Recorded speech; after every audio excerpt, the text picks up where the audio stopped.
ಬೇಳಿ ಉತ್ತರವ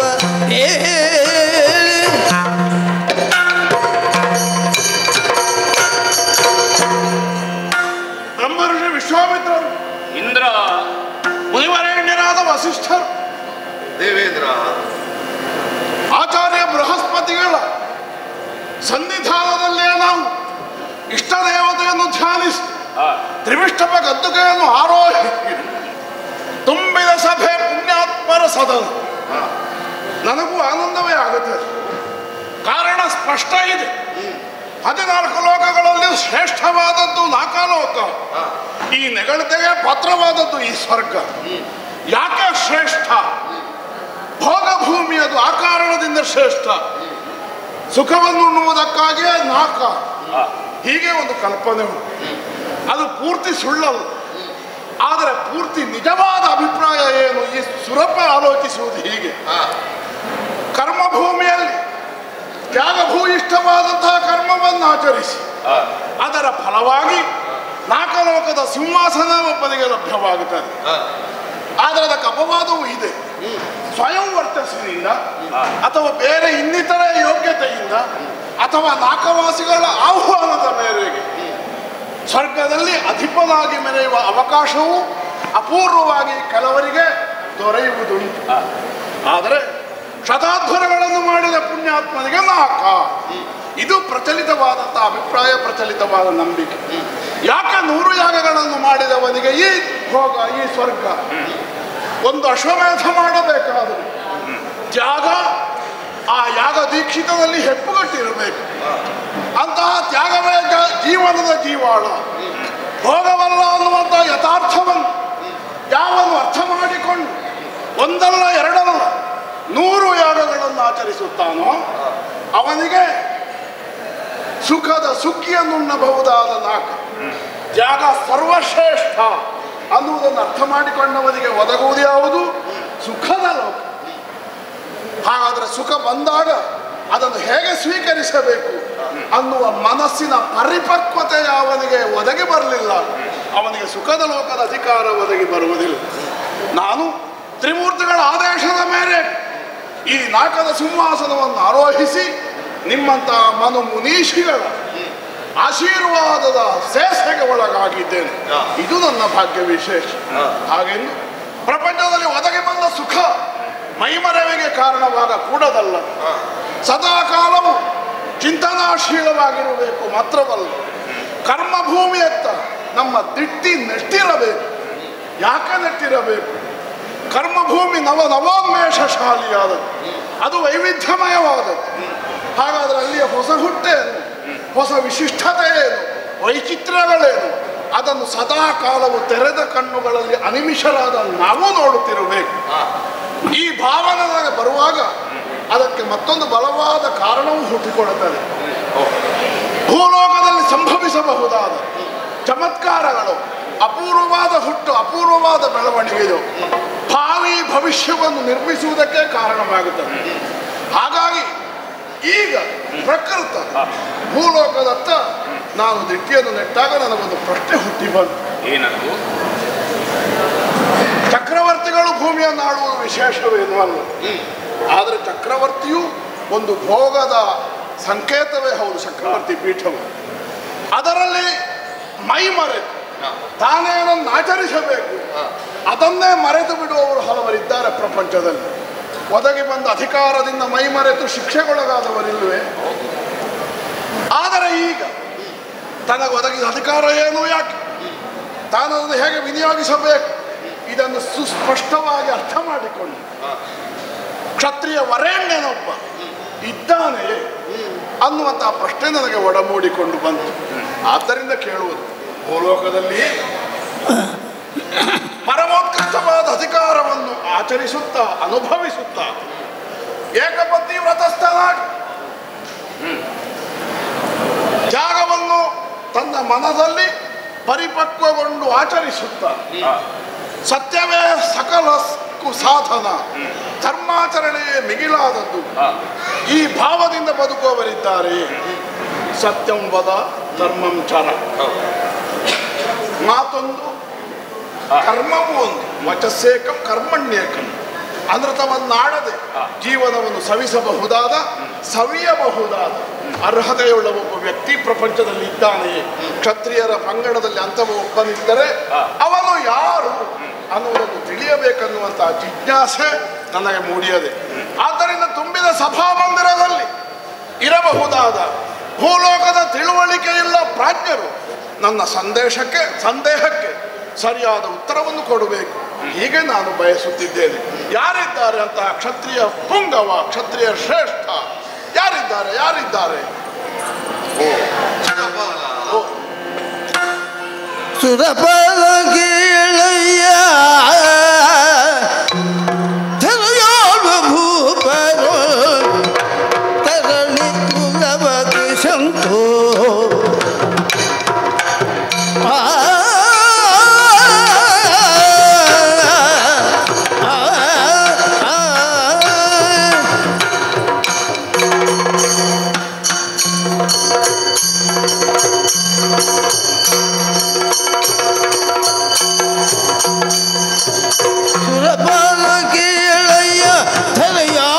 ಭೂಪರೋ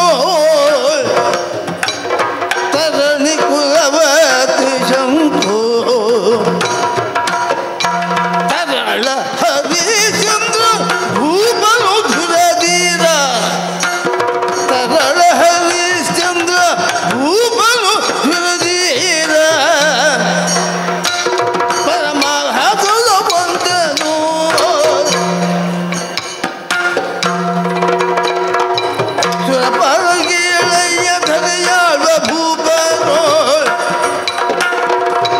ಕುಲವತಿ ಶಂಕೋ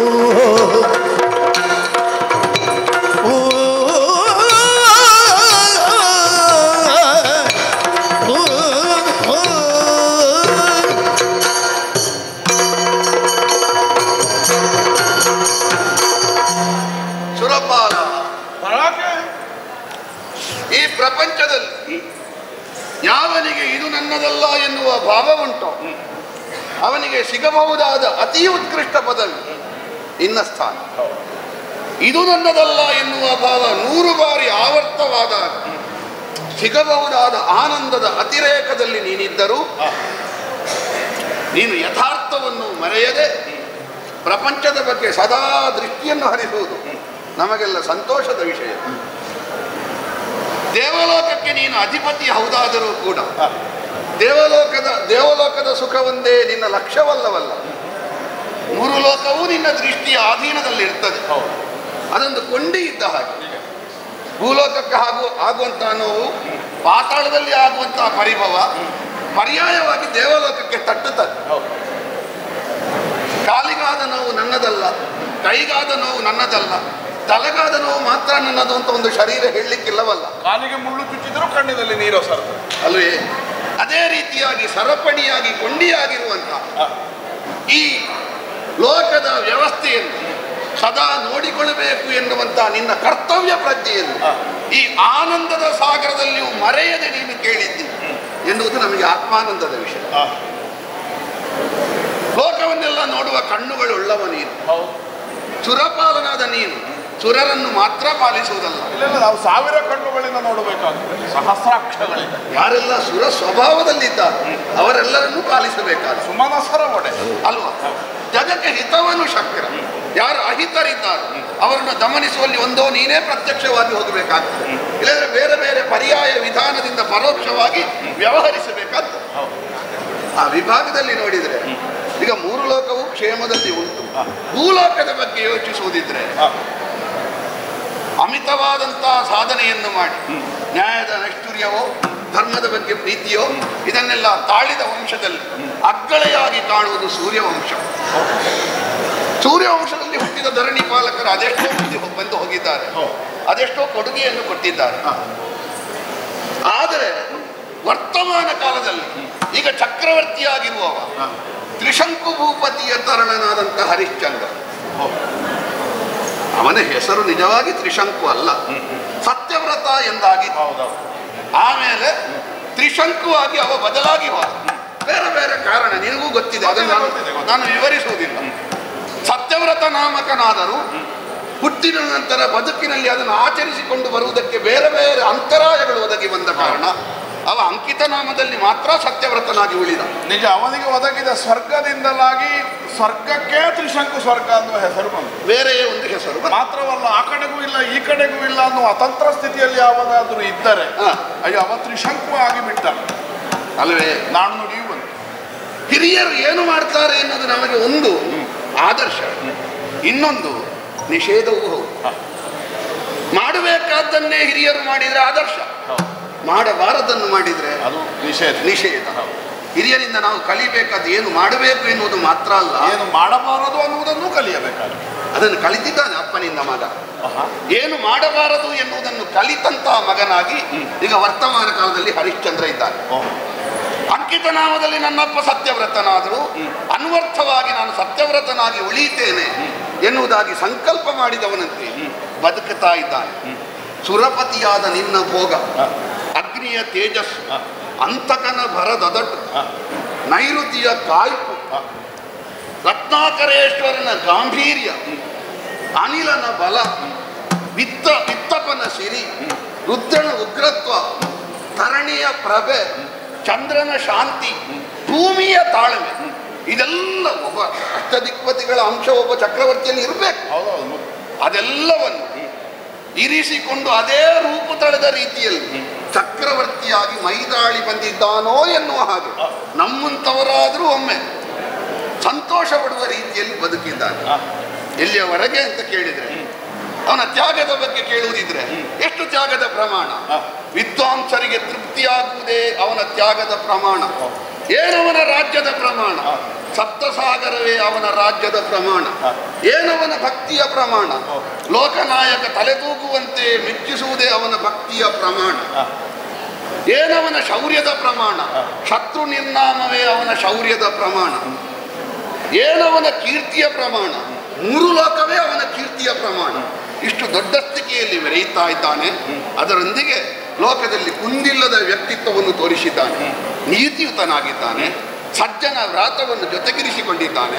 ಅವು ಮಾಡುವಂತಹ ದಾನ, ಅವು ಮಾಡುವಂತಹ ಧರ್ಮ, ಕೊಡುವೆಯಲ್ಲಿ ಕಲ್ಪತರುವಾದರೂ ಒಮ್ಮೆ ಕರಗಬೇಕು, ಕಾಮಧೇನುವಾದರೂ ಮೂಕವಾಗಬೇಕು. ಅಲ್ಲ, ಚಂದ್ರನಾದರೂ ಅವನ ತಂಪಿನ ಮುಂದೆ ಬೆಚ್ಚಗಾಗಬೇಕು. ಒಮ್ಮೊಮ್ಮೆ ವೈರಿಗಳ ಮುಂದೆ ಅವ ಸೆಟೆದು ನಿಂತ ಅಂತಾದ್ರೆ ಒಡಬಾನಲವಾದರೂ ಅದಕ್ಕಿಂತ ತಣ್ಣಗ ಅಂತ ಕಾಣಬೇಕು.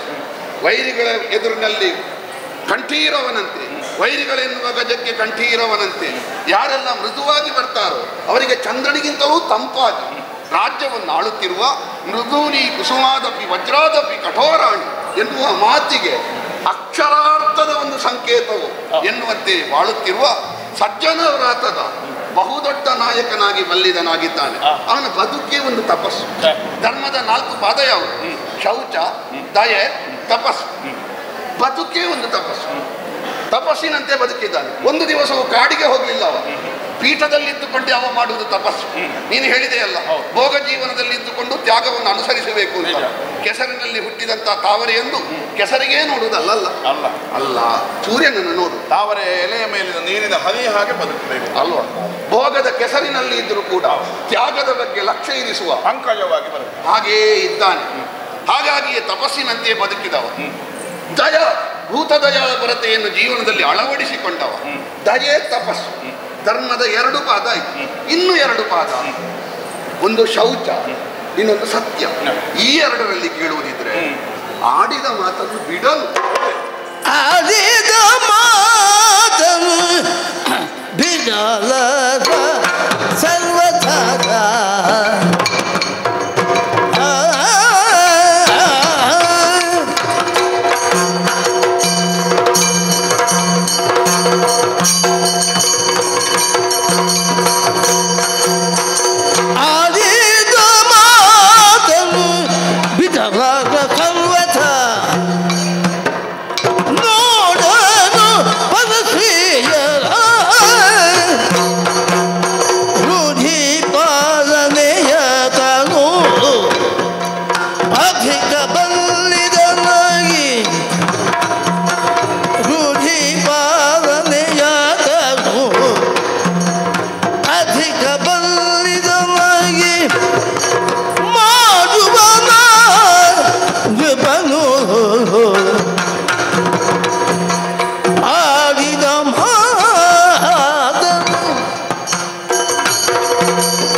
ಶಿವನು ಹರಿಶ್ಚಂದ್ರನ ಬಗ್ಗೆ ನಿನಗೆ ಪರಿಚಯವಿಲ್ಲದೆ ಇಲ್ಲವಲ್ಲ? ಇಲ್ಲ ಇಲ್ಲ, ಕೇಳಿ ಬಲ್ಲೆ.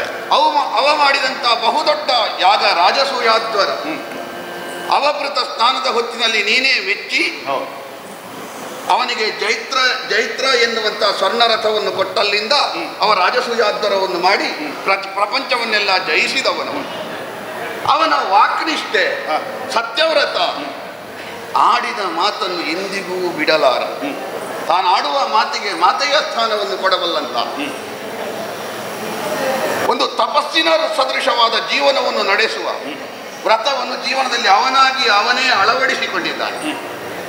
ಪರಸ್ತ್ರೀಯನ್ನು ನೋಡಲು ರಾಜನಾದವ ಎಷ್ಟು ಮದುವೆ ಆಗಬಹುದು, ಶಾಸ್ತ್ರ ವಿರೋಧ ಅಲ್ಲ.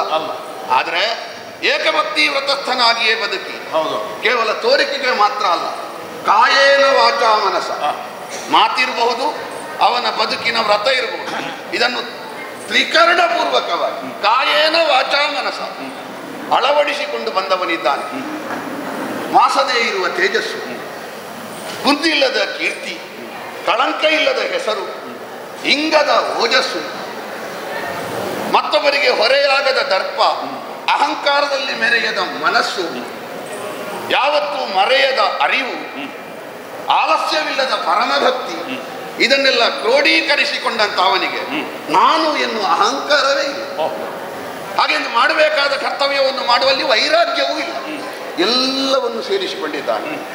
ಆಡಿದ ಮಾತನ್ನು ಬಿಡಲಾರ, ಪರಸ್ತ್ರೀಯರನ್ನು ನೋಡಲಾರ, ಬಲ್ಲಿದ ಅಂತ ಹೇಳಿದರೆ ಬರೇ ಭಂಡಾರದಲ್ಲಿ ಅಲ್ಲ, ಭಂಡಾರದಲ್ಲಿಯೂ ಹೌದು, ಅಧಿಕಾರದಲ್ಲಿಯೂ ಹೌದು, ಅರ್ಹತೆಯಲ್ಲಿಯೂ ಹೌದು. ಒಬ್ಬ ವ್ಯಕ್ತಿ ಯಾರು ಅಂತ ನೋಡಬೇಕು, ಅವನಲ್ಲಿ ಬೇಕಾದಷ್ಟು ಇರಬೇಕು.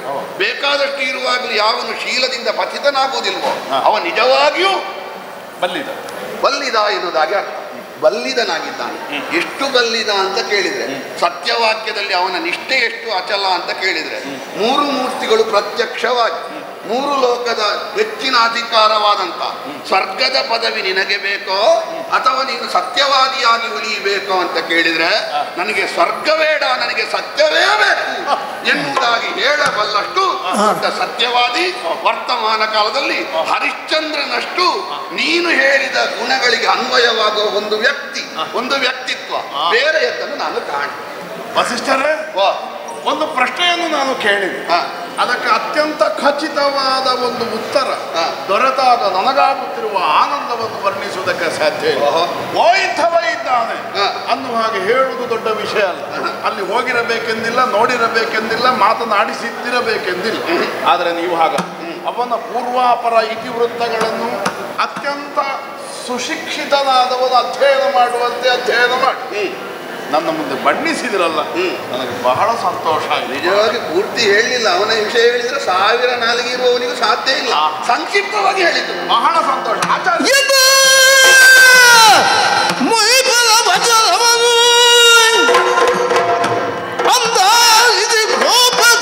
ವಿಶ್ವಾಮಿತ್ರ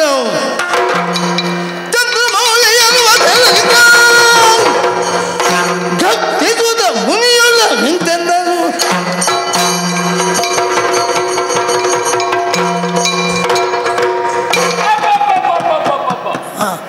ಸುರಪಾಲ, ದೇವಸಭೆ ಇದು ಜಗಕ್ಕೆ ಹಿತವನ್ನು ಬಯಸುವ ಶಕ್ರ.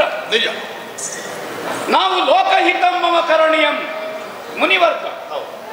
ದೇವವರ್ಗದಿಂದ ಏನು ಹಿತವನ್ನು ನೀವು ಬಯಸ್ತೀರಿ, ಮುನಿವರ್ಗದಿಂದ ನಾವು ಜಗತ್ತಿಗೆ ಹಿತವನ್ನು ಬಯಸುವ. ಇಂದ್ರ, ದೇವಸಭೆಯಲ್ಲಿ ಆಗುವಂತಹ ಜಿಜ್ಞಾಸೆಯೋ ಅಥವಾ ವಿಮರ್ಶೆಯೋ ಅಥವಾ ಸಂವಾದವೋ ಯಾವುದೇ ಇರಲಿ, ಜಗತ್ತಿನನ್ನು ಕಿವಿ ಕೊಡ್ತದೆ. ಹೌದು, ಅದಕ್ಕೆ ಆದರ್ಶ. ಅದು ಆದರ್ಶ, ದರ್ಪಣಾದರ್ಶ. ದೇವಸಭೆಯಲ್ಲಿ ಏನು ನಡೆದಿದೆ, ಆ ಕಾರಣದಿಂದ ಯಾವುದೇ ವಿಚಾರ ಇರಲಿ ನಾವು ಮಥನ ಮಾಡಬೇಕು. ಮೊಸರಿನಿಂದ ಕೈ ಹಾಕಿ ತಕ್ಷಣ ಬೆಂಡೆ ತೆಗಿಲಿಕ್ಕಾಗ್ತದ? ಇಲ್ಲ, ಮಥಿಸಬೇಕು. ಮಥಿಸುವ ಮೂಲಕವಾಗಿ ನವನೀತವನ್ನು ತೆಗಿಲಿಕ್ಕಾಗ್ತದೆ. ಯಾವುದೇ ಧರ್ಮ ಜಿಜ್ಞಾಸೆಯ ಇದಮಿತ್ತಮ ತೀರ್ಮಾನ ಕೊಡುವಾಗ ಸಾಕಷ್ಟು ನಾವು ಗಂಧವನ್ನು ಅರೆದರೆ ಅಲ್ವ ಪರಿಮಳ ಬರುವುದು. ಗಂಧದ ಕೊರಡನ್ನು ತಿಕ್ಕಿದ್ರೆ ಆಗ್ತದ? ಆಗುವುದಿಲ್ಲ, ಪರಿಮಳ ಬರುವುದಿಲ್ಲ, ಅವರ ಮೈಯ ಚರ್ಮ ಸಿಕ್ಕ ಹೋಗ್ತದೆ. ಆ ಕಾರಣದಿಂದ ದೇವಸಭೆಯಲ್ಲಿ ನಾವು ಆಡುವಾಗ ಇದು ಜಗತ್ತಿಗೆ ಆದರ್ಶ ಆದ ಕಾರಣ ಸಾಕಷ್ಟು ವಿವೇಕ ವಿಮರ್ಶೆ ಆಗಬೇಕು. ವಸಿಷ್ಠನೊಂದು ಗಟ್ಟಿ ಉತ್ತರ ಕೊಟ್ಟರು ಮಾತ್ರ ಆಳು ಸಂತೋಷ. ಅನೇಕ ಸಲ ಗಟ್ಟಿ ಆದ್ರೆ ಇಲ್ಲಿ ವಿನಿಯೋಗಕ್ಕೆ ಬರುವುದಿಲ್ಲ. ಹೌದು, ಜೀವನ ಅಂದ್ರೆ ಎಂಬ ಶಬ್ದಕ್ಕೆ ಅರ್ಥ ನೀರು. ಅದು ಗಟ್ಟಿ ಆದ್ರೆ ಬಾಯಾರಿಕೆಗೆ ಆಗ್ತದೆ ನೀರು, ಅದು ಮಂಜುಗಟ್ಟೆ ಆಗ್ತದೆ. ಬಾಯಾರಿಕೆಗೆ ನೀರೇ ಮಾಡಬೇಕು ನಾವು. ಆ ಕಾರಣದಿಂದ ಸುಧರ್ಮ ಈ ಸಭೆಯ ಹೆಸರು. ಹಾಗಾದ್ರೆ ಧರ್ಮ ನಿರ್ಣಯ ಆಗಬೇಕಾದ್ದು ಮಾತ್ರ ಅಲ್ಲ, ಇಲ್ಲಿ ನಿರ್ಣಯ ಆದದ್ದು ಧರ್ಮ ಆಗಬೇಕಾದ್ದು ಮುಖ್ಯ. ಧರ್ಮಪರವಾದ ನಿರ್ಣಯ, ಧರ್ಮಪರವಾದ, ಅದು ಸತ್ಯನಿಷ್ಠವಾಗಿರ್ಬೇಕು. ಹೌದಾ? ಸತ್ಯ ಮತ್ತು ಧರ್ಮ ಒಂದು ನಾಣ್ಯದೆರಡು ಮುಖ ಅಲ್ವಾ? ಆ ಕಾರಣದಿಂದ ಇಂದ್ರ ಸಭಾಧ್ಯಕ್ಷನಾದಂತಹ ನಿನ್ನಲ್ಲಿ ಅನುಮತಿಯನ್ನು ಕೇಳಿ ವಸಿಷ್ಠರು ಆಡಿದಂತಹ ಮಾತಿನಲ್ಲಿ ಹರಿಶ್ಚಂದ್ರ ಸತ್ಯವಂತ ಒಳ್ಳೆ ಮಾತಾಡಿದ್ದಾರೆ. ಚೆನ್ನಾಗಿ ಉಂಟು ಆ ವಿಷಯ. ಎಲ್ಲರೂ ಮೆಚ್ಚು ತಲೆದೂಗಿದ್ದಾರೆ. ಹೌದೌದು. ಆದರೆ ಸತ್ಯವಂತ ಹರಿಶ್ಚಂದ್ರ ಎಂಬ ಆರೋಪದಲ್ಲಿ ನನ್ನದು ವಿಮರ್ಶೆ ಉಂಟು. ಹಾಗಾದ್ರೆ ಈಗ ಅವರ ಆ ವಿಷಯ ತಪ್ಪು ಅಂತ ನಾನು ಹೇಳಿದ್ದಲ್ಲ, ಆ ವಿಷಯಕ್ಕೆ ವ್ಯಕ್ತಿ ಹರಿಶ್ಚಂದ್ರನೋ ಅದನ್ನು ಅನುಮೋದಿಸುವುದಕ್ಕಾಗಿ ನೀವು ಅನುಮೋದಿಸುವುದಕ್ಕೆ ನಾನು ಎದ್ದು ಕುಣಿಬೇಕಾ? ಅಲ್ಲಿಂದ ಹೇಳುದು ಸರಿ ಉಂಟದು. ಆ ಕಾರಣದಿಂದ ಅದರಲ್ಲಿ ನನ್ನ ಅಭಿಪ್ರಾಯ ಸ್ವಲ್ಪ ವಿಮರ್ಶೆ ಉಂಟು. ನನ್ನಲ್ಲಿ ಅಲ್ಲ, ಸಭಾಧ್ಯಕ್ಷನಾದ ಕಾರಣ ನಿನ್ನತ್ತ ಹೇಳದೆ ನಾನು ನಿನ್ನ ಸಭೆಯಲ್ಲಿ ಮಾತಾಡಲಿಕ್ಕೆ ನಿಂತರೆ ನೀ ಎದ್ದು ಹೋದರೆ ಸಭಾ ವಿಸರ್ಜನೆ ಮಾಡಿ ಬರುವ ಪರ್ಯಾಯವಾಗಿ ಈಗ ನಿಮ್ಮ ಸಂವಾದ ಮುಗಿಯವರೆಗೆ ನಾನು ಇಲ್ಲೇ ಇರಬೇಕು ಅಂತ ಹೇಳಿದಾಗ ಅದು ಯಾಕಂದ್ರೆ ಸುಧರ್ಮ ಅವನಿಗೆ ನಿರ್ಣಯ ಮಾಡೋದು ಇಂದ್ರನೇ. ಹೌದಾ? ಆ ಕಾರಣದಿಂದ ವಸಿಷ್ಠರಲ್ಲಿ ಹೌದೌದು, ನನಗೆ ಯಾವಾಗಲೂ ಹಾಗೆ ನಾವು ಮಾತಾಡ್ಲಿಕ್ಕೆ ತೊಡಗಿದ್ದೇ ನಾನು. ಹೌದಾ?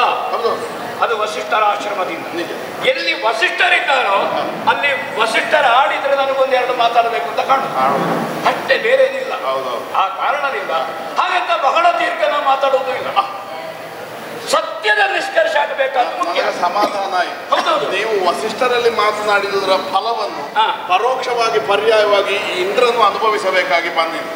ಇಂದ್ರ ಅನುಭವಿಸಿದ್ರೆ ಜಗತ್ತಿಗೆ ಸಂದೇಶ. ಅದು ಜಗತ್ತಿಗೆ ಸಂದೇಶ ಇರಬಹುದು. ಹೌದೌದು. ಆದ್ರೆ ಸಂತ್ರಸ್ತ ನಾನಾಗಿದ್ದೆ ಅಂತ ಹೌದೌದು ಹೌದೌದು ಗೊತ್ತಾಯ್ತು. ಇಲ್ಲಿ ಸಂತ್ರಸ್ತನನ್ನಾಗಿಸುವುದಿಲ್ಲ ಮತ್ತು ಬಹಳ ಸಭಾ ವಿಸರ್ಜನೆ ಮಾಡಿ ಹೋಗುವಾಗ ಹೋಗುದಿಲ್ಲ. ಸಭಾ ಮರ್ಯಾದೆ ಬಿಟ್ಟು ಇಂದ್ರನ ಆಟವೇ ಅಲ್ವಾ? ಆ ಕಾರಣದಿಂದ ಇಂದ್ರ ನೀನು ಸಮಾಧಿಸಿದ ಉಪವಿಷ್ಟ ಬ್ರಹ್ಮ ಋಷಿಗಳೇ ವಿಧಿ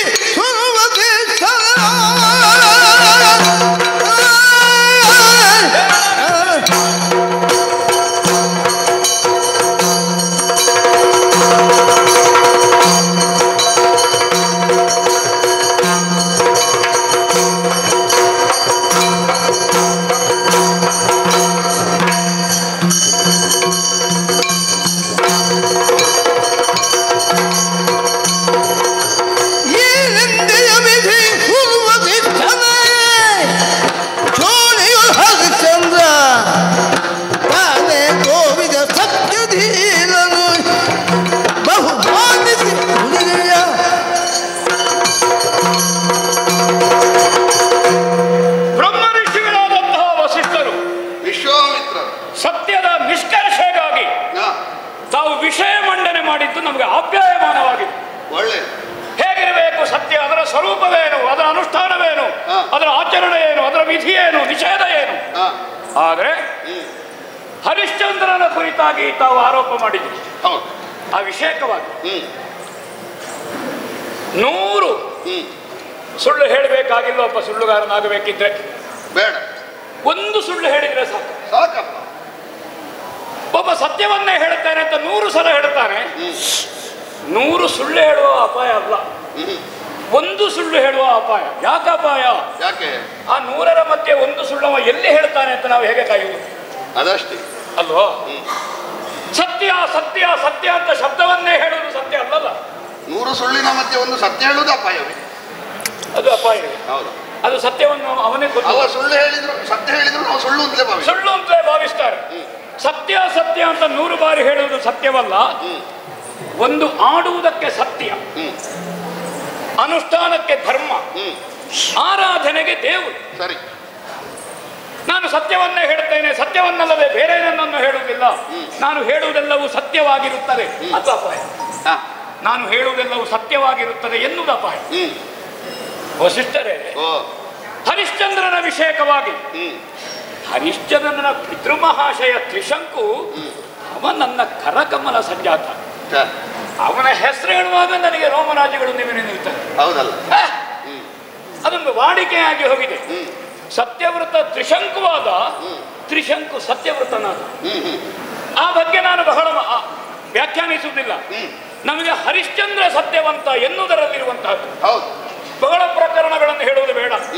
ಮಕ್ಕಳಿಲ್ಲ ಅಂತ ತಮ್ಮ ನಿರ್ದೇಶನದಲ್ಲಿ, ತಮ್ಮ ಅನುಗ್ರಹದಲ್ಲಿ ವರುಣನನ್ನು ಪ್ರಾರ್ಥನೆ ಮಾಡಿ ಪ್ರಸನ್ನೀಕರಿಸಿದ. ವರುಣನನ್ನೇ ತಾವು ಸೂಚಿಸುವುದಕ್ಕೆ ಪಿತೃಸ್ಥಾನದಲ್ಲಿ ತಮಗೆ ವರುಣ ಒಳ್ಳೆಯದು.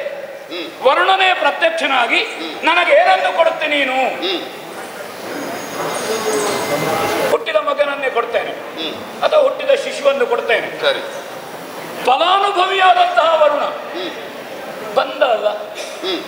ಮಗು ಹುಟ್ಟಿದಾಗ ಹಲ್ಲು ಬೀಳಲಿಲ್ಲ, ಹಲ್ಲು ಹುಟ್ಟಲಿಲ್ಲ ಅಂತ ಹಲ್ಲು ಹುಟ್ಟಲಿಲ್ಲ, ಹಲ್ಲು ಬೀಳಲಿಲ್ಲ, ಉಪನಯನ ಸಂಸ್ಕಾರ ಆಗಲಿಲ್ಲ. 2-3 ಸಲ ವರುಣದೇವರು ಬಂದು ಕವಚ ತೊಡುವಂತೆ ಆಗಲಿಲ್ಲ, ಧನುರ್ಬಾಣ ಧರಿಸಲಿಕ್ಕೆ ಅವನಿಗೆ ಪಕ್ವತೆ ಬರಲಿಲ್ಲ. ಹಾಗಾದ್ರೆ ಫಲಾನುಭವಿಯೇ ಬಂದು ಕೇಳುವಾಗ ಅವಾಗ ಶಾಸ್ತ್ರ ಹೇಳಲಿಕ್ಕಿಲ್ಲ. ಯಾಕೆ? ವರುಣನಿಗೆ ಶಾಸ್ತ್ರ ಗೊತ್ತಿಲ್ವೋ? ಫಲಾನುಭವಿ ವರುಣ ದೇವತೆ, ಅವನೇ ಬಂದು ತನಗೆ ಬಲಿಪಶು ಯಾರಾಗಬೇಕು ಅವನೇ ವಿನಂತಿ ಮಾಡಿಕೊಂಡಾಗ ನಾನು ಹೇಳುವುದು, ಈ ಶಾಸ್ತ್ರವನ್ನಿಟ್ಟುಕೊಂಡು ಅಥವಾ ಕಾರಣವನ್ನು ಹೇಳಿಕೊಂಡು ಅದು 3 ಸಲ ಮುಂದೆ ಹಾಕಿದ. ವರುಣನಿಗೆ ಸಿಟ್ಟು ಬಂತು. ಅದರ ಫಲವಾಗಿ ಜಲೋದರ ರೋಗ ಹರಿಶ್ಚಂದ್ರನಿಗೆ ಬಂತು. ಸರಿ, ಹಾಗಾದ್ರೆ ಏನು ಮಾಡೋದು? ಇದರಿಂದ ಗೊತ್ತಾಯಿತು ರೋಹಿತಾಶ್ವನಿಗೆ, ತಾನಂತೂ ಬಲಿಯಾಗುತ್ತೇನೆ. ಅಜೀಗರ್ತನಲ್ಲಿಗೆ ಹೋದನಂತೆ. ಅಲ್ಲಿಯೂ ಹಾಗೆ ಪ್ರಥಮ ಪುತ್ರನನ್ನು ಕೊಡ್ಲಿಲ್ಲ, ಕೊನೆಯವನ ಕೊಂಡಾಟದವನನ್ನು ಕೊಡ್ಲಿಲ್ಲ. ಮಧ್ಯಮ ಪುತ್ರ ಶುನಶೇಪ ನಾಮಕ ವಸಿಷ್ಠರೇ. ಇಂದ್ರ ಕೇಳಿದ ಪ್ರಶ್ನೆಯಲ್ಲಿ ಪ್ರತಿದಿನದಿ ಸತ್ಯವನ್ನೇ ಆಡುವವ, ಏಕಪತ್ನಿ ವೃತ್ತಸ್ಥ ಮತ್ತು ದಾನ ಧರ್ಮಾದಿಗಳಲ್ಲಿ ನಿತ್ಯ ವ್ಯಸನನಾಗಿ ಉಳ್ಳವ, ಆಸಕ್ತನಾಗಿ ಉಳ್ಳವ ಯಾರು? 3 ಪ್ರಧಾನ ಪ್ರಶ್ನೆಗಳು. ಹರಿಶ್ಚಂದ್ರನ ರಾಜ್ಯ ಸಂತೃಪ್ತಿ ಅಂತಾದ್ರೆ, ಸಪ್ತದ್ವೀಪದಿಂದ ಪರಿವೇಷ್ಟಿತವಾದಂತಹ ಚಕ್ರವರ್ತಿ ಅಂತಾದ್ರೆ, ಒಂದು ಮಗನನ್ನು ಮಾರುವ ಬಡತನ ಇರುವುದೇ ಅವನ ಆಡಳಿತಕ್ಕೆ ಕೊರತೆ. ಮಗನನ್ನು ಮಾರುವ ಬಡತನ ಒಬ್ಬ ಬ್ರಾಹ್ಮಣನಿಗೆ ಅಲ್ಲಿ ಉಂಟು ಅಂತಾದ್ರೆ, ಹರಿಶ್ಚಂದ್ರನ ಆಡಳಿತದಲ್ಲಿ ಎಷ್ಟು ದಾನ ಧರ್ಮಾದಿಗಳು ಉಂಟು? ಆ ವರ್ಗಕ್ಕೆ ಹಾಗಾದ್ರೆ ದಾನ ಸಿಗುವುದಿಲ್ವೋ? ಧರ್ಮ ಇಲ್ವೋ? ಹಾಗಾದ್ರೆ ಪ್ರಜಾವತ್ಸರನಾಗಿ ನಾವಿಷ್ಟೋ ಪೃಥ್ವೀಪತಿ ರಾಜಕಾಲಸ್ಯ ಕಾರಣವು, ಇದನ್ನೇ ನಾವು ಯೋಚಿಸಿದ್ರೆ ಹಾಗಾದ್ರೆ ಅಜೀಗರ್ತ ಯಾಕಷ್ಟು ಬಡವನಾದ? ಹರಿಶ್ಚಂದ್ರನಿಂದ ಒಬ್ಬ ರಾಜನಿಂದ ಫಲಾನುಭವಿಯಾಗಿ ಏನು ಸಂಪತ್ತು ಪಡಿಬೇಕೋ ಅದು ಅಲ್ಲಿಯವರೆಗೆ ತಲುಪಲಿಲ್ವೋ? ಒಂದು ಜಿಜ್ಞಾಸೆ ನನ್ನದಷ್ಟೇ. ಮಗನನ್ನು ಮಾರಿದ, ತಾವೇ ತಮ್ಮ ಸೂಚನೆಯಂತೆ ನರಮೇಧವಾದ ಕಾರಣ ನನ್ನನ್ನೇ ವರ್ಣ ಮಾಡಿದ್ರು. ಯಾಕಂದ್ರೆ ತಾವದನ್ನು ಮಾಡುವುದಿಲ್ಲ, ನನ್ನದು ಆಕ್ಷೇಪ ಇಲ್ಲ, ತಾವದನ್ನು ಮಾಡುವುದಿಲ್ಲ ಅಂತ. ಆದರೆ ವರ್ಣ ಮಾಡಿದಂತಹ ಸಂದರ್ಭದಲ್ಲಿ ಶುನಶೇಪ ನನ್ನ ಹತ್ರ ಬಂದ. ಅಪ್ಪ 100 ಹಸುವಿಗೆ ಮಾರಿದ, ಯೂಪಸ್ತಂಭಕ್ಕೆ ಕಟ್ಲಿಕ್ಕೂ ತಕ್ಕೊಂಡ. ಹೌದಾ? ಬಡತನ ಅಷ್ಟಿತ್ತು, ಕಡಿಲಿಕ್ಕೂ ಅವನೇ ಹೋದ, ಕಡಿಲಿಕ್ಕೂ ಅವನೇ ಮತ್ತು ತಕ್ಕೊಂಡದ್ದೇ. ನಾನು ಹೇಳುದು, ತನ್ನ ಮಗನನ್ನು ಕೊಡಬೇಕಾದದ್ದು ಪ್ರತ್ಯಾಮ್ನಾಯವೋ ಈ ಪ್ರಾಯಶ್ಚಿತ್ತಾದಿಗಳಿಗೆ. ಪ್ರಾಯಶ್ಚಿತ್ತ ಉಂಟು, ವೈದಿಕ ಧರ್ಮ, ಅದು ಪ್ರತ್ಯಾಮ್ನಾಯ ಉಂಟು. ವೈದಿಕ ಧರ್ಮ ಯಾವಾಗ ಪ್ರತ್ಯಾಮ್ನಾಯ? ಅನಿವಾರ್ಯ ಸಂದರ್ಭದಲ್ಲಿ ಪ್ರತ್ಯಾಮ್ನಾಯ. ಪ್ರಾಯಶ್ಚಿತ್ತ ಯಾವಾಗ? ಎಲ್ಲಿಯಾದ್ರೂ ಕಾರ್ಯಕ್ರಮದ ಮಧ್ಯೆ ಯಾವುದೋ ಅಪಚಾರ ನಡೆದ್ರೆ ಕೃಚ್ಛ್ರ ತೆಗೆದಿಡುವುದು, ಪ್ರಾಯಶ್ಚಿತ್ತ ಮತ್ತೆ ಮಾಡಿಕೊಳ್ಳುವಂಥದ್ದು. ಪ್ರತ್ಯಾಮ್ನಾಯ ಉಂಟದು, ಅದು ಧಾನ್ಯದಲ್ಲಿ ಉಂಟು, ಬೇರೆ ಬೇರೆ ಹಿಟ್ಟಿನಿಂದ ಉಂಟು, ಪ್ರತ್ಯಾಮ್ನಾಯ ಉಂಟು. ಇಲ್ಲಿ ರೋಹಿತಾಶ್ವ ಇರುವಾಗ ಪ್ರತ್ಯಾಮ್ನಾಯ ಬೇಕಿತ್ತು, ನನ್ನ ಜಿಜ್ಞಾಸೆ ಇರುವಂಥದ್ದು. ಹಾಗಾದ್ರೆ ಒಂದು ಸ್ವಾರ್ಥ ಹರಿಶ್ಚಂದ್ರನಲ್ಲಿ ಕಂಡಿತು. ತನ್ನ ಮಗ ಬದುಕಬೇಕು, ಬೇರೊಬ್ಬನ ಮಗ ಸತ್ರು ತೊಂದರೆ ಇಲ್ಲ, ತನ್ನಲ್ಲಿ ಸಂಪತ್ತಿದೆ, ವೈಶ್ಯವೃತ್ತಿಯನ್ನಲ್ಲಿ ಅನುಸರಿಸಿದಂತೆ ನಾ ಕಂಡೆ. ಯೂಪಸ್ತಂಭಕ್ಕೆ ಕಟ್ಟಿದ್ರು. ವರುಣ ಮಂತ್ರದ ಉಪದೇಶ ನಾನೇ ಮಾಡಿದೆ. ವರುಣ ಮಂತ್ರವನ್ನು ಜಪಿಸಿದ ಕಾರಣ ವರುಣನೇ ಪ್ರತ್ಯಕ್ಷನಾದ. ಹಾಗಾದ್ರೆ ವರುಣ ಪ್ರತ್ಯಕ್ಷನಾದದ್ದು ಶುನಶೇಪ ವರುಣ ಮಂತ್ರವನ್ನು ಸ್ತುತಿ ಮಾಡಿದ ಕಾರಣ. ಆ ಸಂಸ್ಕೃತಿಯಿಂದ ದೇವತೆಗಳು ಪ್ರಸನ್ನರಾಗುವಂತಹದ್ದು ಸಹಜವೇ, ತಪ್ಪೇನುವಲ್ಲ. ಹಾಗಾದ್ರೆ ಸಂತೋಷಗೊಂಡವರು ಶುನಶೇಪನಿಗೆ ವರರೂಪವಾಗಿ ಏನನ್ನು ಕೊಟ್ಟರು? ಅವನಿಗೆ ಏನನ್ನು ಕೊಟ್ಟದ್ದಲ್ಲ, ನನಗೆ ನರಬಲಿ ಬೇಡ. ವರ್ಣನ ಹೇಳಿದ ಮಾತಿ ನಾವೆಲ್ಲರೂ ಆ ಸಭೆಯಲ್ಲೇ ಇದ್ದವರು. ಹಾಗಾದ್ರೆ ಹರಿಶ್ಚಂದ್ರನ ಜಲೋದರ ರೋಗ ಗುಣವಾಗುವುದಕ್ಕೆ ವರುಣನನ್ನು ಶುನಶೇಪ ಪ್ರತ್ಯಕ್ಷೀಕರಿಸಿದ ಕಾರಣವಾಯಿತು. ಹಾಗಾದರೆ ಹರಿಶ್ಚಂದ್ರ ಬಡತನವನ್ನು ನಿವಾರಿಸಲಿಲ್ಲ. ಹರಿಶ್ಚಂದ್ರ 3 ಸಲ ವರುಣ ಫಲಾನುಭವಿಯೇ ಬಂದು ಕೇಳುವಾಗ ಕೊಡಲಿಲ್ಲ. ಈ ರೀತಿಯಿಂದಲೂ ಹರಿಶ್ಚಂದ್ರ ಅನೃತವಾಡಿದ ಕಾರಣ ಜಲೋದರ ರೋಗ ಬಂತು. ಆ ಜಲೋದರ ರೋಗ ಬಂದಲ್ಲಿಗೆ ಪರಿಹಾರವಾಗುವುದಕ್ಕೆ ಶುನಶೇಪನೇ ಕಾರಣವಾದ. ಇನ್ನೂ ಒಂದು ವಸಿಷ್ಠರೇ, ನನಗೆ ಬೇಸರ ಆದದ್ದು, ವರ್ಣ ಅನುಗ್ರಹ ಮಾಡಿ ಹೋದ. ಅವ ಅಪ್ಪನಲ್ಲಿಗೆ ಹೋಗುದು ಬೇಡ ಹೇಳಿದ. ನಾನಂತೂ ತೊಡೆಯ ಮೇಲೆ ಕೂತುಗೊಳಿಸಿ ದೇವರಾತ ಅಂತ ಅವನಿಗೆ ನಾಮಕರಣ ಮಾಡಿ ನನ್ನ ಮಾನಸ ಪುತ್ರನೆಂದೇ ನಾನು ಅವನನ್ನು ಸ್ವೀಕರಿಸಿದೆ. ನನಗೆ ಕಂಡದ್ದು ಹರಿಶ್ಚಂದ್ರನೇ ಫಲಾನುಭವಿಯಾದ ಕಾರಣ. ಹರಿಶ್ಚಂದ್ರ ತನ್ನ ರಾಜ್ಯದಲ್ಲಿ ಒಂದಷ್ಟು ಭೂಭಾಗವನ್ನು ಕೊಟ್ಟು ಅವನಿಗೆ ಜೀವನ ನಿರ್ವಹಣೆಗೆ ಹರಿಶ್ಚಂದ್ರನೇ ಸ್ವೀಕರಿಸುತ್ತಿದ್ರೆ ಹರಿಶ್ಚಂದ್ರನಂದು ಧರ್ಮಾತ್ಮ ಸತ್ಯವಂತ ಅಂತ ಹೇಳಬಹುದಿತ್ತು. ಈ ಪ್ರಕರಣದಲ್ಲಿ ಹರಿಶ್ಚಂದ್ರ ಸತ್ಯವಂತನಾಗಲಿಲ್ಲ, ವರುಣಾನುಗ್ರಹ ಆಗ್ಲಿಲ್ಲ ಅವನಿಗೆ, ವರುಣ ದೇವತೆಗಳಿಗೆ ಸುಳ್ಳು ಹೇಳಿದ, ಇತ್ಯಾದಿ ಇತ್ಯಾದಿ ಕಾಣುತ್ತದೆ. ಆ ಕಾರಣದಿಂದ ತಾವು ಹೇಳಿದ್ರಿ ನಮ್ಮ ಸತ್ಯಾತ್ಮ ಹಾಗೆ ಹೇಳುವುದಕ್ಕೆ ಕಾರಣ ನಿನ್ನವನನ್ನು ತಲ್ವೇ ಅದು ನಿನ್ನವನೆನ್ನುತ್ತ ಬಂದಿದೆ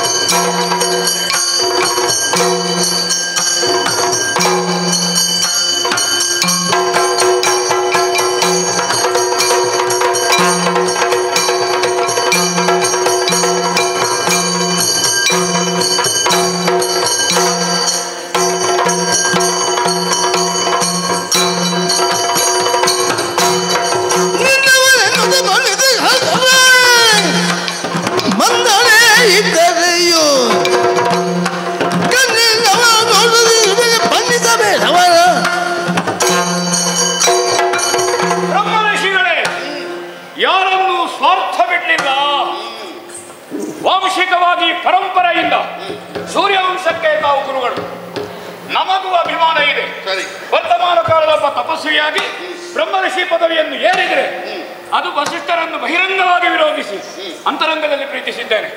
3 ಮೂರ್ತಿಗಳು ಬಂದು ಬ್ರಹ್ಮರ್ಷಿ ಅಂತ ಹೇಳಿದ್ರು, ನಾನು ಒಪ್ಪುವುದಿಲ್ಲ, ವಸಿಷ್ಠರೇ ಬಂದು ಹೇಳಬೇಕು. ಹಾಗಾದರೆ ವಸಿಷ್ಠ ವಿರೋಧವ? ತಾತ್ವಿಕ ಭಿನ್ನಾಭಿಪ್ರಾಯ ನಮಗಿರುವುದು. ವಸಿಷ್ಠರೇ ಹಾಗಾದರೆ ತನ್ನವನೆನ್ನುತ್ತ ಬ್ರಹ್ಮರ್ಷಿಗಳು ತಾವು ತಮ್ಮಲ್ಲಿ ಸ್ವಾರ್ಥ ಇರಕೂಡದು. ನನ್ನ ಶಿಷ್ಯರಿದ್ದಾನೆ, ಶ್ರೀಮಂತನಿದ್ದಾನೆ, ಪ್ರಜಾನುರಾಗಿ, ಅದು ದೇವಸಭೆಯಲ್ಲಿ ಯಾರದ್ದೊಬ್ಬನಲ್ಲಿಲ್ಲ. ವಸಿಷ್ಠರು ಯಾರಲ್ಲಿಯೂ ಆಡಕೂಡದು. ಇಂದ್ರಿಯಗಳನ್ನು ನಿಗ್ರಹಿಸಿದವರು ಅಥವಾ ಇಂದ್ರಿಯಗಳನ್ನು ಸ್ವಾಧೀನೀಕರಿಸಿದವರು. ಇಂದ್ರಿಯಕ್ಕೆ ವಶವರ್ತಿಗಳು ತಾವಲ್ಲ. ತಾವು ಇವತ್ತೊಬ್ಬ ಮೋಹದಿಂದ, ನನ್ನವನು ಎಂಬ ಸ್ವಾರ್ಥದಿಂದ. ಹಾಗಾದ್ರೆ ನಿಮ್ಮ ಇಂದ್ರಿಯಗಳೇ ನಿಮ್ಮನ್ನು ಆಳಿತೋ, ನೀವು ಇಂದ್ರಿಯ ವಶವರ್ತಿಗಳಾದ್ರೋ, ವಿವಶತೆ ಬಂತು ಅಂತ ತಮ್ಮನ್ನು ಆಕ್ಷೇಪಿಸಬೇಕಾಗ್ತದೆ. ಕೇವಲ ಸ್ವಾರ್ಥವಲ್ಲದೆ ಮತ್ತೇನು ಕಾಣುವುದಿಲ್ಲ. ವಸಿಷ್ಠರೇ, ಹರಿಶ್ಚಂದ್ರ ಸುಳ್ಳುಗಾರ ಅಂತ ಹೇಳೋದಕ್ಕೆ ಬಹಳ ಮಾತು ಬೇಕಾಗಿಲ್ಲ. ಬೆಳ್ಳಗಿರಬೇಕಾದದ್ದು ಹಾಲು, ಬೆಳ್ಳಗಿರುವುದೆಲ್ಲವೂ ಹಾಲಲ್ಲ. ಆ ಕಾರಣದಿಂದ ಇದು ದೇವಸಭೆಯಲ್ಲಿ ಮಥನವಾಗಿ ಜಗತ್ತಿಗೆ ನವನೀತ ಸಿಗಲೇಬೇಕು, ಸತ್ಯ ದರ್ಶನವಾಗಬೇಕು. ಇಲ್ಲದೇ ಇದ್ರೆ ಪ್ರಪಂಚದಲ್ಲಿ ಸತ್ಯ ಸತ್ಯ ಅಂತ ಹೇಳಿಕೊಂಡು ತಿರುಗಾಡಿಯಾರು. ಅದಕ್ಕಾಗಿ ನನ್ನ ಆಕ್ಷೇಪದ ಮಾತುಗಳಲ್ಲ, ವಿಮರ್ಶೆಯ ಮಾತುಗಳು ತಮ್ಮಲ್ಲಿ. ಇಂದ್ರ ಆಚಾರ್ಯರೇ,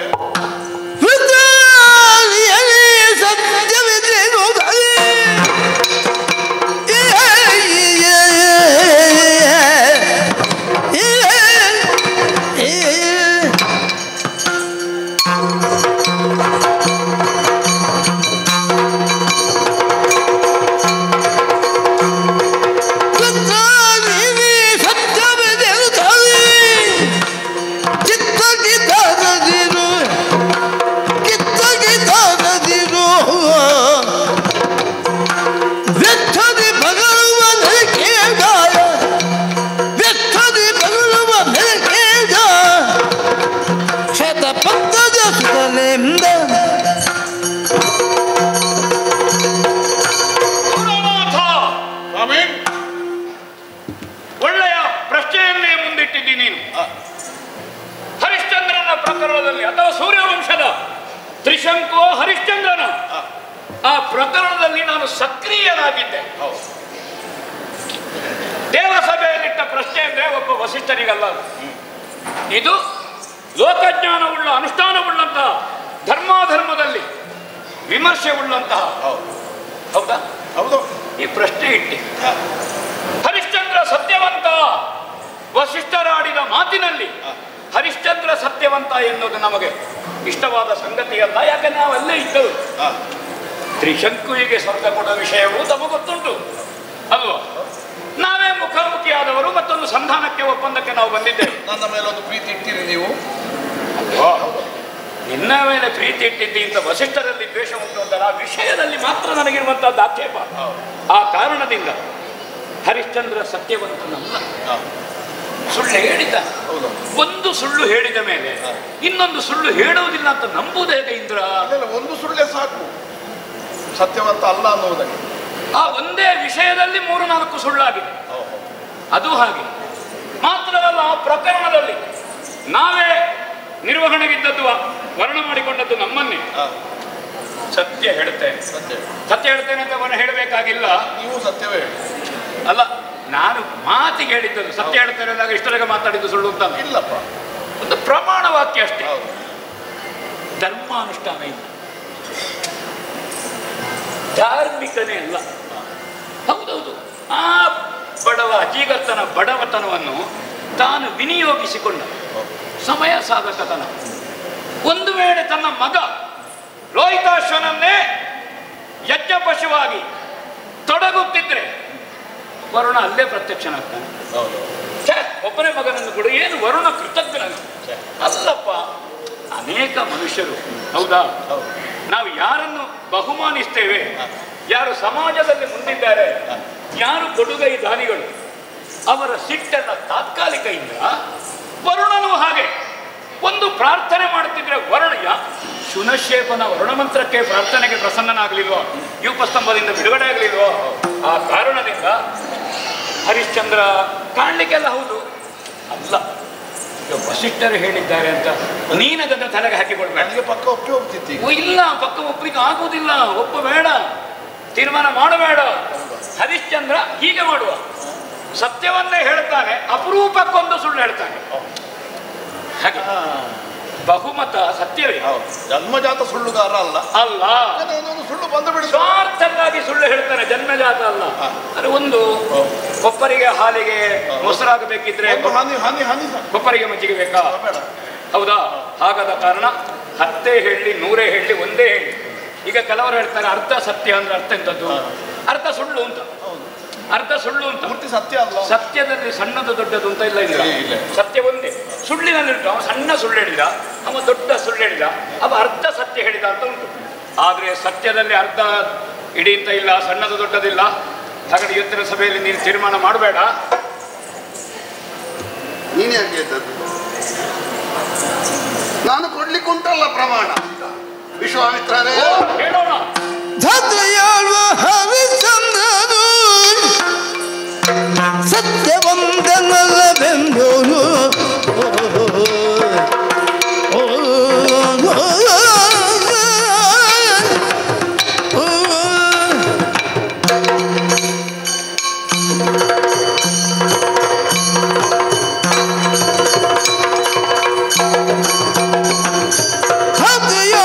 ಹರಿಶ್ಚಂದ್ರನು ಸತ್ಯವಂತನಲ್ಲವೆಂದು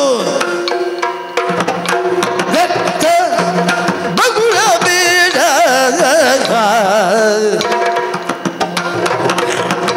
ವೆತ್ತ ಬಗುಳ ಬೇಡ ವಿಶ್ವಾಮಿತ್ರ ಮುನಿರಾಯ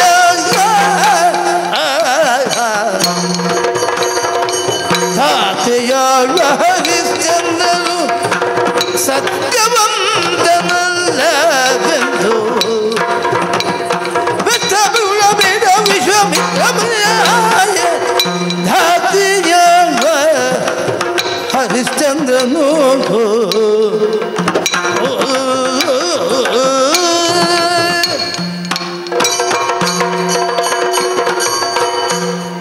ವಿಶ್ವಾಮಿತ್ರರೇ, ಬ್ರಹ್ಮ ಋಷಿಗಳೇ, ಸತ್ಯವಂತನಾಗಿ ಹರಿಶ್ಚಂದ್ರ ಬಾಳಿ ಬದುಕಿದ್ದಾನೆ ಎನ್ನುವುದಾಗಿ ನಾನೊಂದು ಅಭಿಪ್ರಾಯವನ್ನು ಮಂಡಿಸಿದರೆ ಅದನ್ನು ನಾನಾ ಪ್ರಮಾಣಗಳನ್ನು ಕೊಟ್ಟು ನೀವು ವಿರೋಧಿಸಿದಿರಿ. ಈ ಪ್ರಪಂಚದಲ್ಲಿ ಯಾವುದೇ ಒಬ್ಬ ವ್ಯಕ್ತಿ ಒಂದು ಹರಕೆ ಹೇಳಬೇಕು ಎಂದಿದ್ರೆ ಅದರಿಂದ ಪ್ರಯೋಜನದ ಅಪೇಕ್ಷೆಯನ್ನು ಇರಿಸಿಯೇ ಹೇಳ್ತಾನೆ. ನೀವು ಸಭೆಯಲ್ಲಿ ಎದ್ದು ಆವೇಶಗೊಂಡಿರಿ. ಯಾಕೆ ಆವೇಶಗೊಂಡಿರಿ ಎನ್ನುವುದಕ್ಕೆ ದೊಡ್ಡದಾದಂತಹ ವಿಮರ್ಶೆ ಬೇಕಾದಿಲ್ಲ. ನಿಮಗೆ ಅದು ಶೀಲ. ವಸಿಷ್ಠ ಏನನ್ನು ಹೇಳಿದ್ರು ಅದು ಸರಿ ಇಲ್ಲ ಅಂತ ಹೇಳುವುದು ವಿಶ್ವಾಮಿತ್ರರಿಗೆ ಶೀಲ. ಯಾವಾಗ ನೀವು ಕಾಮಧೇನುವಿನ ಪ್ರಕರಣದಲ್ಲಿ ನನ್ನೊಂದಿಗೆ ವಿರೋಧ ಕಟ್ಟಿಕೊಂಡಿರೋ ಆ ನಂತರ ನಿಮ್ಮಲ್ಲಿ ಸುಪ್ತವಾಗಿದ್ದಂತ ಆ ವಿರೋಧ ಕೆಲವೊಮ್ಮೆ ಪ್ರಕಟಗೊಳ್ತದೆ. ಈ ದೇವಸಭೆಯಲ್ಲಿ ನನ್ನವನೆನ್ನುತ್ತಾ ಬಣ್ಣಿಸಿದ್ದು ಯಥಾರ್ಥ ಕೇಳ್ತೇನೆ. ನನಗೆ ಹೆಮ್ಮೆ ಉಂಟವ ನನ್ನವ ಅಂತ. ಸೂರ್ಯವಂಶೀಯ ಎನ್ನುವುದಕ್ಕೆ ನನ್ನವ ಅಂತ ಹೇಳಿದ್ದಲ್ಲ.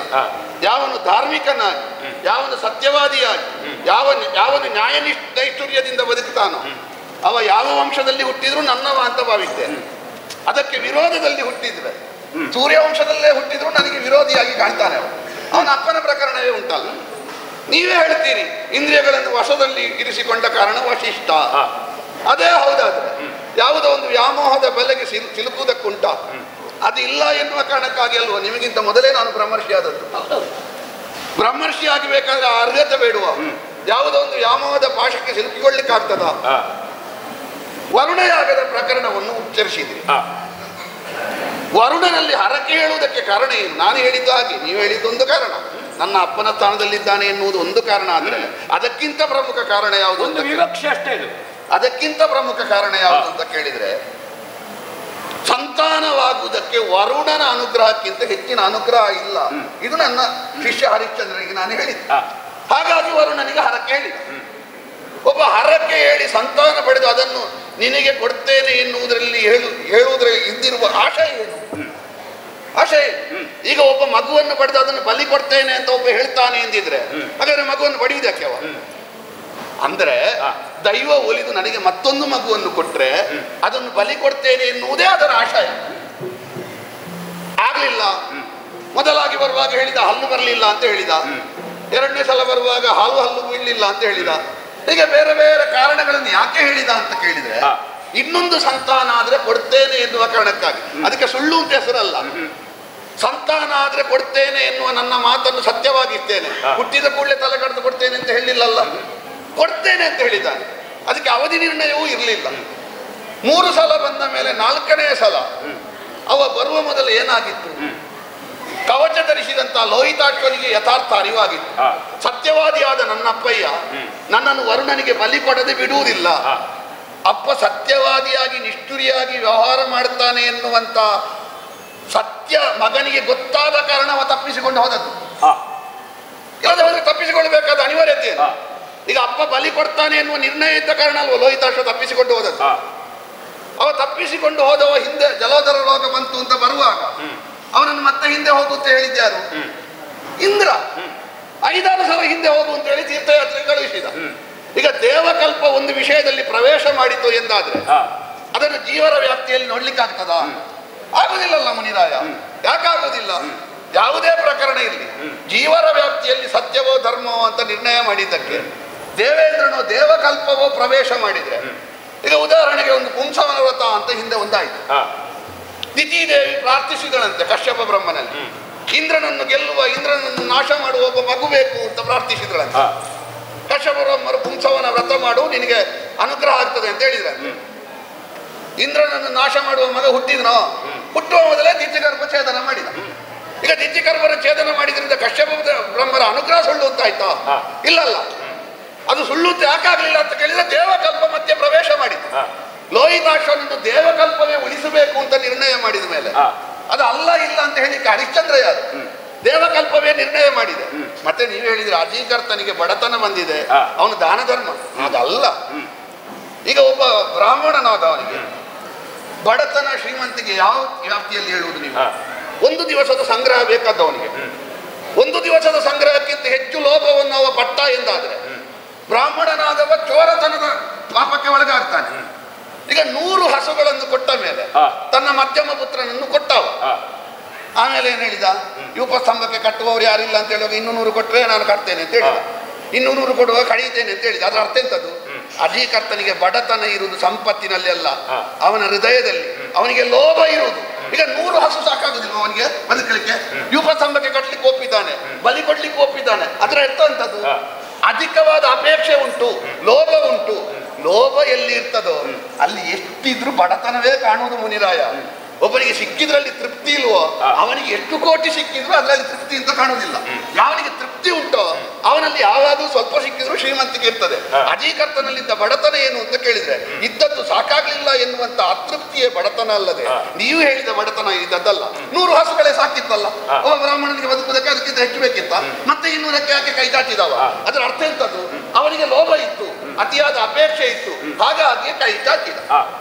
ಈ ವರುಣ ವೇದದಲ್ಲಿ ವರ್ಣನೆ ಒಪ್ಪಿಕೊಂಡ. ನೀವು ಹೇಳಿದ್ರಿ ಹರಿಶ್ಚಂದ್ರನಿಗೆ ಭೂಭಾಗ ಕೊಡಬಹುದಿತ್ತಲ್ಲ, ಹೇಗೆ ಕೊಡುವುದು? ನಿಮ್ಮ ತೊಡೆಯಲ್ಲಿ ಬಂದು ಕುಳಿತುಕೊಳ್ಳಿಲ್ವ?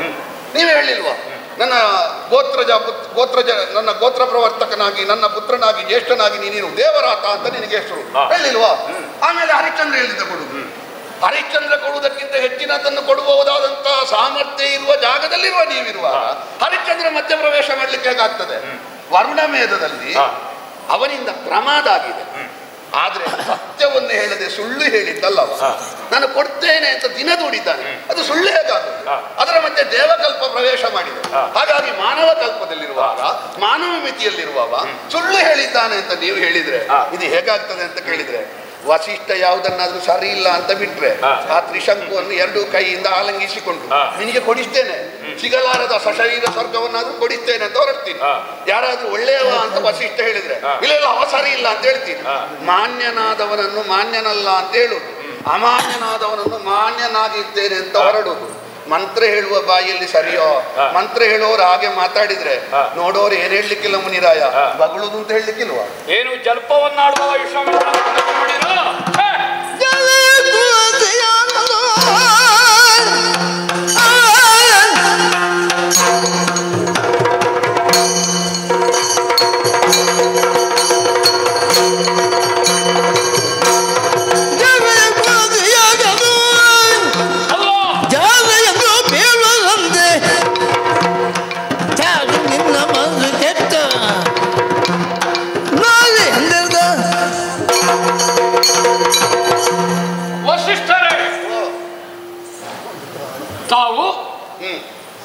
ಸತ್ಯ ಹರಿಶ್ಚಂದ್ರನ ಪ್ರಕರಣದಲ್ಲಿ ಅಜೀಗರ್ತ ಬಡವನಲ್ಲ, ಅಜೀಗರ್ತ ಬಡವನೋ ಶ್ರೀಮಂತನೋ ಅಂತ ಸಮರ್ಥಿಸಬೇಕಾದ್ದು ಮುಖ್ಯ ವಸ್ತುವಲ್ಲ. ನನಗೆ ಪ್ರಸ್ತಾಪ ಏನ ಬಂತು, ಆದ್ರೆ ನಾನು ಅದನ್ನು ನನ್ನ ದೃಷ್ಟಿಕೋನದಲ್ಲಿ ಒಬ್ಬ ಬ್ರಾಹ್ಮಣನಾದವ ಒಂದೊಂದು ಕಾರ್ಯಾಂಗಗಳಿಗೆ ದಕ್ಷಿಣೆಯನ್ನು ಪಡ್ಕೊಳ್ಳುವಂತಹದ್ದು ಅಸಹಜವೇನುವಲ್ಲ, ಅಪರಾಧವೂ ಅಲ್ಲ, ಅದು ವೈದಿಕ ವಿಧಿ. ತನ್ನ ಮಗನನ್ನು ಕೊಡುವಲ್ಲಿ 100 ಹಸುವನ್ನು, ಆಮೇಲೆ ಯೂಪಸ್ತಂಭಕ್ಕೆ ಕಟ್ಟುವಲ್ಲಿ 100 ಹಸುವನ್ನು, ತಲೆ ಕಡಿಯುವಲ್ಲಿ 100 ಹಸುವನ್ನು, ಅದು ವಿಧಿ. ಹೌದು, ಯಾರು ಒಪ್ಪಿಕೊಳ್ಳದೆ ಇರುವಾಗಲ್ವಾ ಹೊರಟದ್ದು? ಹೌದು. ಈಗ ಯಾವ ಹೊರಟದ್ದು ಯಾವಾಗ? ಅದು ಈಗ ಅವನಲ್ಲೇ ಹೇಳಿದ್ದಲ್ಲ ನಾವು, ಯಾರು ಒಪ್ಪಿಕೊಳ್ಳದೆ ಇರುವ ಅಧಿಕರ್ತನೆ ಇಲ್ಲಿ ನಮಗೆ ಹರಿಶ್ಚಂದ್ರ ಸತ್ಯವಂತನು ಅಂತ ಹೇಳಲಿಕ್ಕೆ ಅದು ಪ್ರಕರಣ ಅಲ್ಲ. ಸರಿ, ಪ್ರಸ್ತಾಪ ಏನೋ ಬಂದ ಕಾರಣ ನಾ ಹೇಳಿದ್ದು. ಸರಿ, ಅವ 100 ಹಸುವನ್ನು 1000 ಹಸುವನ್ನು ಪಡ್ಕೊಳ್ಳುವುದು ವೈದಿಕ ಕರ್ಮಾಂಗದಲ್ಲಿ ಅಪರಾಧ ಅಲ್ಲ, ನಿಷೇಧವೂ ಅಲ್ಲ. ಅದನ್ನು ಪಡ್ಕೊಂಡಿದ್ದಾನೆ. ಈಗ ಔರ್ಧ್ವ ದೇಹಿದಲ್ಲಿ ಪಂಚಕದಾನ ಅಂತ ಉಂಟು. ಹಿಡಿಲಿಕ್ಕೆ ಯಾರೂ ತಯಾರಿಲ್ಲ, ಮತ್ತೆ ಯಾರು ಹಿಡಿಬೇಕು ಅಲ್ವಾ? ಅದಕ್ಕೆ ಇವನೇ ಆಗಬೇಕು. ಅವಾಗ ಇನ್ಯಾರನ್ನೋ ಕರೆಯುವುದಲ್ಲ, ಯಾರಿಗೆ ಅನುಷ್ಠಾನ ಇದೆ ಆ ದಾನವನ್ನು ತೆಕ್ಕೊಂಡು ಅನುಷ್ಠಾನದಿಂದ, ಆಚರಣೆಯಿಂದ, ಧರ್ಮಾಚರಣೆಯಿಂದ, ವೈದಿಕಾಚರಣೆಯಿಂದ ತಾವು ಏನನ್ನು ಸಾಧಿಸಬಹುದು ಅಂಥವರಿಗೆ ಅದು ಅಪರಾಧ ಏನೂ ಅಲ್ಲ. ಅದೇ ರೀತಿ ಕರ್ಕೊಂಡ. ಆಮೇಲೆ ತಾವು ಆಡಿದ್ರಿ ಆ ಪ್ರಕರಣದಲ್ಲಿ ಹರಿಶ್ಚಂದ್ರ ಅದು ದೇವಕಲ್ಪ. ಸರಿ, ಒಪ್ಪಿದೆ ನಾನು. ದೇವಕಲ್ಪವನ್ನು ಆಕ್ಷೇಪಿಸುವುದಲ್ಲ. ದೇವಕಲ್ಪವೇ ಹೌದಾದ್ರೆ ವರುಣನೆ ಆರಂಭದಲ್ಲಿ ಬಂದನಲ್ಲ, ವರುಣ ದೇವತೆ ಅಲ್ವಾ? ಅದುವೇ ದೇವಕಲ್ಪ ಅಲ್ವಾ? ಇಂದ್ರ ಬಂದು ರೋಹಿತಾಶ್ವನನ್ನು ಉಳಿಸುವಲ್ಲಿ ಏನು ಪ್ರಯತ್ನ ಮಾಡಿದನೋ ಅದನ್ನು ವರುಣನೇ ಬಂದು ಆರಂಭದಲ್ಲಿ ಕೇಳಿದ್ದು ದೇವಕಲ್ಪವೇ ಅದು. ಅದು ಫಲಾನುಭವಿಯಾದಂತಹ ದೇವತೆ ಬಂದದ್ದು, ಅದು ದೇವಕಲ್ಪ ಎನ್ನುವುದರಿಂದ ಆವಾಗ ಯಾಕೆ ಇನ್ನೊಬ್ಬ ಮಗನನ್ನು ಆದ್ರೆ ನಾನು ಕೊಡ್ತೇನೆ, ಒಂದು ಕ್ರಮ ಉಂಟು. ಇವ ಬಾಯಾರೆ ಹೇಳಿಲ್ಲ, ಇವ ಮತ್ತೆ ಕೊಡ್ತೇನೆ ಎನ್ನುವುದಾಗಿ ಹೇಳಿದ್ರೆ ಹಿಂದಿನ ವಿವಕ್ಷೆ ಅಲ್ಲಿದೆ. ಸರಿ, ದೇವಕಲ್ಪವನ್ನೇ ನಾವು ಒಪ್ಪುವುದಿದ್ರೆ 3 ಸಲ ವರುಣನೇ ಬಂದಿದ್ದಾನೆ, ಅದುವೇ ದೇವಕಲ್ಪ. ಪುನಃ ಇಂದ್ರ ಬರಬೇಕಾಗಿಲ್ಲ ಒಂದು. ಇನ್ನೊಂದು, ಹಾಗಾದ್ರೆ ಯಾಕೆ ರೋಹಿತಾಶ್ವಾದಿ ಪಲಾಯನ ಮಾಡಿದ? ತನ್ನನ್ನು ಒಂದು ಬಲಿ ಪಶುವನ್ನು ಸಂರಕ್ಷಿಸಿಕೊಳ್ಳಬೇಕಾದ್ದು ಯಜಮಾನನಿಗೆ ಕರ್ತವ್ಯ. ಅದು ಸರಿ, ಹೌದಾ? ಪಲಾಯನ ಮಾಡಿದ ರೋಹಿತಾಶ್ವ ಅಂದ್ರೆ ನನಗೆ ಕಾಣುವುದು ಹರಿಶ್ಚಂದ್ರನೇ ಹೇಳಿದ್ರೆ ಹೇಗೆ, ಮಗ ನೀ ಹಿಂದಿನ ಬಾಗಿಲಿನಲ್ಲಿ ಹೋಗುಂತ. ಇಲ್ಲದಿದ್ರೆ ಯಜಮಾನ ಯಾರಿದ್ದಾನೆ ಅವ ಬಲಿ ಪಶುವನ್ನು ಸಂರಕ್ಷಿಸಿಕೊಳ್ಬೇಕಾದ್ದು ಧರ್ಮ. ಈಗ ಅವ ಹೇಳಿದ್ದೇ ಹೌದಾದ್ರೆ ಅಲ್ಲಲ್ಲ, ನಾನು ಇದಮಿತ್ತಮಲ್ಲ, ನಾನು ಕಂಡದ್ದು ಆ ಪ್ರಕರಣದಲ್ಲಿ ನಡ್ಕೊಂಡ ರೀತಿಯಿಂದ ನನಗೆ ಕಂಡದ್ದು ಅದು ಇದಮಿತ್ತಮ್ ಅಂತ ನಾ ಹೇಳಿದಲ್ಲ.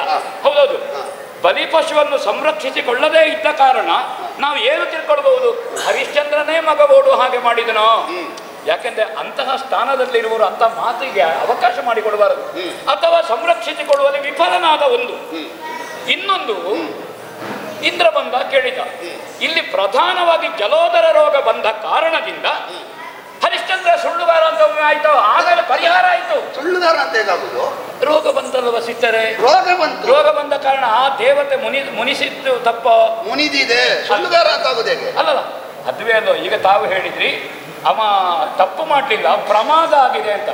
ಅದು ನೀವು ಹೇಳಿದ್ರಲ್ಲೇ ಉಂಟು ಉತ್ತರ. ಅಲ್ಲಲ್ಲ, ಬಲಿಯಾಗಬೇಕಾದ ವ್ಯಕ್ತಿಯನ್ನು, ಬಲಿಯಾಗಬೇಕಾದ ವಸ್ತುವನ್ನು ರಕ್ಷಿಸಿಕೊಳ್ಳುವ ಹೊಣೆಯಲ್ಲಿ ಸ್ವಲ್ಪ ಎಡವಿದ ಸುಳ್ಳುಗಾರ ಅಲ್ಲ, ಎಡವಿದ ಕಾರಣ ಜಲೋದರ ರೋಗ. ಆಗಲೇ ಹೇಳಿದ್ದೆ, ಸತ್ಯ ಎನ್ನುವುದರಲ್ಲಿ ಅರ್ಧ ಅಂತ ಇಲ್ಲ, ಅದು ಪೂರ್ಣ. ಸುಳ್ಳು ಎನ್ನುವುದರಲ್ಲಿ ಸಣ್ಣದು ದೊಡ್ಡದು ಅಂತ ಇದೆ. ಇವ ಉದ್ದೇಶಪೂರ್ವಕವಾಗಿ ಒಂದು ಅವನನ್ನು ತಪ್ಪಿಸಿದ್ರೆ ಒಂದು ಸುಳ್ಳು ಅಲ್ಲ. ಇನ್ನೊಂದು ತಾವು ಹೇಳಿದ್ರಿ, ಇನ್ನೊಂದು ಮಗುವಾದ್ರೆ ಕೊಡುವ ಅಂತ ಇದ್ದ. ನಮ್ಮಲ್ಲಿ ಯಾವಾಗಲೂ ಹಾಗೆ ಒಂದು ಫಲ ಕೊಡುವುದಿದ್ರೆ ಮೊದಲ ಫಲವನ್ನು ದೇವರಿಗೆ ಕೊಡುವುದು. ಹಸು ಕರು ಹಾಕಿದೆ, ಹಸುವಿನ 11ನೇ ದಿವಸ ಹಾಲು ಕರೆದ್ರೆ ಮೊದಲ ದಿವಸವೇ ದೇವರಿಗೆ ಕೊಡುವಂತದ್ದು. ಯಾವುದನ್ನೇ ಒಂದು ಹೊಸ ರೂಢಿಯಲ್ಲಿ ಹೇಳಿದ್ದಾನೆ, ಶಾಸ್ತ್ರಕ್ಕಿಂತ ರೂಢಿ ಬಲವತ್ತರವಾದದ್ದು. ಆ ಕಾರಣದಿಂದ ಒಬ್ರು ಒಳ್ಳೆ ಹಾಡಲಿಕ್ಕೆ ಕಲಿತಾರೆ, ಮೊದಲು ಅವರು ಕಾರ್ಯಕ್ರಮ ಮಾಡೋದು ದೇವರ ಎದುರಿನಲ್ಲಿ. ಒಬ್ಬರು ನುಡಿಸಲಿಕ್ಕೆ ಕಲಿತಾರೆ, ಮೊದಲು ದೇವರ ಸೇವೆ ಮಾಡುವಂತಹದ್ದು, ಗುರು ಸೇವೆ ಮಾಡುವಂತಹದ್ದು. ಅಂತಹದ್ದಲ್ಲಿ ಮೊದಲ ಫಲವನ್ನೇ ಕೊಡುತ್ತಿದ್ರೆ ಆವಾಗ ವರುಣನೇ ಹೇಗೆ ಯೂಪಸ್ತಂಭಕ್ಕೆ ಕಟ್ಟಿದಂತಹ ಶುನಶೇಪನ ಪ್ರಾರ್ಥನೆಯಲ್ಲೇ ವರುಣ ಉಳಿದಿದ್ದಾನೆ. ಆ ನಂತರದ ಪ್ರಕರಣದಲ್ಲೇ ಗೊತ್ತಾಗ್ತದೆ ವರುಣ ಎಷ್ಟು ಸುಮನಸ ಎನ್ನುವುದು. ಅಲ್ಲಿ ರೋಹಿತಾಶ್ವನನ್ನು ಕೊಡ್ತೇನೆ, ಹಲ್ಲು ಬಾರದೇ ಇದ್ರು ವರುಣನೇ ಬಂದಿದ್ದಾನೆ, ಕೊಟ್ಟು ಪ್ರಾರ್ಥನೆ ಮಾಡೋದು, ಕಾಲಿಗೆ ಬೀಳುವುದು.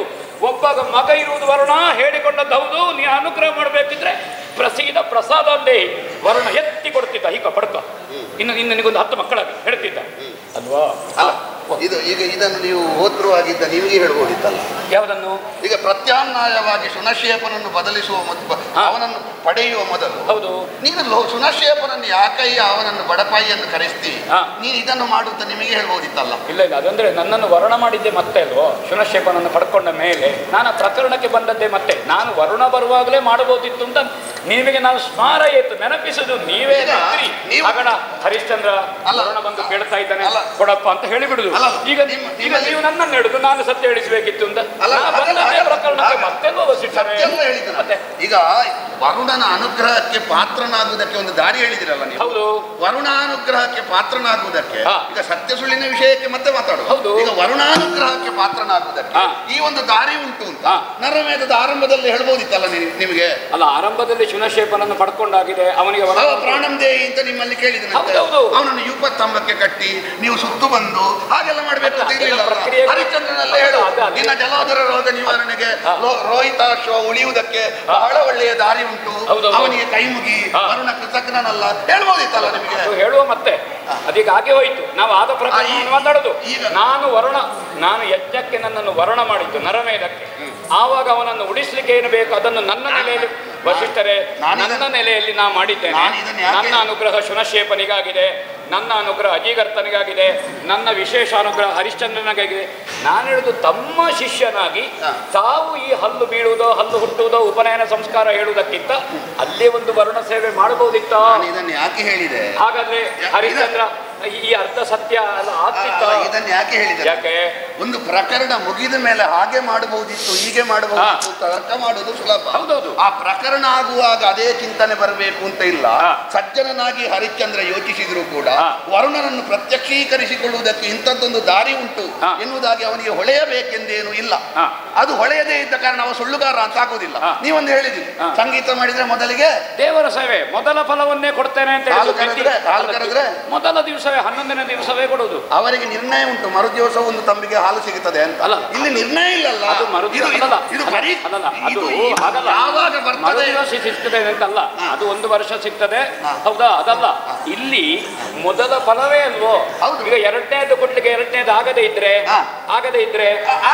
ಕೊಡ್ಲಿಕ್ಕೆ ನಿರ್ಣಯ ಕೊಡ್ಲಿಕ್ಕಿಲ್ವೋ? ಕೊಡ್ಲಿಕ್ಕೆ ಉಂಟು ಎನ್ನುವ ಕಾರಣಕ್ಕಾಗಿ, ಅಷ್ಟು ನಿಷ್ಠುರನಾಗಿ ವ್ಯವಹರಿಸ್ತಾನೆ ಅಪ್ಪ ಎನ್ನುವ ಕಾರಣಕ್ಕಾಗಿ ಲೋಹಿತಾಶ್ವ ತಲೆ ತಪ್ಪಿಸಿಕೊಂಡದ್ದು. ಹೌದು, ಲೋಹಿತಾಶ್ವರನ್ನು ಸಂರಕ್ಷಿಸಿದ್ದು ಯಜಮಾನ ದೋಷ ಅಂತ ನಾನು ಅದನ್ನೇ ಅದನ್ನು ಒಪ್ಪಿಕೊಂಡೆ. ಲೋಹಿತಾಶ್ವನನ್ನು ಸಂರಕ್ಷಿಸದೇ ಇರುವ ಪ್ರಮಾದ ಒಂದು ಘಟಿಸಿದ ಕಾರಣ ಅವನಿಗೆ ಜಲೋದರ ರೋಗ ಬಂದಿದೆ ಹೊರತು ಅವ ಸತ್ಯವಾಕ್ಯದಲ್ಲಿ ತಪ್ಪಿದ್ದಲ್ಲ. ಅಲ್ಲ, ಅದು ಸುಳ್ಳು ಆಯ್ತಲ್ಲಿಗೆ. ಜಲೋದರ ರೋಗ ಬಂದಲ್ಲಿಗೆ ಇನ್ನು ಸತ್ಯ ಆಗ್ಲಿಕ್ಕೆ ನಾವಾಗ ಹೀಗೆ ಮಾಡುವ.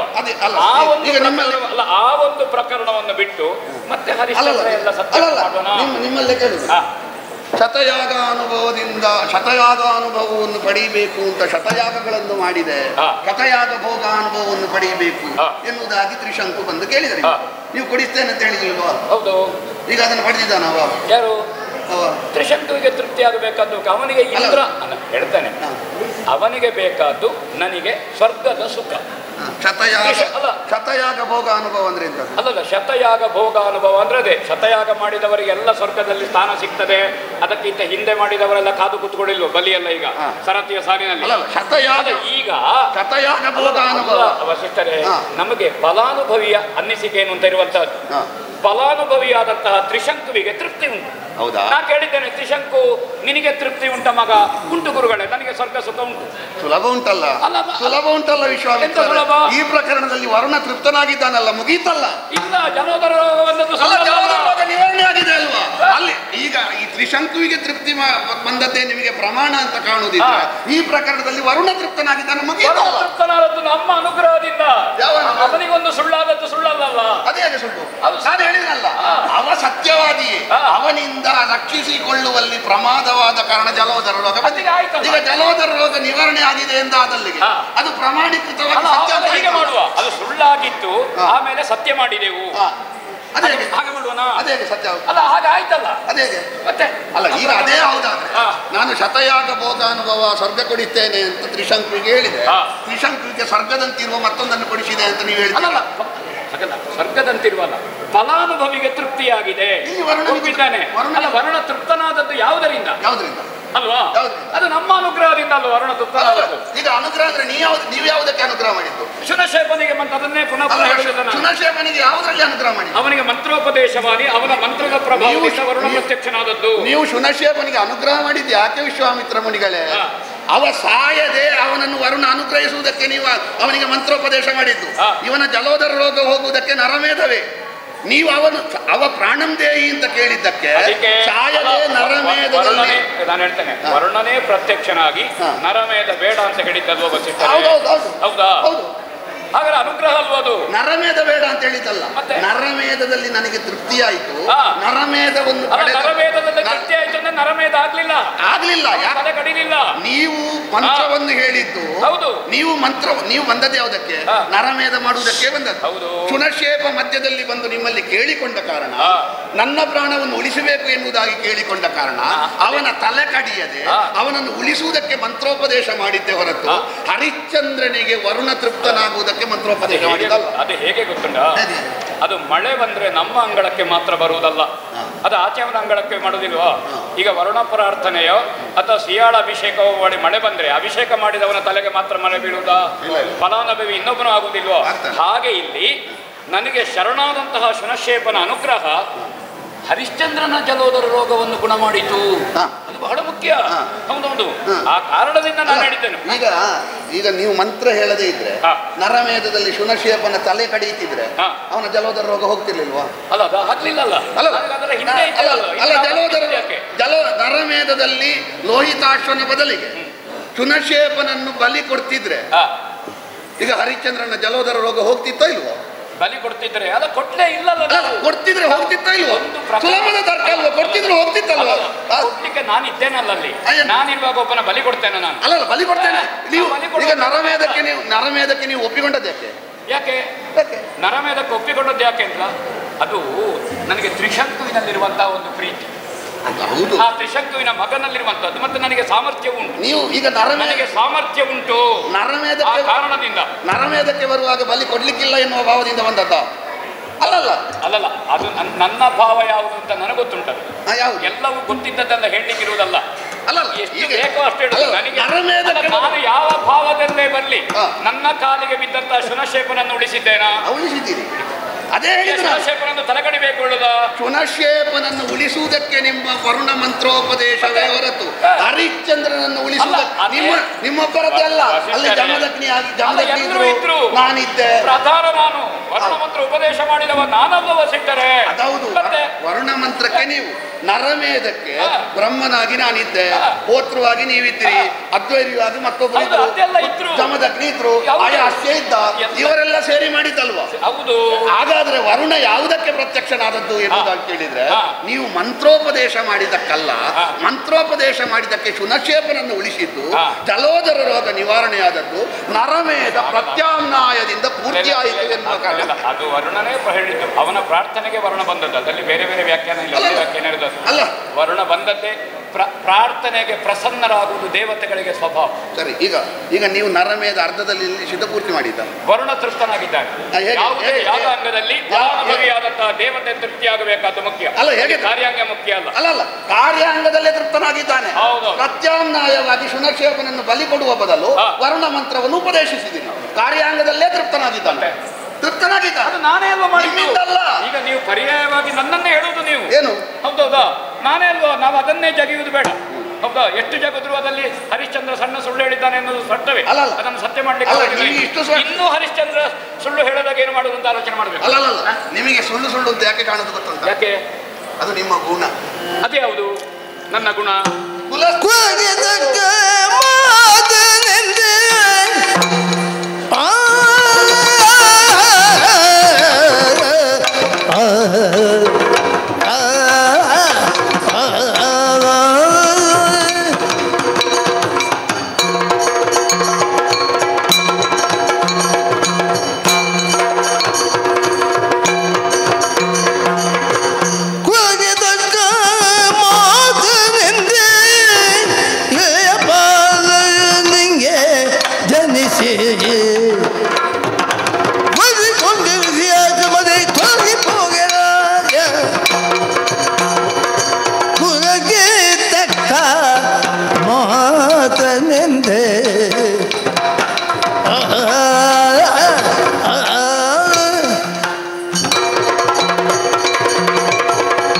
ವಿಶ್ವಾಮಿತ್ರರೇ, ಬ್ರಹ್ಮ ಋಷಿಗಳ ಬೆಂಕಿಯಲ್ಲಿ ನೀರನ್ನು ಎಷ್ಟು ಬಿಸಿ ಮಾಡಿದ್ರು ನೀರಿಗೆ ಒಂದು ಗುಣ ಇರ್ತದೆ.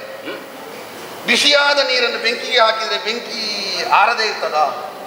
ನೀರು ಎನ್ನುವ ಕಾರಣದಿಂದ ಬೆಂಕಿ ಆರಲೇಬೇಕು. ಬೆಂಕಿಯ ಸಹವಾಸದಿಂದ ನೀರು ಬಿಸಿಯಾದರೂ ಮತ್ತೆ ಬಿಸಿ ನೀರನ್ನು ಬೆಂಕಿಗೆ ಹಾಕುವಾಗ ಆರುವ ಹಾಗೆ ಅದು ಬಿಸಿಯಾಗ್ತದೆ ಹೊರತು ನೀರು ಎನ್ನುವುದು ಸುಳ್ಳಾಗಿರುವುದಿಲ್ಲ. ಅದೇ ಹೇಳಿದ್ದು ನಾನು. ನೀವು ಬ್ರಹ್ಮರ್ಷಿ ಆದ್ರೂ ಅದು ಒಳಗಿಂದ ಅದೇ ಉಂಟಾ ಅಂತ. ಯಾವುದು? ನಿಮ್ಮಲ್ಲಿದ್ದ ಮೊದಲಿನ ಕ್ಷಾತ್ರ. ಅದು ಕೆಲವೊಂದು ಹಣ್ಣಿನಲ್ಲಿ ಎಷ್ಟು ಹಣ್ಣಾದ್ರೂ ಸ್ವಲ್ಪ ಹುಳಿ ಇರ್ತದೆ.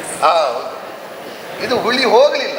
ಬ್ರಹ್ಮರ್ಷಿ ಮತ್ತೆ ಹಾಕಿದ್ದಲ್ಲ ಮೊದಲೇ ಇದ್ದದ್ದು. ಯಾಕೆ ಅಂತ ಕೇಳಿ, ಈ ಪ್ರಪಂಚದಲ್ಲಿ ಕುರಸ್ತ್ರೀಯೊಬ್ಬಳು ಸರಿ ಇದ್ದಾಳೋ ಇಲ್ವೋ ಅಂತ ಹೆಚ್ಚು ವಿಮರ್ಶೆ ಮಾಡುವುದೇ ಬದುಕಿನಲ್ಲಿ ಮಾನಿನಿಯಾಗಿ ಬದುಕದೇ ಇರುವವಳು, ಜಾರೆಯಾದವಳು. ಮಾಡಬಾರದು ವಿಮರ್ಶೆ ಮಾಡಬಾರದು.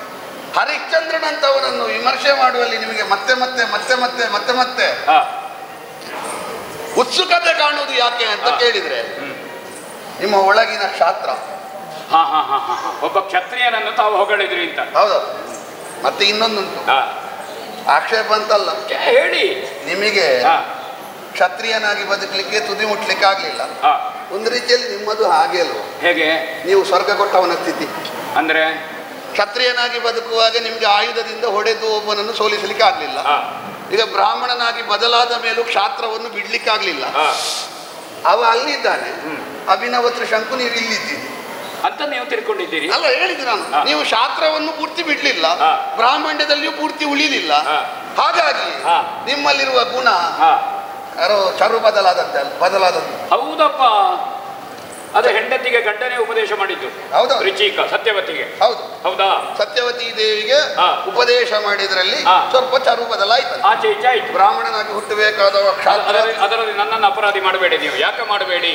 ಆ ಚರುವನ್ನು ತಿಂದ ತಾಯಿಯನ್ನು ಪ್ರಶ್ನೆ ಮಾಡುವುದು, ಅದನ್ನು ವಿಮರ್ಶಿಸುವ ಮಗನ ಕೆಲಸ ಅಲ್ಲ. ನಾನು ಅಪರಾಧ ಅಂತ ಹೇಳಿದ್ದೆ. ಅದೇ ನೀವು ಈಗ ತಾಯಿ ಚರು ಬದಲಾಯಿಸಿದ್ದು ಅಪರಾಧ ಅಂತ ಹೇಳಿದ್ದಲ್ಲ ನಾನು. ಅದು ಸ್ವಭಾವ ಅಲ್ವಾ ಸಿಸ್ಟರೇ? ಸ್ವಭಾವ. ಹೌದು. ಸ್ವಭಾವ ಇಲ್ಲಿಗೆ ಬಂದ ಮೇಲೆ ಷಟ್ರಸೋಪೇತ. ಅದೇ ಈಗ ಈ ಷಟ್ರಸದಲ್ಲಿ 6 ರಸ ಇಲ್ವೋ? ಈ ಬ್ರಹ್ಮರ್ಷಿ ಆದ್ಮೇಲೆ ನೀವೇನ್ ಹೇಳಿದ್ದು? ಕ್ಷತ್ರಬಲಕ್ಕೆ ಧಿಕ್ಕಾರ, ಬ್ರಹ್ಮ ತೇಜವೇ ಬಲಾಬಲ, ಅದಕ್ಕಿಂತ ದೊಡ್ಡ ಬಲ ಇಲ್ಲ. ಹೀಗೆ ಹೇಳಿಯು ಈಗಲೂ ಕ್ಷಾತ್ರವನ್ನೇ ತೋರಿಸ್ತೀರಿ, ರಾಜಸವನ್ನೇ ತೋರಿಸ್ತೀರಿ ಎಂದಾದ್ರೆ ನೀವು ಎಷ್ಟು ಏರಿದ್ರು ಕೆಳಗಿನದ್ದನ್ನು ಬಿಡುವುದಿಲ್ಲಲ್ಲ. ನಿಮ್ಮನ್ನು ಎಷ್ಟು ಜುಟ್ಟು ಹಿಡಿದು ಮೇಲೆ ಎತ್ತಿದ್ರು ನಿಮ್ಮನ್ನು ಕ್ಷಾತ್ರ ಗಡ್ಡೆ ಹಿಡಿದು ಕೆಳಗೆ ತಗ್ತದಲ್ವಾ? ಅದು ಹೇಳಿದ್ ನಾನು. ಹಾಗಾಗಿ ಹರಿಶ್ಚಂದ್ರನ ಬಗ್ಗೆ ಆಗ ಹರಿಶ್ಚಂದ್ರನಂತ ಸತ್ಯವಂತನ ಬಗ್ಗೆ ಸಣ್ಣ ಸುಳ್ಳು ನೀವು ಹೇಳಿದ್ದು ಒಳ್ಳೆದುಂಟು.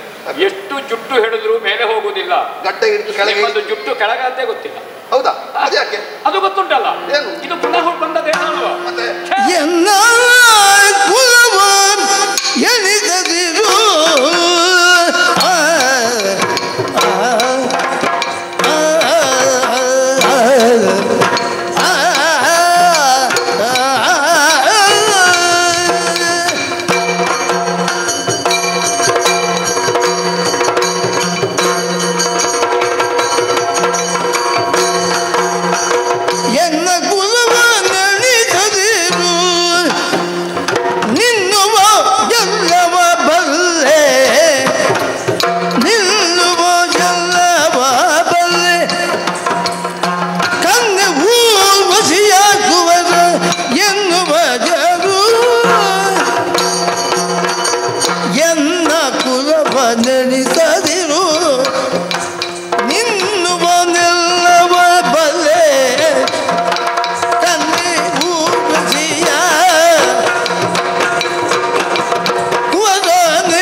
ನನಗೆ ಅಭಿಮಾನ ಇದೆ. ಹೀನ ಕುಲಕ್ಕೆ ನಾನು ಹೇಳಿದದ್ದಲ್ಲ. ದಿಗ್ಬಲಂ ಕ್ಷತ್ರಿಯ ಬಲಂ ಬ್ರಹ್ಮ ತೇಜೋ ಬಲ ಬಲಂ ಶಿವಾನುಗ್ರಹದಿಂದ ಪಡೆದಂತಹ ದಿವ್ಯಾಸ್ತ್ರಗಳು, ಅಸ್ತ್ರ ಗ್ರಾಮಗಳು ತಮ್ಮ ಬ್ರಹ್ಮದಂಡದಲ್ಲಿ ವಿಫಲವಾಗಿ ಹೋಯಿತು. ಹಾಗಾದ್ರೆ ಯಾವುದು ಶ್ರೇಷ್ಠ? ಅದು ಸತ್ಯ. ಅದನ್ನು ಪ್ರಮಾಣ ಅಂತ ಅಂಗೀಕರಿಸಿದ್ದೇನೆ. ವಸಿಷ್ಠರನ್ನೇ ಪ್ರಮಾಣವನ್ನಾಗಿಟ್ಟು ಏರಬೇಕಾದ ಎತ್ತರವನ್ನು ಹೇಳಿದ್ದೇನೆ. ನನ್ನಲ್ಲಿ ಹುಳಿ ಹೋಗದೇ ಇದ್ರೆ, ಕ್ಷಾತ್ರ ಹೋಗದೇ ಇದ್ರೆ ಬ್ರಹ್ಮ ಋಷಿ ಅಂತ ನೀವು ಬಂದು ಉದ್ಘಾಟನೆ ಮಾಡ್ತೀರಾ ನನ್ನನ್ನು ಬ್ರಹ್ಮ ಋಷಿ ಅಂತ ನೀವು ಉದ್ಘಾಟನೆ ಮಾಡಿದ ಕಾರಣ ನನ್ನಲ್ಲಿ ಕ್ಷಾತ್ರದ ಲವಲೇಶವೂ ಇಲ್ಲ ಅಂತ ಒಪ್ಪಬೇಡ. ಇಲ್ಲದಿದ್ದರೆ ನಿಮ್ಮ ಆಯ್ಕೆ ತಪ್ಪಾಗುದಿಲ್ವ? ಅಲ್ಲ, ಅವತ್ತಿರ್ಲಿಲ್ಲ, ಈಗ ಬಂತ ಅಂತ. ಅವತ್ತು ಇಲ್ಲದೆ ಇದ್ದದ್ದು ಒಬ್ಬ ಬ್ರಹ್ಮ ಋಷಿಗೆ ಮತ್ತೆ ಬರುವುದು ಹೇಗೆ? ಈಗ ನೀವು ಹೇಳಿದ್ದನ್ನೇ ನಾವು ತೆಗೆದುಕೊಳ್ಳುವುದು ಹೌದಾದ್ರೆ, ನನ್ನನ್ನೇ ಪ್ರಮಾಣವಾಗಿ ಸ್ವೀಕರಿಸಿ ನೀವು ಹೊರಟದ್ದು ಹೌದಾದ್ರೆ, ನಾನು ಈಗ ಹೇಳಿದ್ದನ್ನು ಪ್ರಮಾಣ ಅಂತ ಇಲ್ಲ ಇಲ್ಲ. ಈಗ ನೀವು ನಮ್ಮ ಈಗ ನನ್ನಲ್ಲಿ ಕ್ಷಾತ್ರದ ವಾಸನಾ ಪ್ರಜ್ಞೆ ಇದೆ ಅಂತ ತಾವು ಹೇಳಿದ್ರಿ. ಆ ವಿಷಯದಲ್ಲಿ ವಿಮರ್ಶೆ ಅಷ್ಟೇ ನಂದು, ತಮ್ಮನ್ನು ಆಕ್ಷೇಪಿಸುವುದಲ್ಲ. ಮೂರು ಮೂರ್ತಿಗಳು ಹೇಳಿದ್ರು ನಾನು ಒಪ್ಪುವುದಿಲ್ಲ. ವಸಿಷ್ಠರೇ ಬಂದು ಹೇಳಬೇಕು. ನೀವೇ ಬಂದು ಹೇಳಿದ ಕಾರಣ ನನ್ನ ಕ್ಷಾತ್ರದ ಯಾವುದೇ ಲವಲೇಶವು ಪೂರ್ವವಾಸನೆ ಇಲ್ಲ ಎನ್ನುವುದು ನೀವು ಪ್ರಮಾಣ ಪತ್ರ ಕೊಟ್ಟದ್ದೇ ನನಗೆ ಸಾಕು ಆಧಾರ. ನಿಮ್ಮ ಹತ್ರ ತೋರಿಸಲಿಕ್ಕೆ ಬೇರೊಂದು ಬೇಕಾಗಿಲ್ಲ. ಈಗ ನನ್ನಲ್ಲಿ ಮತ್ತೆ ಬಂತ ಅಂತ ತಾವು ಕೇಳಿದ್ರಿ. ನೀವು ಕೇಳಿದ್ದು ಸರಿ ಉಂಟು, ಸರಿ ಉಂಟು. ಯಾಕೆ ಸರಿ ಉಂಟು? ನೀವೊಂದು ನಿಮಿಯಜ್ಞಕ್ಕೆ ನಿಮ್ಮನ್ನು ವರ್ಣ ಮಾಡಿದ ಮೇಲೆ ಇಂದ್ರನಲ್ಲಿ ಒಂದು ಹೋದ್ರಂತೆ. ಹೌದು, ಒಂದು 500 ವರ್ಷಕ್ಕೆ ಹೋಗಿದೆ. 1000 ವರ್ಷ ಅಂತ ಇದ್ದ ಸುದ್ದಿ. ಅಂಕೆ ಸಂಖ್ಯೆಯಲ್ಲಿ ವ್ಯತ್ಯಾಸ ಇದ್ರೆ ವ್ಯತ್ಯಾಸ ನೀವು ಮಾಡಿಕೊಳ್ಳಿ. ನನಗೆ ಸುದ್ದಿ ವರದಿ ಅದು. 500 ವರ್ಷದಲ್ಲಿ ಬಂದ್ರಿ. ಯಾವುದೇ ಧಾರ್ಮಿಕ ವಿಧಿವಿಧಾನಗಳು, ವೈದಿಕ ಕೈಂಕರ್ಯಗಳಿಗೆ ದಿನ ಮುಂದೆ ಹಾಕಲಿಕ್ಕಿಲ್ಲ, ನಾಳೆ ನಾಳೆ ಅಂತ. ಅದು ಶೀಘ್ರ ಆಗಬೇಕಾದ್ದು ಫಲಪ್ರಾಪ್ತಿಗೆ. ಹಾಗಾದ ಕಾರಣ ಗೌತಮರನ್ನು ವರ್ಣ ಮಾಡಿ ಯಜ್ಞ ಮಾಡಿದ. ನಿಮಿ ಅದವರ ಆಶ್ರಮದ ಹತ್ರ ವೈಜಯಂತ ಎಂಬ ನಗರವನ್ನು ಮಾಡಿ ಬಹಳ ವಿಶೇಷವಾದಂತಹ ಯಜ್ಞ. ತಮಗೆ ಸಿಟ್ಟು ಬಂತು, ಶಪಿಸಿದ್ರಿ, ವಿಜಯಹನಾಗು. ಶಾಪ ಆ ಫಲದಿಂದ ಅವನಿಗೂ ಬಂತು ಶಕ್ತಿ, ಸಿದ್ಧಿ. ತಮಗೂ ಪ್ರತಿಶಾಪ. ಯಜ್ಞಯಾಗಾದಿಗಳನ್ನು ಮಾಡಿದವ ಪುಣ್ಯಾತ್ಮ, ವಿದೇಹನಾಗು, ಇಬ್ಬರಿಗೂ ವಿದೇಹನಾಗು. ಆದರೆ ವಿದೇಹನಾಗು ಅಂತ ನೀವು ಹೇಳಿದ ಶಾಪದ ಸಂದರ್ಭದಲ್ಲಿ ಋಷಿಮುನಿಗಳು ಆ ನಿಮಿಯನ್ನು ಗುಪ್ತವಾಗಿ ರಕ್ಷಣೆ ಮಾಡಿ, ದೇಹವನ್ನು ರಕ್ಷಣೆ ಮಾಡಿ ಯಾಗ ಪೂರ್ತಿ ಮಾಡಿದರು. ಪ್ರಸನ್ನರಾದಂತಹ ದೇವತೆಗಳು ಪ್ರಸನ್ನರಾಗಿ ಏನು ಬೇಕು ಅಂತ ಕೇಳಿದರು. ಅದರಿಂದ ಯಾಗದ ಪೂರ್ಣಾಹುತಿಯಾಗಿ ಅವಭೃತ ಮುಗಿಸಿ ಕೇಳುವಾಗ ಅವನೇ ಕೇಳಿದ, ಮನುಷ್ಯರ ಕಣ್ಣಿನಲ್ಲಿ ನಾನಿರಬೇಕು ನಿಮಿ, ಹಾಗೆ ಬಂದದ್ದು. ಕಣ್ಣು ಮುಚ್ಚಿ ತೆಗೆಯುವಾಗ ನಿಮಿಷ. ಹೌದಾ? ಆದ್ರೆ ನಿಮಗೆ ಬ್ರಹ್ಮನ ಹತ್ರ ಹೋಗಿ ಕೇಳಬೇಕಾಗಿ ಬಂತು ಅಂತ ನಮಗೆ ವರದಿ. ಏನು ಅಂತ ಅಲ್ಲ, ಅದು ನೀವು ಹೇಳಬೇಕು ವರದಿ. ಆವಾಗ ಬ್ರಹ್ಮದೇವರೇ ಹೇಳಿದ್ರಂತೆ, ನೀವು ದೇಹವನ್ನು ಕಳ್ಕೊ ಮಗ, ಅದು ವರುಣಾಂಶದಲ್ಲಿ ಏನೋ ಸೇರಬೇಕು. ಚೇತನಾರಹಿತವಾಗಿರುವಾಗ, ಅಂಗ ಇಲ್ಲದೆ ದೇಹ ಇಲ್ಲದೆ ಇರುವಾಗ ಬ್ರಹ್ಮನಲ್ಲಿ ಕೇಳಿತು. ಹೌದೌದು, ಸರಿ. ಆಗ ಮಿತ್ರಾವರಣರ ತೇಜಸ್ಸಿನಲ್ಲಿ ಸೇರಿಕೋ ಅಂತ ಬ್ರಹ್ಮನೇ ಹೇಳಿ. ಹೌದು, ಇರ್ಲಿ. ಆ ಸಂದರ್ಭದಲ್ಲಿ ಊರ್ವಶಿಯಲ್ಲಿ ಮತ್ತೆ ಕುಂಭ ಸಂಭವರಾಗಿ ಆ ಸಂದರ್ಭದಲ್ಲಿ ಅವಳು ಹೇಳಿದ್ಲಂತೆ, ನನ್ನ ಮನಸ್ಸು ವರುಣನಲ್ಲಿ, ಚಿತ್ತ ಮೈ ಮಿತ್ರನಲ್ಲಿ ಅಂತ ಹೇಳಿದ್ಲ. ಅಲ್ಲ, ವರುಣ ಕೇಳುವಾಗ ನಾನು ಮಿತ್ರನ ವಶವರ್ತಿ ಆಗಿದ್ದೇನೆ ಅಂತ ಹೇಳಿದ ಕತೆ ಕೇಳಿದ್ದು ನಾನಿರ್ಲಿಲ್ಲ ಅಲ್ಲ. ಆದರೆ ಮನಸ್ಸು ನನ್ನದ್ದು, ಚಿತ್ತ ಸೂರ್ಯನಲ್ಲಿ ಉಂಟು ಅಂತೇಳಿ ಒಬ್ಬನಲ್ಲಿ ಮನಸ್ಸಿರುವಂತಹದ್ದು, ಒಬ್ಬನಿಗೆ ಮೈ ಕೊಡುವಂತಹದ್ದು ಒಂದು ರೀತಿಯ ವಿಚಲನೆ ಅಲ್ಬೋದು. ನಾನು ಪ್ರೌಢ ಭಾಷೆಯಲ್ಲಿ ಹೇಳಿದ್ದು, ಪ್ರೌಢ ದೇವಲೋಕದ ಭಾಷೆಯಲ್ಲಿ ಮನಸ್ಸೊಬ್ಬನಿಗೆ ಮೈಯೊಬ್ಬನಿಗೆ ಅಂತ ಆಯ್ತು. ಹಾಗೆ ಅಂತ ಹುಟ್ಟಿದ ಅಗಸ್ಯರು ಅವರು ತಾನು ಮಿತ್ರನ ಮಗ ಅಂತ ಹೇಳಿಲ್ಲ, ನಾನು ವರುಣನ ಮಗ ಅಂತ ಅವರು ಹೇಳ್ತಾ ಇದ್ದಾರೆ, ನಿಮ್ಮನ್ನು ವರುಣನ ಮಗ ಅಂತ ಹೇಳ್ತಾರೆ. ಹಾಗಾದ್ರೆ ಯಾರ ಅಂಶದಿಂದ ಯಾರು ಎನ್ನುವುದೇ ಸ್ಪಷ್ಟ ಇಲ್ಲ. ಮೈತ್ರಾವರುಣಿ ಒಟ್ಟಿಗೆ ಮೈತ್ರಾವರುಣಿ ಹೀಗೆ ಅಸ್ಪಷ್ಟವಾದದ್ದು ಕಾಣುತ್ತದೆ. ಆ ದೇಹವನ್ನು ಒಂದು ಶಾಪಗ್ರಸ್ತ ದೇಹ. ಹಾಗಾದ್ರೆ ಇಂದ್ರಿಯ ವಶವರ್ತಿಗಳಾಗದ ವಸಿಷ್ಠರಿಗೆ ಒಂದು ಶಾಪ ಬಂದಿದೆ, ಆ ಶಾಪ ಅನುಭವಕ್ಕೂ ಬಂದಿದೆ, ಬ್ರಹ್ಮದೇವರೇ ಪರಿಹಾರ ಹೇಳಿದ್ದಾರೆ ಅಂತ ಆಗುವಾಗ ಒಂದು ಆಗ ನನ್ನನ್ನು ಆಕ್ಷೇಪಿಸಿದ್ರಲ್ವ, ತಮಗೂ ಇಂತಹ ವಿಕಾರಗಳು ಶಾಪವು ಬಂದಿದೆ. ಇನ್ನೊಂದು ಮಿತ್ರ ಸಹನ ಪ್ರಕರಣದಲ್ಲಿ ಹಾಗೆ ಆಗ್ಲಿಲ್ವ? ಏನಾಗಿದೆ? ಆ ಯಜ್ಞವನ್ನೇ ಇಡೀ ಸಂರಕ್ಷಣೆ ಮಾಡುತ್ತಿದ್ದದ್ದು ತಮ್ಮ ತೇಜಸ್ಸಿನಿಂದ. ರಾಕ್ಷಸನೇ ವಸಿಷ್ಠ ರೂಪದಲ್ಲಿ ಬಂತು, ಕುಣಿಸು ಕೇಳಿದ. ಹಾಗೆಂತ ಊಟಕ್ಕೆ ಹೋಗುವಾಗ ನೀವೇ ಹೋದದ್ದು, ರಾಕ್ಷಸ ಅಲ್ಲ. ಹೌದಾ? ರಾಕ್ಷಸ ಒಬ್ಬ ವಸಿಷ್ಠನ ರೂಪವನ್ನು ತಡಿಲಿಕ್ಕೆ ಆಗ್ತದೆ, ಮಿತ್ರ ಸಂಘನಿಗರಿಗೆ ಗೊತ್ತಾಗುವುದಿಲ್ಲ ಅಂತಂದ್ರೆ ವಸಿಷ್ಠರ ರೂಪವನ್ನು ತಡಿಲಿಕ್ಕೆ ಆಗ್ತದೆ ಅಲ್ವ? ಏನಾಗುತ್ತೆ? ಅಲ್ಲ, ಆಯ್ತು, ಅದು ಮಿತ್ರ ಸಂಘನಿಗೆ ಗೊತ್ತಾಗ್ಲಿಲ್ಲ, ಪ್ರಮಾದ ಮಿತ್ರ ಸಹನದ್ದು.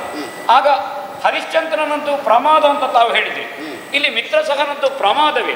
ಹಾಗೆಂತ ತಾವು ಸಿಟ್ಟಿನಿಂದ ಶಪಿಸಿ, ಅದರಿಂದ ಅವನೇ ತನ್ನ ರಾಜಶಿತನದಿಂದ ಶಪಿಸುವುದಕ್ಕಾಗಿ ಹಸ್ತದಲ್ಲಿ ಉದಕವನ್ನು ಹಿಡ್ಕೊಂಡ, ಮದಯಂತಿ ತಡಲು.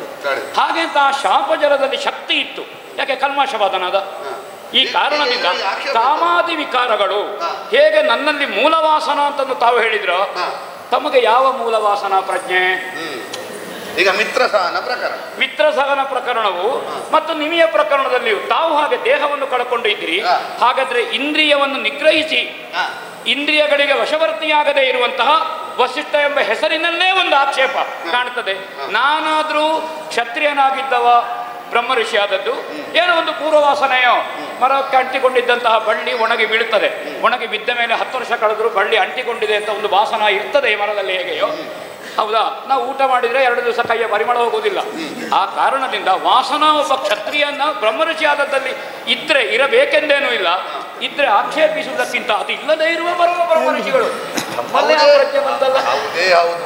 ವಿಶ್ವಾಮಿತ್ರ ಮುನಿಗಳೇ, ನೀವು ಪೂರ್ವಾಶ್ರಮದಲ್ಲಿರುವಾಗ, ನೀವು ಬರುವ ಮೊದಲು ನಾನು ಏಕಾಗ್ರತೆಯಲ್ಲಿರುವಾಗ ನನ್ನ ಹೆಂಡತಿಯೇ ಬಂದು ಕೇಳಿದ್ದಾಳೆ, ಏನು ಮುಖದಲ್ಲಿ ಇಷ್ಟು ಕಂದಿದಂತಹ ಒಂದು ಸ್ಥಿತಿ ಕಾಣ್ತಾ ಉಂಟು, ಕೌಶಿಕ ಬರ್ತಾ ಇದ್ದಾನೆ, ಅವನಿಂದಾಗಿ ಇಂಥ ರಕ್ತಪಾತ ಆಗ್ಲಿಕ್ಕೆ ಉಂಟು, ಯಾಕೆ ನೀವು ತಡೆಯುವುದಿಲ್ಲ?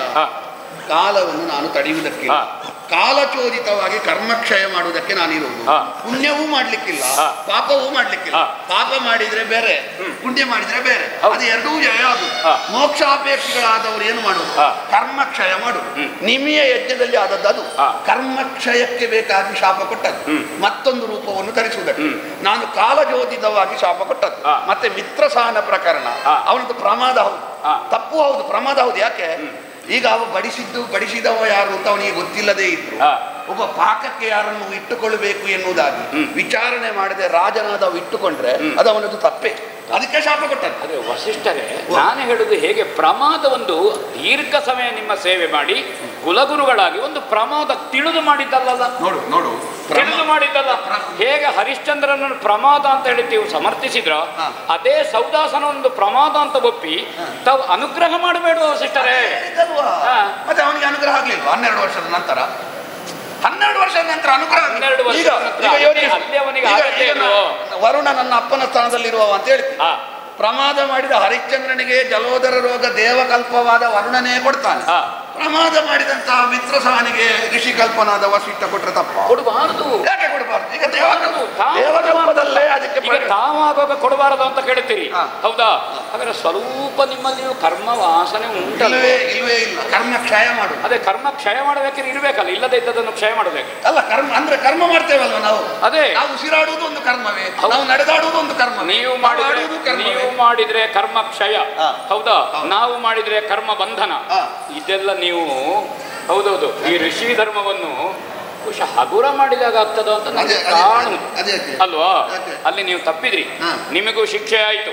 ಬ್ರಹ್ಮದೇವರು ಹೇಳಿದ್ದಾರೆ. ಹಾಗಾದ ಕಾರಣ ಒಬ್ಬ ಕ್ಷತ್ರಿಯನಾದಂತಹ ಬ್ರಹ್ಮಋಷಿ ಮಾಡುವುದರಲ್ಲಿ ಬ್ರಹ್ಮದೇವರು ಹೇಳಿದ್ರಲ್ಲ, ಆ ಹುಟ್ಟಿನ ಮೂಲವಷ್ಟು ಒಳ್ಳೆದಿಲ್ಲ ಅದು. ವಸಿಷ್ಠ ಮುನಿಗಳೇ, ಶಿಕ್ಷೆ ಆದದ್ದರಲ್ಲೆಲ್ಲ ನಾವು ತಪ್ಪಿತಸ್ಥರು ಅಂತ ಅರ್ಥ ಅಲ್ಲ.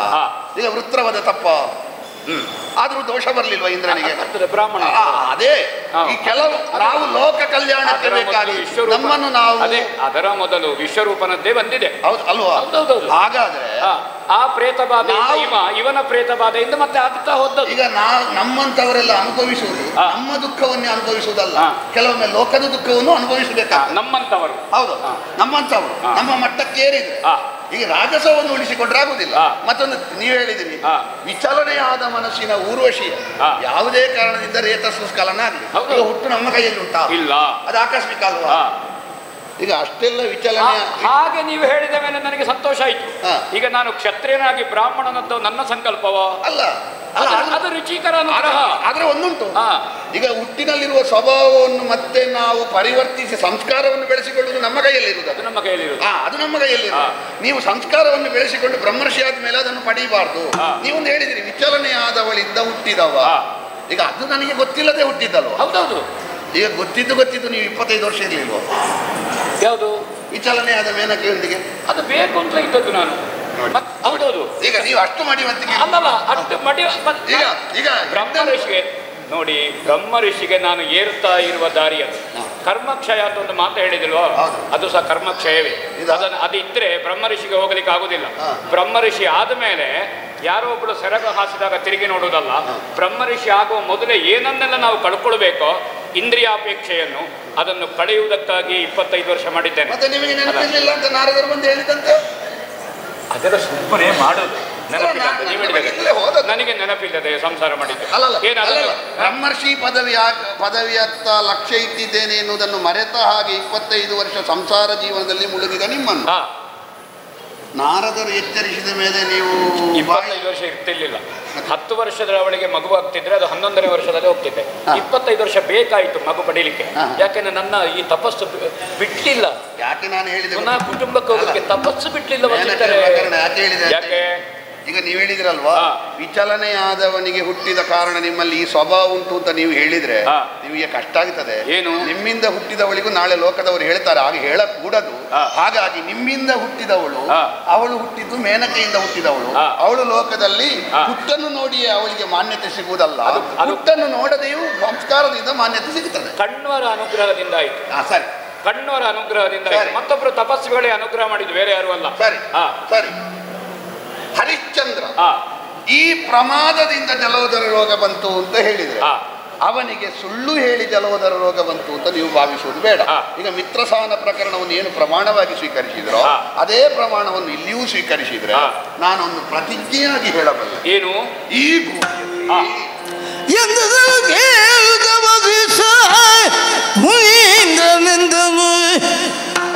ಬಾಯೋಳು ಇನಿತದೊಂದು ಬೇಳಲು ಕೇಳಿ ಹರಿಶ್ಚಂದ್ರಾಖ್ಯ ಭೂವರನು ಸಂದರಾಯರು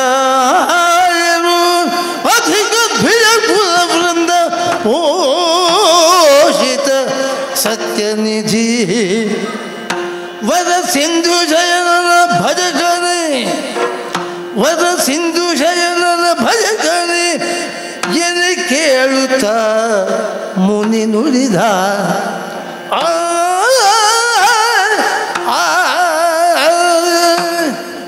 ವಿಶ್ವಾಮಿತ್ರರೇ, ಬ್ರಹ್ಮರೇಶ್ವರ ಧರಣಿ ಪಾಲಕರಲ್ಲಿ ಅತ್ಯಧಿಕ ನೆನೆಸಿ ಚಂದಿರನಾದರೂ ಬಿಸಿಯಾದನು, ಬೆಂಕಿಯಾದರೂ ತಣ್ಣಗಾದೀತು, ಸೂರ್ಯನಾದರೂ ಪ್ರಭೆ ಕಳೆದುಕೊಂಡಾನು, ಧಾರಿಣಿಯಾದರೂ ರಸಾತಳಕ್ಕೆ ಹೋದೀತು, ಜಲನಿಧಿಯಾದರೂ ಬತ್ತಿ ಹೋದೀತು.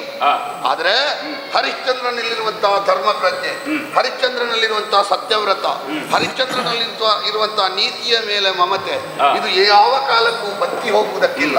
ಈ ಧಾರಿಣಿಯಲ್ಲಿ ಹರಿಶ್ಚಂದ್ರನಂತಹ ಧರ್ಮಾತ್ಮ ವರ್ತಮಾನ ಕಾಲದಲ್ಲಿ ಯಾರೂ ಇಲ್ಲ ಎನ್ನುವುದು ನನಗೆ ದೃಢವಾದಂತಹ ವಿಶ್ವಾಸ.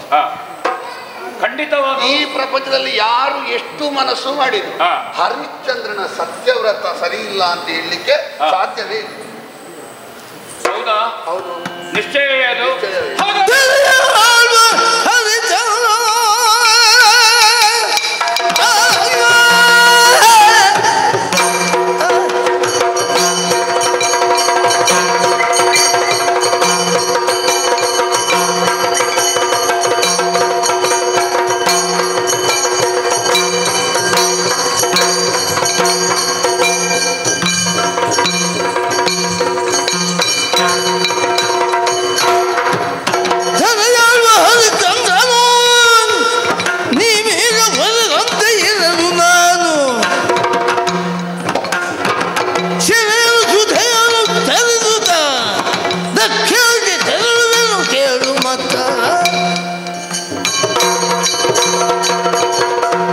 ಕಳೆದು ಹೋದ ಘಟನೆಗಳನ್ನು ನೆನಪಿಸುವುದು ಮುಖ್ಯ ಅಲ್ಲ, ಅದನ್ನು ವಿಮರ್ಶಿಸುವುದು ಮುಖ್ಯ ಅಲ್ಲ.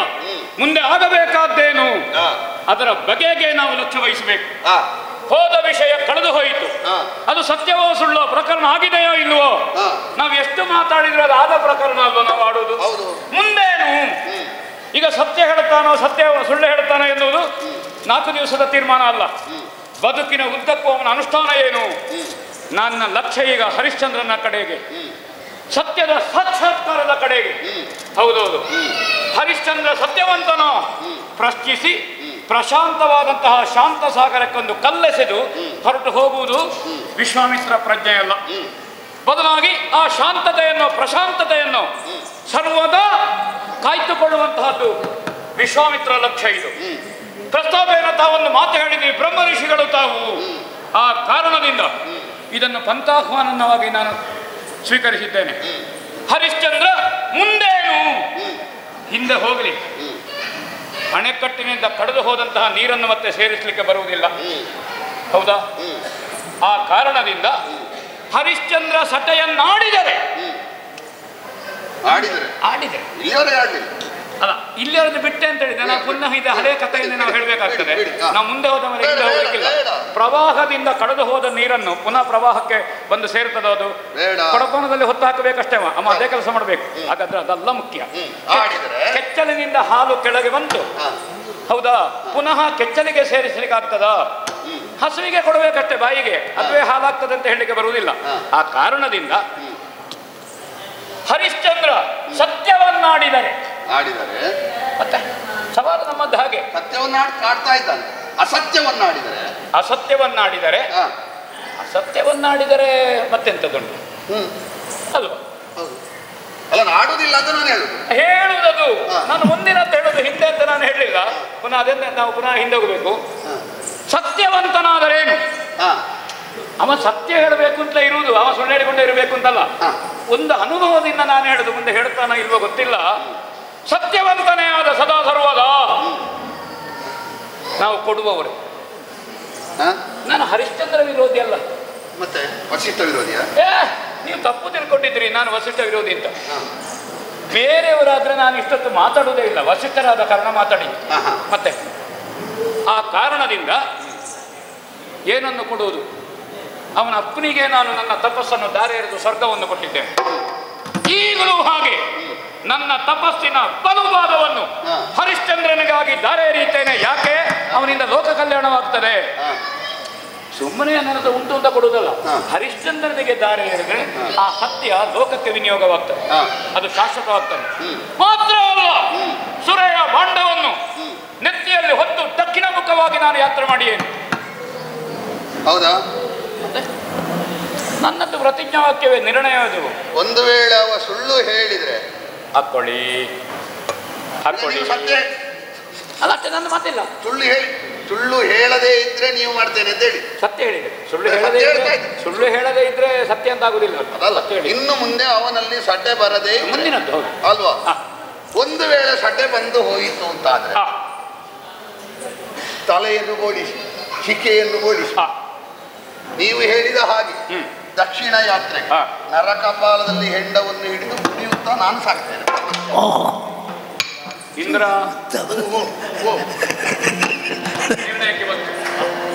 ಎಂದುದಗಿದನು ಮಾದಿದರು ಸುರಪಾಲ ಎಂದ ಸರ್ವರೋಳ್ ಆಗಲು ಚಂದದಲ್ಲಿ ಹೋಗಿರುತ್ತ ಚಂದದಲ್ಲಿ ಹೋಗಿರುತ್ತ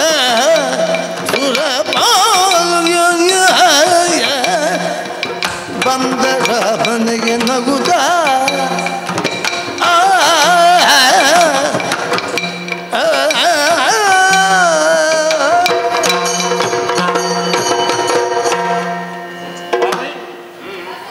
ಯಾವುದನ್ನಾದರೂ ಮತಿಸದೆ ಸಮ್ಮತಿಸುವುದು ಸ್ವಭಾವವಲ್ಲ ಅನ್ನುವುದನ್ನು ನಾವು ಮೂಲಾಧಾರವಾಗಿ ಇರಿಸಿಕೊಂಡರೆ ಹೌದು.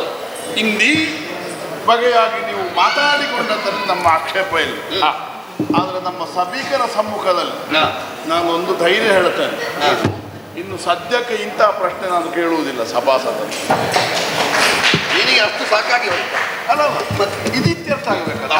ಹಾಗೆ ಇದಕ್ಕೆ ಸರಿಯಾದ ಉತ್ತರ ಸಿಕ್ಕಿದ ಮೇಲೆ ನೀವು ಅವನಿಗೆ ತಪಸ್ಸನ್ನು ಧಾರೆ ಎರೆಯುತ್ತೀರೋ ಅಲ್ಲ ಇವರು ಶಿಖೆಗೊಳಿಸುತ್ತೀರೋ ಅನ್ನುವುದಲ್ಲ ಇದರಲ್ಲಿ ಅಂತಿಮವಾಗಿ ವಿಜಯವಾಗಬೇಕಾದದ್ದು. ನಮಗೆ ಸತ್ಯದ ಹೂರಣ ಏನು ಅನ್ನುವುದನ್ನು ಸ್ಪಷ್ಟಗೊಳಿಸ, ಸತ್ಯದ ಸ್ವರೂಪ ಏನು. ಹೌದು, ಯಾಕೆ ನಾವು ಇದನ್ನು ನಿರೀಕ್ಷಿಸಬಹುದು. ಇವರು ಮಾತನಾಡಿಕೊಂಡದ್ದು ಬ್ರಹ್ಮರ್ಷಿ ವರೇಣ್ಯ. ಆದ್ದರಿಂದ ಈ ಜಗತ್ತಿಗೆ ಒಂದು ಹೊಸ ಸತ್ಯ ಉದ್ಘಾಟನೆಯಾಗಲಿ ಅನ್ನುವುದನ್ನು ನಾನು ಬಯಸುತ್ತೇನೆ. ಒಂದುಂಟು ಏನು, ನೀವು ಇಲ್ಲಿಗಾಗ ಬರ್ತಿರ್ಬೇಕು. ಇಂದ್ರ, ಇದು ತೀರ್ಮಾನ ಆಗದೆ ದೇವಸಭೆಗೆ ವಿಶ್ವಾಮಿತ್ರನ ಪ್ರವೇಶ ಇಲ್ಲ. ನೀವು ಬರುವುದೇನು ಅಲ್ಲ, ಯಾಕಂದ್ರೆ ನಾ ಬಂದ್ರೆ ಪುನಃ ಒಂದು ಪ್ರಸಂಗ ಆಗ್ತದೆ, ಅವಾಗ ನನಗೆ ಮಾತಾಡೋದೇ ಆಗುದಿಲ್ಲ. ಅಲ್ಲ, ಅದು ಸರಿ ಹೇಳು. ಅದಕ್ಕೆ ಬೇಕಾಗಿ ನನ್ನ ಲಕ್ಷ್ಯ ಸತ್ಯದ ಸ್ವರೂಪದ ಸಾಕ್ಷಾತ್ಕಾರ, ಸತ್ಯ ಸಾಕ್ಷಾತ್ಕಾರಕ್ಕಾಗಿ ಕಾಯೋಣ. ಅದಕ್ಕೆ ಬೇಕಾಗಿ ನಾನು ಸುಳ್ಳನ್ನು ಗಟ್ಟಿ ಮಾಡ್ತಾ ಹೋಗುದು. ಸುಳ್ಳು ಗಟ್ಟಿಯಾಗದೆ ಸತ್ಯ ಅದರ ಮೇಲೆ ನಿಲ್ಲಿಕ್ಕಾಗ್ತದ? ಇಲ್ಲ ಇಲ್ಲ. ಮತ್ತೊಂದು, ಅನೃತದ ಅಡೆತಡೆಗಳು ಬಾರದೆ ಸತ್ಯದ ನಡುವೆ ಗಮ್ಯವನ್ನು ಸೇರುವುದು ಕಷ್ಟ. ಪರೀಕ್ಷೆ ಬೇಕು. ಹೌದು, ಪರೀಕ್ಷೆ ಬೇಕು. ಅಲ್ಲ, ನಿನಗೆ ಗೊತ್ತಿಲ್ಲದೆ ಕೇಳಿದ್ದಲ್ಲ, ನೀನು ಲೋಕಕ್ಕೆ ಸರಿಯಾದ ಪ್ರಮಾಣ ಬೇಕು ಎನ್ನುವುದಾಗಿ ಕೇಳಿದ್ದು ಅಂತ ನಮಗೆ ಗೊತ್ತುಂಟು. ನಿಸ್ಸಂಶಯವಾಗಿ ಹೋಗಿ ಆ ಪ್ರಶ್ನೆಯ ಮರ್ಮವನ್ನು ನೀವು ಅರ್ಥ ಮಾಡಿಕೊಂಡು, ನಾನು ಪೂರ್ವ ಪೀಠಿಕೆಯಲ್ಲಿ ಹೇಳಿದ್ದೇನೆ, ಜಗತ್ತಿಗೆ ಉದಾತ್ತವಾದ ಆದರ್ಶವಾಗಿ ಒಂದು ಸತ್ಯೋದ್ಘಾಟನೆಯಾಗಬೇಕು. ಸತ್ಯಕ್ಕೆ ಆದರ್ಶ ವ್ಯಕ್ತಿ ಯಾರು ಅಂತ ನಿರ್ಣಯ ಆಗಬೇಕು. ಯಾಕೆ ಆಗಬೇಕು? ಆ ಸತ್ಯ ಪಥವನ್ನು ಆ ಮೇಲಿನ ಭಾವಿ ಜೀವನ ಜನಾಂಗವು ಅನುಸರಿಸುವಂತಾಗಬೇಕು. ಇದು ವಿಶ್ವಾಮಿತ್ರನ ಪರೀಕ್ಷೆಗೆ ಹೊರಟದ್ದ ಅಂದ್ರೆ ನನ್ನದು ಸೂಚನೆ ಹೇಳುವುದು ಒಳ್ಳೆಯದು ಅಂತ. ಯಾರಲ್ಲಿ? ಅಯೋಧ್ಯೆಗೆ ಹೋಗಿ ಹರಿಶ್ಚಂದ್ರನ ತಮ್ಮ ಪ್ರಿಯ ಶಿಷ್ಯನ ಹತ್ರ ದೇವಸಭೆಯಲ್ಲಿ ಕೌಶಿಕರು ಪ್ರತಿಜ್ಞಾಬದ್ಧರಾಗಿ ಹೊರಟಿದ್ದಾರೆ. ಹೌದೌದು. ಹಾಗಾದ್ರೆ ನಾನು ಏನೆಲ್ಲ ಬಂದೀತು ಅಂತ ಹೇಳಲಿಕ್ಕೆ ಬರುವುದಿಲ್ಲ ಪ್ರಸಂಗದಲ್ಲಿ, ಒಂದು ಹೇಳಿದ್ರೆ ಒಳ್ಳೇದು ಅಂತ. ಆ ವಿಷಯದಲ್ಲಿ ಒಂದು ವಿಶ್ವಾಸದಿಂದ ಹೇಳಬೇಕ ನಾನು. ಅವನಿಗೆ ಪೂರ್ವ ಸಿದ್ಧತೆ ಇಲ್ಲದೆ ಈಗ ಯಾರಲ್ಲಿ ಆದ್ರೂ ಪರೀಕ್ಷೆ ಎದುರಿಸುವ ಸಿದ್ಧಿ ಉಂಟು ಅವನಿಗೆ. ಅವನಿಗೆ ಪೂರ್ವ ಸಿದ್ಧತೆ ಬೇಡ. ಈಗ ಯಾರಾದ್ರೂ ಅಗ್ನಿಯಲ್ಲಿ ಉರಿ ಅಂತ ಹೇಳಲಿಕ್ಕೆ ಉಂಟಾ? ಮಂದಾರಗಿರಿಯನ್ನು ಚಲಿಸಬೇಡ ಅಂತ ಹೇಳಲಿಕ್ಕೆ ಉಂಟಾ? ಚಲಿಸಕೂಡದು, ಇದು ಉರಿಬೇಕು ಸ್ವಭಾವ ಅಲ್ವಾ? ಅದು ಉಳಿದೇ ಉಳಿಯುತ್ತದೆ. ಸೂರ್ಯನಲ್ಲಿ ಬೆಳಕು ಬೀರು ಅಂತ ಹೇಳಲಿಕ್ಕೆ ಉಂಟಾ? ಇಲ್ಲವಲ್ಲ. ಇವನಿಗೂ ಸತ್ಯ ಎನ್ನುವುದು ಸ್ವಭಾವ. ಎಲ್ಲಿಯವರೆಗೆ ನಿಮ್ಮ ಪರೀಕ್ಷೆ ಮುಗಿದು ಅವ ಸತ್ಯಸಂಧ ಅಂತ ನಿರ್ಣಯ ಆಗ್ತದ ಅಲ್ಲಿಯವರೆಗೆ ನಾನು ಅಯೋಧ್ಯೆಗೆ ಕಾಲಿಡುವುದಿಲ್ಲ. ಇವರು ಇಲ್ಲಿಗಿಲ್ಲ, ಅವರು ಅಲ್ಲಿಗಿಲ್ಲ, ನಾವು ಮಾತ್ರ ಇಲ್ಲೇ ಇರ್ತೇವೆ. ನಾನು ಇಲ್ಲಿಗೆ ಬರ್ತೇನೆ, ನಾನು ಅಯೋಧ್ಯೆಗೆ ಹೋಗ್ತೇನೆ. ಒಂದು ಅಯೋಧ್ಯೆಯದೊಂದು ನಿರ್ಣಯ ಆಗದೆ ಅಲ್ಲಿಗೆ ಹೋಗಲಿಲ್ಲ. ನಾನಂತೂ ಅನ್ವೇಷಣೆಗೆ ಹೊರಟೆ. ಒಳ್ಳೆಯದು, ಒಳ್ಳೆಯದು.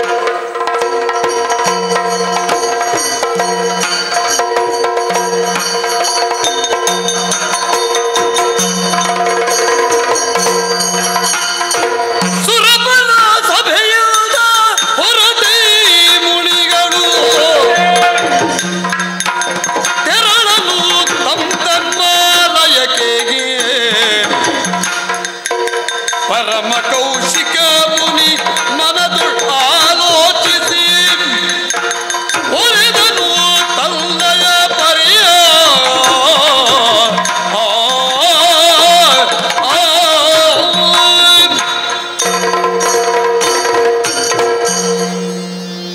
ಹಿಂದಿನ ಧ್ವನಿಯೇ ಬದಲಾವಣೆ ಆಯ್ತಲ್ಲ. ನಾನು ದೇವಲೋಕದ ಸಭೆಯಿಂದ ಹೊರಟ ಕೂಡಲೇ ಆಗ ದೇವಧ್ವನಿ, ಓ ಇದು ಮರ್ತ್ಯ ಧ್ವನಿ. ದೇವಸಭೆಯಿಂದ ಹೊರಟ ಕೂಡಲೇ ನನಗೆ ನೋಡಿ ತಲೆಗೆ ಹುಳ ಬಿಟ್ಟಾಗ ಅದೇ ಪ್ರತಿಜ್ಞಾಬದ್ಧನಾಗಿ ಹೊರಟಿದ್ದೇನೆ. ಹೆಮ್ಮೆ ಇದೆ. ಹರಿಶ್ಚಂದ್ರ ಸತ್ಯವಂತನಾದರೆ ತಪಸ್ಸನ್ನೇ ದಾರೆ ಎರೀತೇನೆ.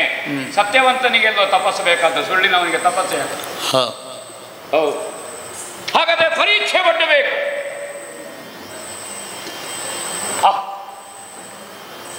ಪರೀಕ್ಷೆ ಮಾಡುವಾಗ ಸ್ವರ್ಣದಿಂದಲೇ ಮಾಡುವುದು. ಅದಕ್ಕಾಗಿಯೇ ಓ ಸ್ವರ್ಣಾಧ್ವರ, ಜಾಮುನಾಧ್ವರ. ಹೌದು ನೋಡ, ಅದರಲ್ಲೇ ಅಲ್ವೋ ಅದಿದ್ರೆ ಮೋಹ ಹೆಚ್ಚು. ಆ ಬಣ್ಣವು ಮೋಹವನ್ನು ಆಕರ್ಷಿಸ್ತದೆ. ಚಿನ್ನದ ಬಣ್ಣ ಅದು ಶ್ರೀಮಂತಿಕೆಯೂ ಹೌದು, ಯಜ್ಞದ ಜ್ವಾಲೆಯ ತ್ಯಾಗವೂ ಹೌದು. ಅದು ಕುತ್ತಿಗೆಯಲ್ಲಿ ಧರಿಸಿದರೆ ಮೋಹವೂ ಹೌದು. ಜಾಮುನಾಧ್ವರ ಕಪಟ ತಾಪಸಿಗಳ ಸೃಷ್ಟಿಯನ್ನು ಮಾಡಿ ಕಳಿಸ್ತೇನೆ ಅಯೋಧ್ಯೆಗೆ.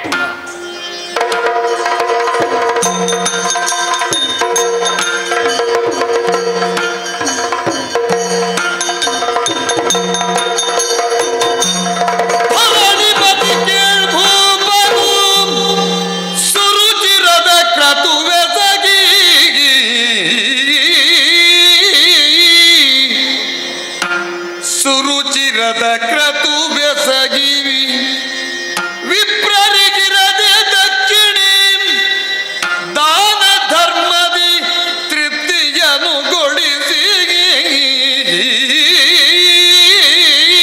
ವಿಪ್ರರಿಗಿರದೆ ದಕ್ಷಿಣೆ ದಾನ ಧರ್ಮದಿ ತೃಪ್ತಿಯನ್ನು ಗೊಳಿಸಿ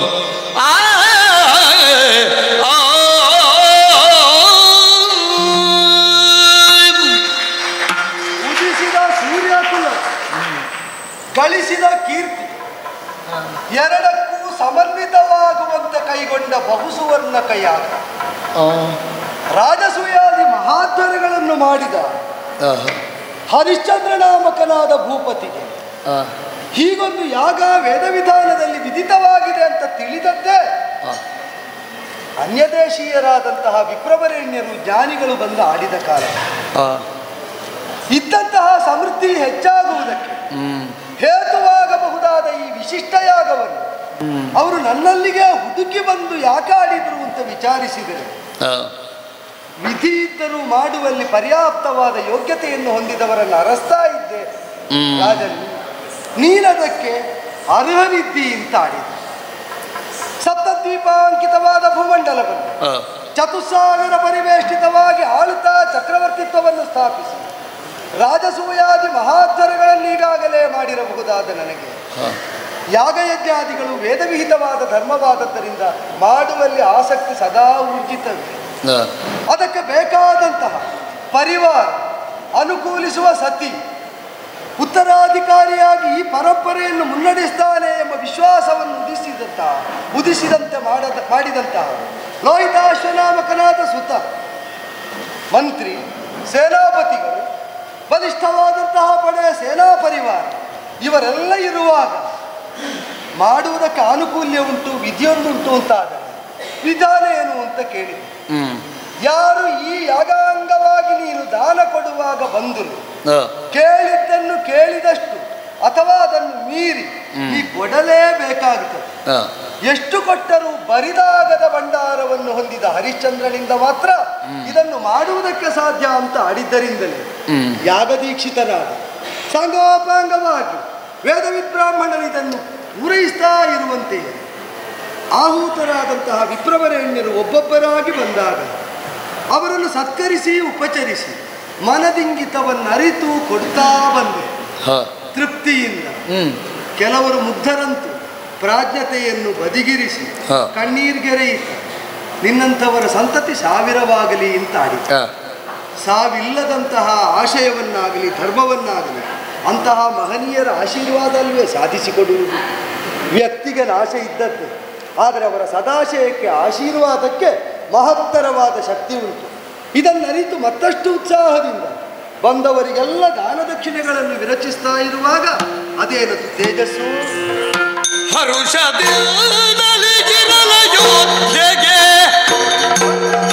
ಪರಮಋಷಿಕನು ಬರುವುದಾಗ ಧರಣಿಪತಿ ಕಾಣುತ್ತಲೆದ್ದನು ಇದಿರುಗೊಳ್ಳುತ್ತಾಗ ಧರಣಿಪತಿಯೂ ಸತ್ಯವ್ರತ ತ್ರಿಶಂಕು ವಿರಸುವುದು ಹರಿಶ್ಚಂದ್ರ, ಮಹರ್ಷಿ ವಿಶ್ವಾಮಿತ್ರರು, ಬ್ರಹ್ಮರ್ಷಿ ವರೇಣ್ಯರು ಅವರ ಪಾದ ಮೂಲಕ್ಕೆ ಧನ್ಯ ಪ್ರಭು, ಧನ್ಯ ಧನ್ಯ. ಸದಮಲರು ನೀವು ಯಜ್ಞ ಕಾಲದುಳ್ ಒದಗಿ ಬಂದುದರಿಂದ ಎನ್ನ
ದಿವ್ಯ ಪ್ರಭಾಮಂಡಲ ಪರಿವೃತವಾದ ಅದ್ಭುತವಾದಂತಹ ವ್ಯಕ್ತಿತ್ವ ಬ್ರಹ್ಮರ್ಷಿ ವರೇಣ್ಯರಾದ ವಿಶ್ವಾಮಿತ್ರರು ತಮ್ಮ ಆಗಮನ ಇದೋ ವಿದ್ಯುತ್ ಸಂಚಾರವನ್ನು ಮೈಮನಗಳಲ್ಲಿ ಉಂಟು ಮಾಡಿದ್ದು ಸತ್ಯವೇ. ಮಿಂಚಂದ್ರೆ ಹಾಗೆ ಅಲ್ಲ, ಬೆಳಕು ಒಗ್ಗೂಡಿ ಪಕ್ಕನೆ ಮಿಂಚಿದ ಕಾಲದಲ್ಲಿ ಒಮ್ಮೆಗೆ ನಾವು ಬೆರಗಾಗಿ ಬಿಡ್ತೇವೆ. ಹಾಗೆ ಅಂತ ಆ ಬೆಳಕು ವಿಶಿಷ್ಟವಾದ ಅನುಭೂತಿಯ ಸ್ಮರಣೆಯನ್ನು ಉಳಿಸುವುದು ಸತ್ಯತ. ತಮ್ಮ ಆಗಮನವು ಹಾಗೇ ಆದದ್ದು ಅಂತ ಪರಿಭಾವಿಸ್ತೇವೆ. ಒಂದು ಕಾರ್ಯವನ್ನು ಮಂಗಳಾತ್ಮಕವಾಗಿ ನಾವು ಪೂರೈಸುವಾಗ ಅದು ವೇದ ವಿಧಾನವೇ ಹೌದು ಅಂತ ಆದರೆ ಶುಭವಾಗಬೇಕು, ಸಂಪನ್ನವಾಗಬೇಕು ಅಂತ ಹಂಬಲಿಸ್ತೇವೆ. ವೈದಿಕರಾದ ಅಂತಹ ಸತ್ಕರ್ಮ ನಡೆಯುವಾಗ ಘಟಿಸುವ ಘಟನೆಗಳನ್ನೇ ನಿಮಿತ್ತವಾಗಿಸಿಕೊಂಡು ಇದು ದೈವ ಪ್ರೀತಿಕರವಾಗಿದೋ ಅಪೂರ್ಣವಾಗಿದೋ ಅಂತ ಘೋಷಿಸ್ತಾರೆ. ನಿಮ್ಮಂತಹ ಸದಮಲರು ಈ ಯಾಗಾವಸಾನದ ದಾನ ಪ್ರಸಂಗದಲ್ಲಿ ತಾನಾಗಿ ಬಂದು ಒದಗಿದ್ದೇನುಂಟು, ಈ ಕೃತ್ಯ ಸಾರ್ಥಕವಾಯಿತು, ದೇವ ಪ್ರೀತಿಕರವಾಯಿತು, ಹೊಳಪುಳ್ಳದ್ದಾಯಿತು, ಧನ್ಯತೆಯನ್ನು ತಂದಿತು ಎಂಬಲ್ಲಿ ಯಾವ ಸಂದೇಹವನ್ನು ಉಳಿಸಿಕೊಳ್ಳಿಲ್ಲ. ಚಕ್ರವರ್ತಿಯಿಂದ ಏನನ್ನು ನಿರೀಕ್ಷಿಸಿದ ಅದನ್ನು ಮಾತಿನ ಮೂಲಕವಾಗಿ ನೀನು ಅಭಿವ್ಯಕ್ತಗೊಳಿಸಿದಿ. ಸರ್ವೋಪಚಾರಗಳನ್ನು ಪಾದಮೂಲದಿಂದ ತೊಡಗಿ ಕೊಡ್ತಾ ಅಷ್ಟೂ ತೃಪ್ತಿ. ಎಲ್ಲವನ್ನು ಸ್ವೀಕರಿಸುವ ಕೃಪೆ ತೋರಿದಿರಿ. ಅಯ್ಯೋ ಸ್ವಾಮಿ ಹರಿಶ್ಚಂದ್ರ,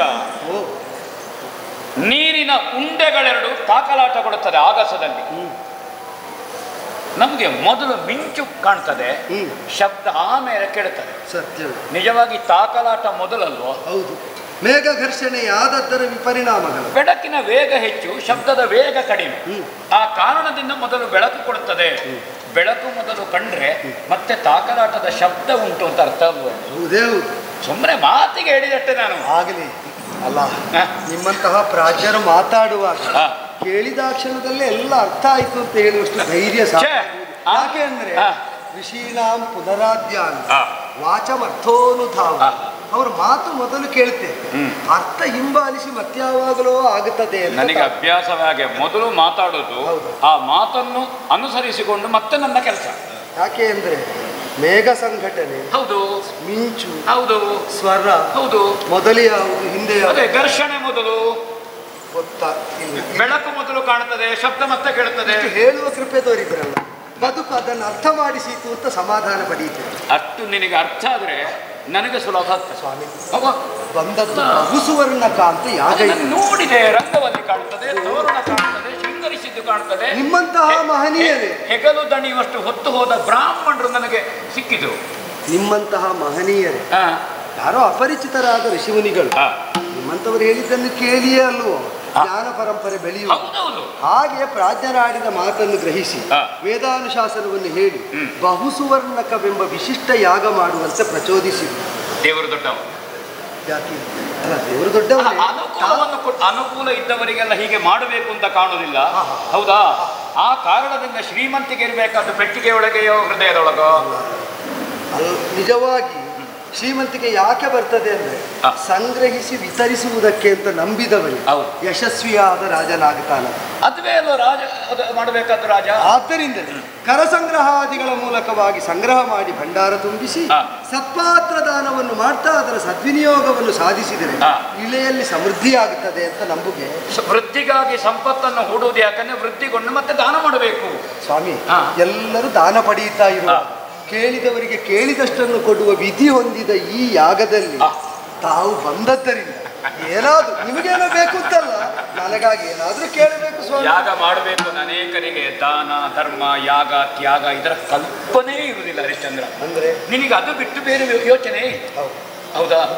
ಹಾಗೆ ಇರಬೇಕಾದ ಹಾಗೆ ಇರಬೇಕಾದ್ದು. ನಾನು ಹಾಗಾದ್ರೆ ಬಂದದ್ದು ಸರಿಯಾದ ಸಮಯಕ್ಕೆ. ತಾವು ಸಮಯ ನೋಡಿ ಬರುವುದಲ್ಲ, ಬಂದ ಸಮಯ ಸರಿಯಾಗ್ತದೆ ತಾನಾಗಿ. ನಾನು ಸಮಯಕ್ಕೆ ಬರುವುದು, ಸರಿ, ಬಂದದ್ದೇ ಸಮಯ ಇಲ್ಲ. ತಾವು ಹೇಳಿದ್ರೆ ಹಾಗೆ, ತಾವು ಹೇಳಿದ್ರೆ ಹಾಗೆ ಅಂತ ನಾನು ಹಾಗೇ ಹೇಳುದಲ್ವಾ? ಹಾಗೆ ಹೇಳಬೇಕಾದಲ್ವಾ? ಇದು ದಾನ ಅಲ್ವಾ? ಹೌದು ಹೌದು ಸ್ವಾಮಿ. ಯಾಗಾಂಗದಲ್ಲಿ ಕೇಳಿದ್ದನ್ನು ಕೊಡಬೇಕು ಅಂತ ಬೇಡ, ಅದು ಸ್ವರ್ಣ ಮೂಲವಾಗಿ ಬೇಡ, ಕೇಳದೇ ನಿರ್ವಾಹ ಇಲ್ಲ. ನಿಮಗೆ ದಾನ ಬೇಡ, ನನಗೆ ನಿಮ್ಮ ಆಶೀರ್ವಾದ ಬೇಕಲ್ಲ. ನಾನು ಏನನ್ನು ತೆಕ್ಕೊಳ್ಳೋದೇ ಆಶೀರ್ವಾದ ಮಾಡ್ಲಿಕ್ಕೆ ಆಗ್ತದ? ಅದು ಯಾಗಾಂಗದಲ್ಲಿ ನಾನು ನಿರತನಾಗಿರುವ. ನೆನಪಿಸಿದ್ದೊಳ್ಳೆದಾಯ್ತು, ಹೌದಲ್ಲ? ಏನು ಕೇಳೋದು, ಏನು ಕೇಳೋದು? ಅಲ್ಲ, ನಿಮಗೆ ಅಂತಲ್ಲ, ನನಗಾಗಿ. ಭೂವರ ಭೂವರ ಪಕ್ಕದ ನಿಜ ಬೆನ್ನ ಏರಿಯೇ ಕವಡಿ ಹಾರಿಸಿಯೇ ನಿಂತಾನೆ ಹಾರುವಲ್ಲದವು ಹೊನ್ನ ರಾಶಿಯ ಕೊಡುವದಿಲ್ಲದೇನೆ ಕಿನ್ನನಾಗದೆ ರೂಪದಲ್ಲಿ ತರುಳ್ ಮನ್ನಿಸಿದ ತಾನಿತ್ತು ಮುದದಲ್ಲಿ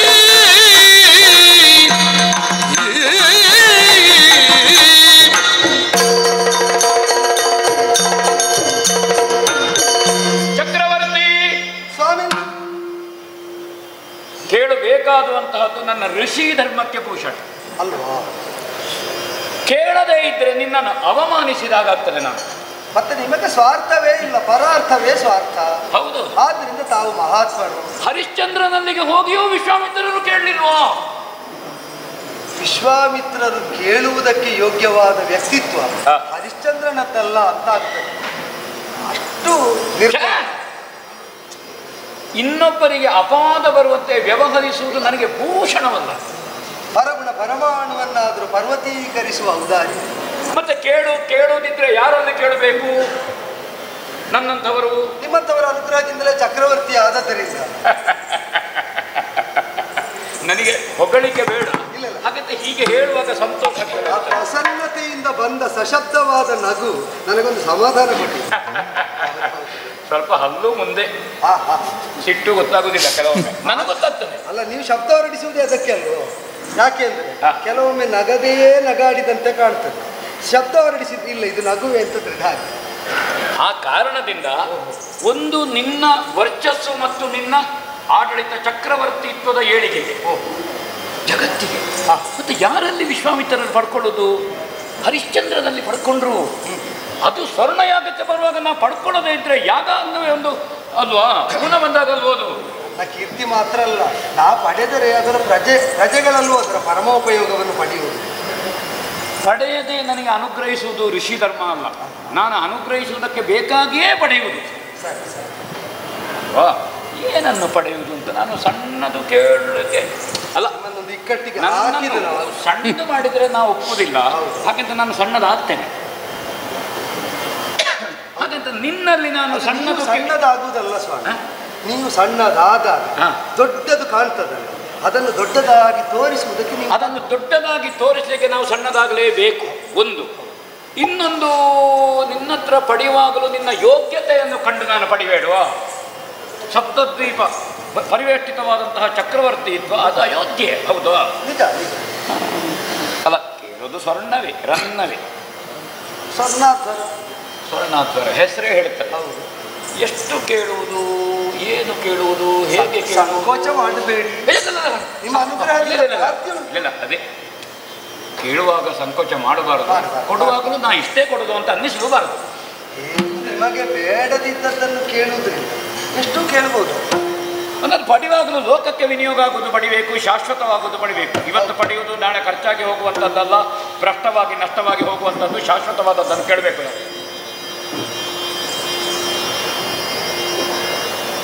ಪಟ್ಟಾಳು ಪಟ್ಟದಾನೆಯ ಮೇಲೆ ನಿಂತು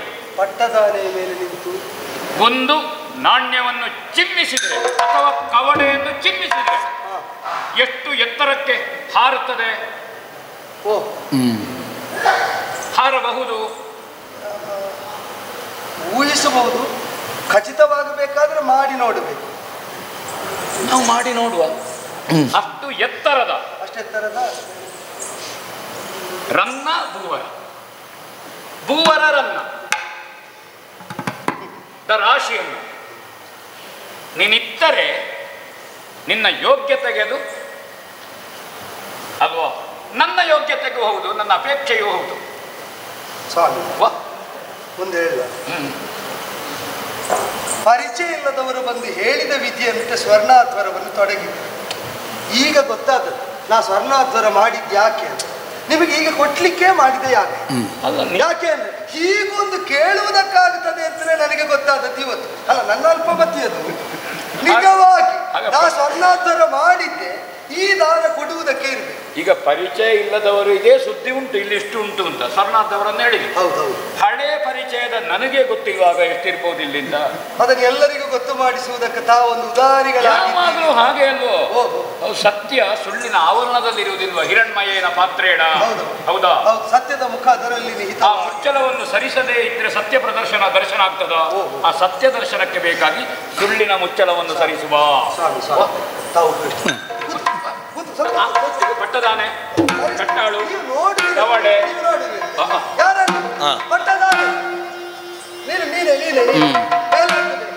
ಕವಡೆ ಕವಡೆ ಕೊಡಿ ಅವನ ಕೈ. ಆರಿಸು.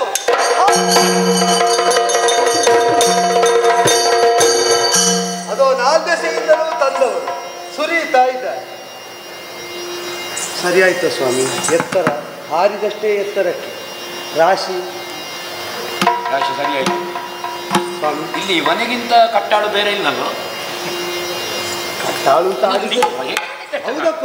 ಇಲ್ಲ, ಕಂಡದ್ದರಲ್ಲಿ ಅತ್ಯಂತ ಬಲಿಷ್ಠನಾದವನು, ಅತ್ಯಂತ ಎತ್ತರದವನನ್ನೇ ಆಯ್ದು ನಿಲ್ಲಿಸಿದ್ದೇನೆ ಸ್ವಾಮಿ. ಇನ್ನೊಮ್ಮೆ ಕೂತ್ಕೊಂಡು ಸುವರ್ಣ ತಮ್ಮ ಪಾದ ಮೂಲಕ ಇದನ್ನು ನಮ್ಮ ಪೃಥ್ವಿಪತಿ ಕುಲ ಜಾತ ಲಾಲಿಸೈ ಕಥನಮೋ ಏನ್ ಸ್ವಾಮಿ? ಯತಿವರಿಯ ಕಾಣುತ್ತ ಕ್ಷಿತಿಪತಿಯೊಳಿಯುತ್ತೆಂದ ಮತಿಯುತನೆ ನೀನಿತ್ತ ಧನ ನಿನ್ನೊಳ್ ಇರಲಿ ಈಗ ಎನ್ನದಾಗುತ್ತ ಇಲ್ಲಿ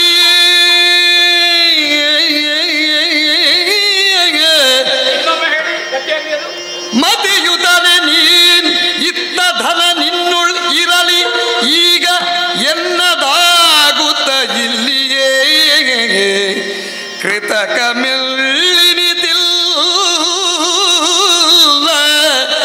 ಕೃತಕ ಮೆಳ್ಳಿನಿತಿಲ್ಲ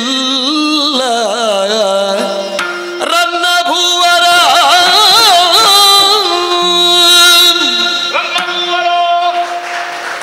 ಹೊಸ ಎತ್ತುಗಡೆ ಅದು. ಈಗ ರನ್ನ ಋಷಿವರ ಅಂತ ಆಡುವುದು ಒಳ್ಳೆಯದೇವ ಏನು? ಯಾಕೆಂದ್ರೆ ರನ್ನದ ರಾಶಿ ಅಷ್ಟು ಪಾದ ಮೂಲಕ ಅರ್ಪಿತ. ರನ್ನ ಋಷಿವರ ಆಗುವುದು ಬೇಡ, ರನ್ನ ಭೂವರ ಅಂತ ಆಗ್ಲಿ, ಆಗಿಯೇ ಇರ್ಲಿ. ಅಪಚಾರ ಆದ್ರೆ ಮನ್ನಲಿ ಛೇ, ಬೇಡ. ಬೆರಳಿಗೋ ಕೊರಳಿಗೋ ಕಿವಿಗೋ ಕಾಲಿಗೋ ಕುತ್ತಿಗೆಗೋ ಇದ್ದದ್ದು ತೆಗೆದೆಸೆದವರಿಗೆ ಯಾವ ಬೇಕು ಅಂತ ಕಂಡ್ರೆ ಅಲ್ಲೇ ನಾನು ಉಳಿಯುತ್ತಿರ್ಲಿಲ್ವೋ? ಇದಕ್ಕಿಂತ ವೈಭವದ ಪೀಠವನ್ನು ಸ್ಥಾಪಿಸ್ತಿರ್ಲಿಲ್ಲ. ಬೇಡ, ನೀವು ಬೇಡ ಇರ್ಲಿ ಇರ್ಲಿ. ಅಲ್ಲಲ್ಲ, ನಾನು ಅದರಲ್ಲೇ ಹೌದೌದು. ನೀವು ಬಿಟ್ಟದ್ರಲ್ಲಿ ನಾನೀಗ ಬಂದದ್ದನ್ನು ಆಲೋಚನೆ ಮಾಡ್ತೇನೆ. ಅದು ಗಮ್ಮತ್ತೆ. ಮೋಹ ಇಲ್ಲ, ಅದು ನನಗೆ ಗೊತ್ತಿಲ್ವೋ? ವ್ಯಾಮೋಹ ಮೊದಲೇ ಇಲ್ಲ, ಚಾಚಾ, ಪ್ರೀತಿ ಉಂಟು. ಅದು ಲೋಕದ ವೈಚಿತ್ರ್ಯ ಸ್ವಾಮಿ. ಮೋಹ ಇಲ್ಲ ಅಂತ ಹೇಳಿದವರಲ್ಲಿ ಎಲ್ಲ ಇರುವುದು, ಮೋಹ ಇದ್ದವರಲ್ಲಿ ಯಾವುದು ಕಾಣುವುದಿಲ್ಲ. ಮೋಹ ಇಲ್ಲ ಅಂತ ಹೇಳಿದವರಲ್ಲಿ ಎಲ್ಲ ಕಾಣ್ತದೆ. ನಾನು ಬೇಡ ಅಂತ ಹೇಳುವುದು, ತಿರಸ್ಕರಿಸಕೂಡುದು. ರನ್ನ ಭೂವರ ನಿನಗೆ ಅಪೇಕ್ಷಿಸಿ ಕೊಟ್ಟ ನಿನಗೆ ಅಪಚಾರ ಮಾಡಿದಾಗ ಆಗ್ತದೆ ಹರಿಚಂದ್ರ. ನನಗೆ ಅದೇ ಬೇಸರ ಆಗುದು. ಇಲ್ಲ, ಈಗ ಅಪಚಾರ ಮಾಡಿ ನಾವು ಹೋಗುದಾ? ಅಲ್ಲ, ತಾವೆಲ್ಲಿ ಅಪಚಾರ ಮಾಡಿದ್ರಿ? ಸ್ವೀಕರಿಸಿದ್ರಲ್ಲ. ಎಲ್ಲಿಡುವುದು? ಇದನ್ನು ಹಾಗೆ ಇಡ್ಲಿಕ್ಕೆ ಧೈರ್ಯ ಉಂಟಾ? ಈಗ ಕೊಟ್ಟು ಸಮಸ್ಯೆ ಆಯ್ತೇ ಸ್ವಾಮಿ. ಸ್ವಾಮಿ, ಇದು ಸಮಸ್ಯೆ. ನಾವು ಹೇಳಿದಲ್ಲಿ ಪಡ್ಕೊಂಡು ಹೋದ್ರೆ ಸಮಸ್ಯೆ ಆಗ್ತದೋ? ನಾವು ಹೇಳಿದೆ ಭಂಡಾಗಾರವನ್ನು ನಿರ್ಮಿಸಿ ಕಾವಲಿಗೆ ಜನ ಇರಿಸಿ ಇಲ್ಲಿಂದ ಸಾಗಿಸಲು. ನೀ ಬೇರೆಯೋ ನಾ ಬೇರೆ ಒಟ್ಟಿಗೆ ನಿಂತಾಗ ಒಂದೇ ಅಲ್ವಾ? ನನ್ನದು ನಿನ್ನಲ್ಲಿದ್ರೆ ನಿನ್ನದು ನನ್ನಲ್ಲಿದ್ರೆ ವ್ಯತ್ಯಾಸವೋ?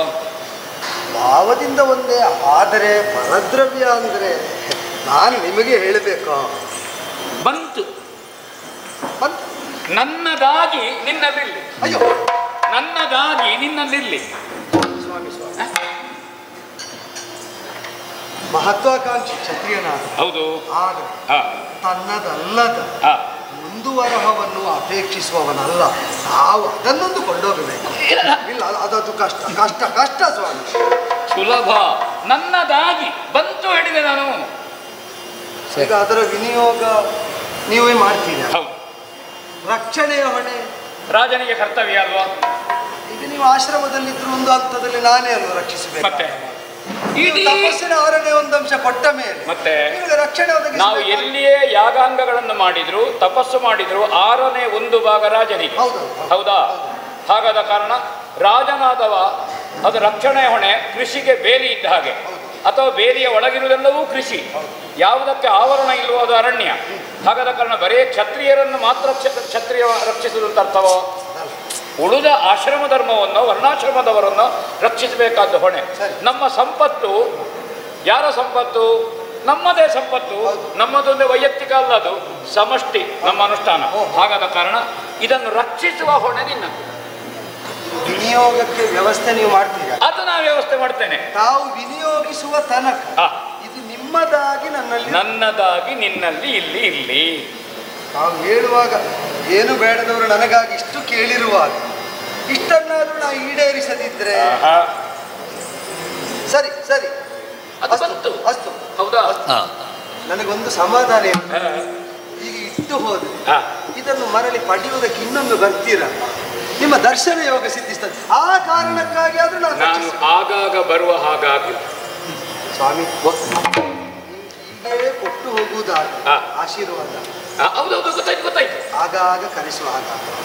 ಹೌದಾ, ಒಳ್ಳೆ ಬಂದೆ ನನ್ನದಾಗಿ ನಿನ್ನಲ್ಲಿ. ಓ ಧನ್ಯ.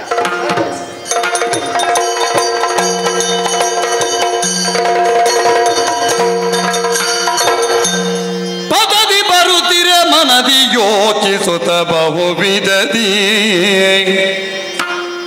ಪೃಥುವಿಪನ ಸೋಲಿ ಪೆಂಬಳಿಕಿನ್ನು ಪೃಥುವಿಪನ ಸೋಲಿ ಬೆಂಬಳಿಕಿನ್ನು ಮೃಗವ ನಿರ್ಮಿಸುತ್ತಾಗ ಕಳುಗಿಸಿದನು ಯೋಚಿಸಿ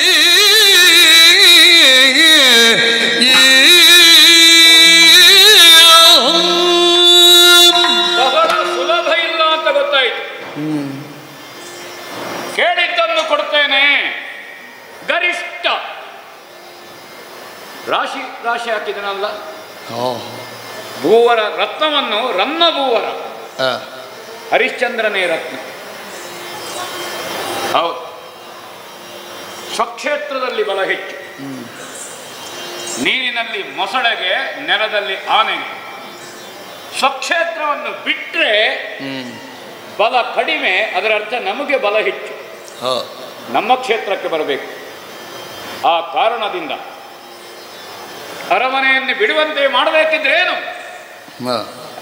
ಬರಗಾಲ ತರುವುದಲ್ಲ, ಅದರ ಬಾಧೆ ಎಲ್ರಿಗೂ ಆಗ್ತದೆ.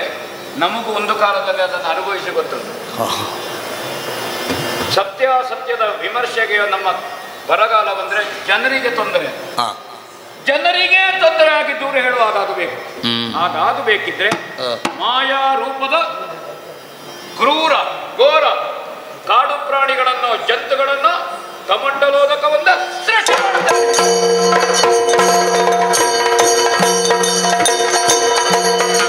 ದಲ್ತಿಪುರವರ ಕೇಳು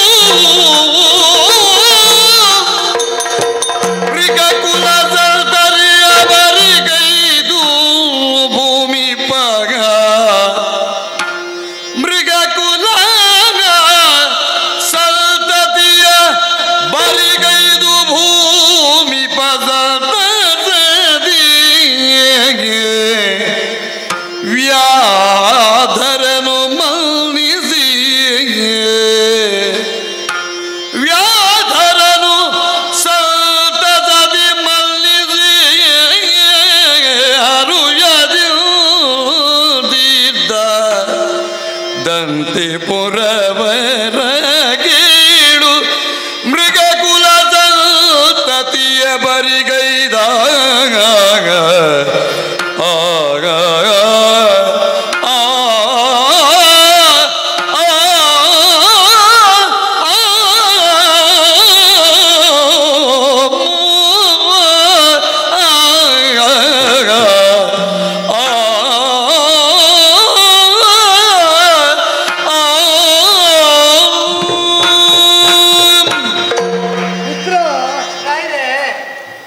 ಅವರು ಹೇಳಿದ್ದಕ್ಕೆ ನೀ ಗಾಬರಿ ಆಗುದು.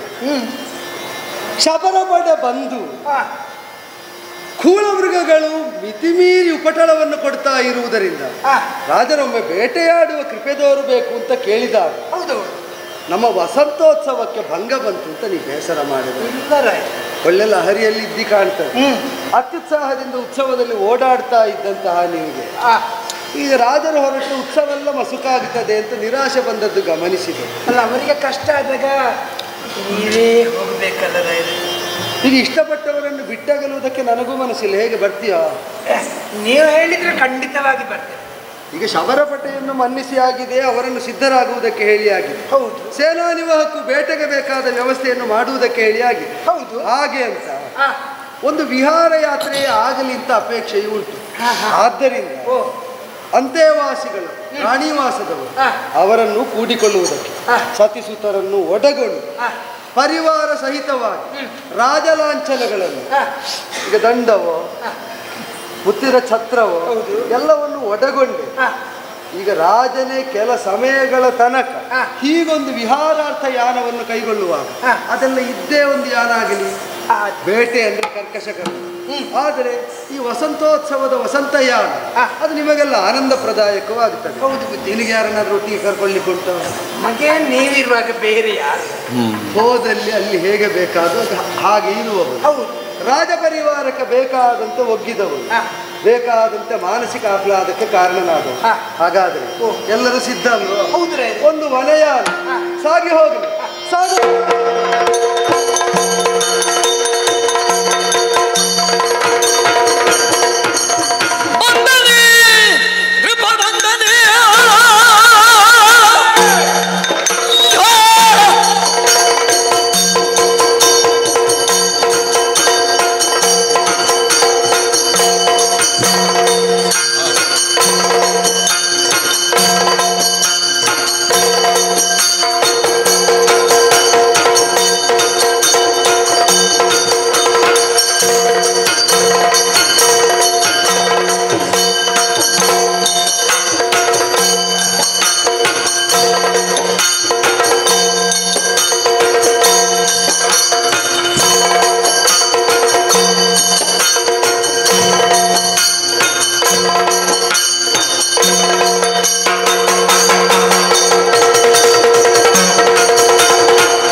ಹರಿಶ್ಚಂದ್ರ ಒಳ್ಳೆಯದು, ವಿಶ್ವಾಮಿತ್ರನ ಬಲೆ ಇದು.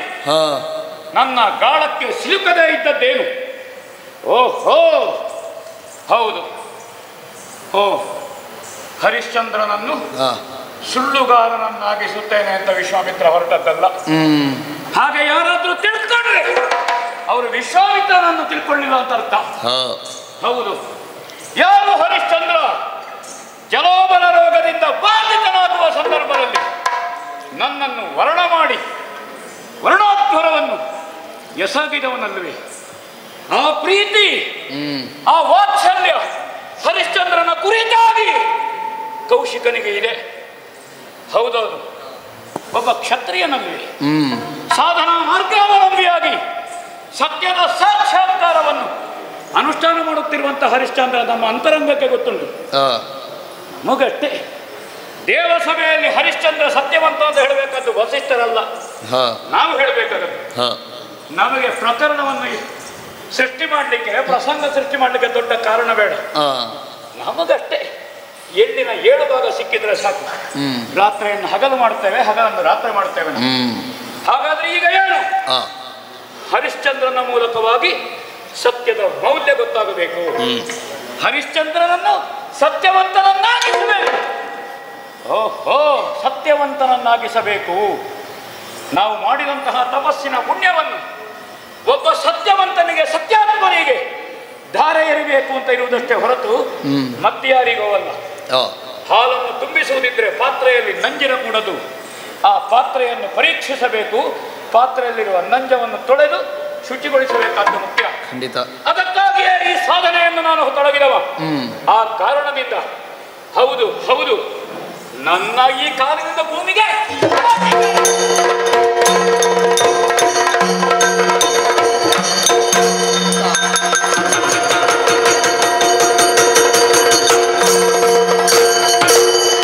ಮುನಿಕುಲ ತಿಲಕಾಗ ಕೀರ್ತಿಯ ಫಲಕ ನಮಿಸುವೆ ಪದಕಿ ಜನಿಸಿದೀಕಿ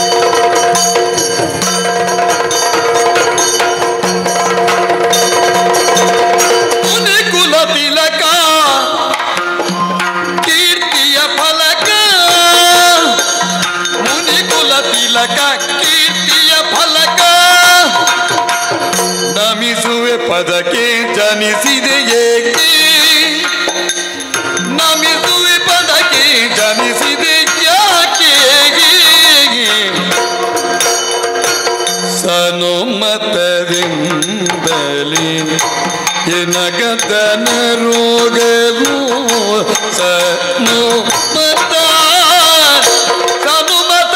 ಸನುಮತರಿಯುದಲಿ ಎನಗದನ ರೋಗಲು ಅನುನಯದಿಂದಲಿ ನಡೆಸುವಿಗೆನನು ಸನುಮತದಿಲ್ದಲಿ ಎನಗದ ಅರುಗಳು ಅನುನಯದಿಲ್ದಲಿ ನಡೆಸುವೆಗೆನನು ಮುನಿಕುಲ ಬಿಲಕ ಕೀರ್ತಿಯ ಬಲಕ ನಮಿಸುವೆ ಅದಕ್ಕೆ ಧನಿಸಿದೆ ಯಾಕೆ ಯಾಕೆ ಯಾಕೆ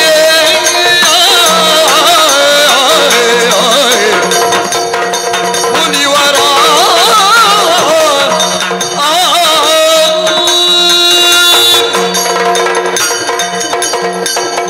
ಜನಕ ಮಗು ಮೊದಲಾಗಿ ಪದದ್ವಯಕ್ಕೆ ಬಂಧಿಸಿಕೊಳ್ಳುತ್ತಾ ಇದ್ದೆ. ಯಶಸ್ವಿ ಭವ.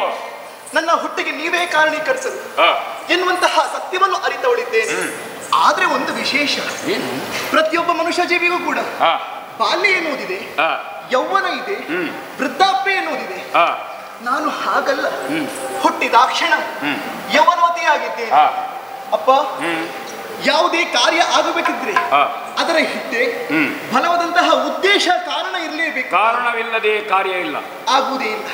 ನನ್ನ ಹುಟ್ಟಿನ ಹಿಂದೆ ಯಾವುದೋ ವಿಶೇಷ ಸಂಕಲ್ಪ ಇದೆ ಎನ್ನುವುದನ್ನು ಅರಿತೆ. ಆ. ನನ್ನ ಶುಭನಾಮಧೇಯವೇನು, ಕಾರ್ಯ ಕಾರಣವೇನು ಹೇಳಬೇಕಪ್ಪ. ಎಂದ ಮಾತನು ಕೇಳ್ದ ಕುಶಿಕಜ ಎಂದ ನವಳು ಮನ ತುಳಿಗ ನಿಜ ಪಂತಿಗ ನಿಲ್ಲಿ ಓರ್ವ ಭೂಪನು ಕುಂದಿಕೊಳ್ಳದೆ ಹೋಗುತ್ತವ ನಾನು ಮನವ ಮೋಗಿಸಿ ವಿನಯದಿಂದಲೇ ಮನವ ಮೋಗಿಸಿ ವಿನಯದಿಂದಲೇ ಜನಪನಿಂಗೀಗ ಛತ್ರ ತಹುದಿಲ್ಲಿ ಛತ್ರ ತೊಳ್ಳಿದ ಕದ ಒಪ್ಪದಿದ್ದರೆ ವನಿತೆಯಾಗಿರುವಂತೆ ಬೇಡಿರಿ ಎಂದಾಗೆ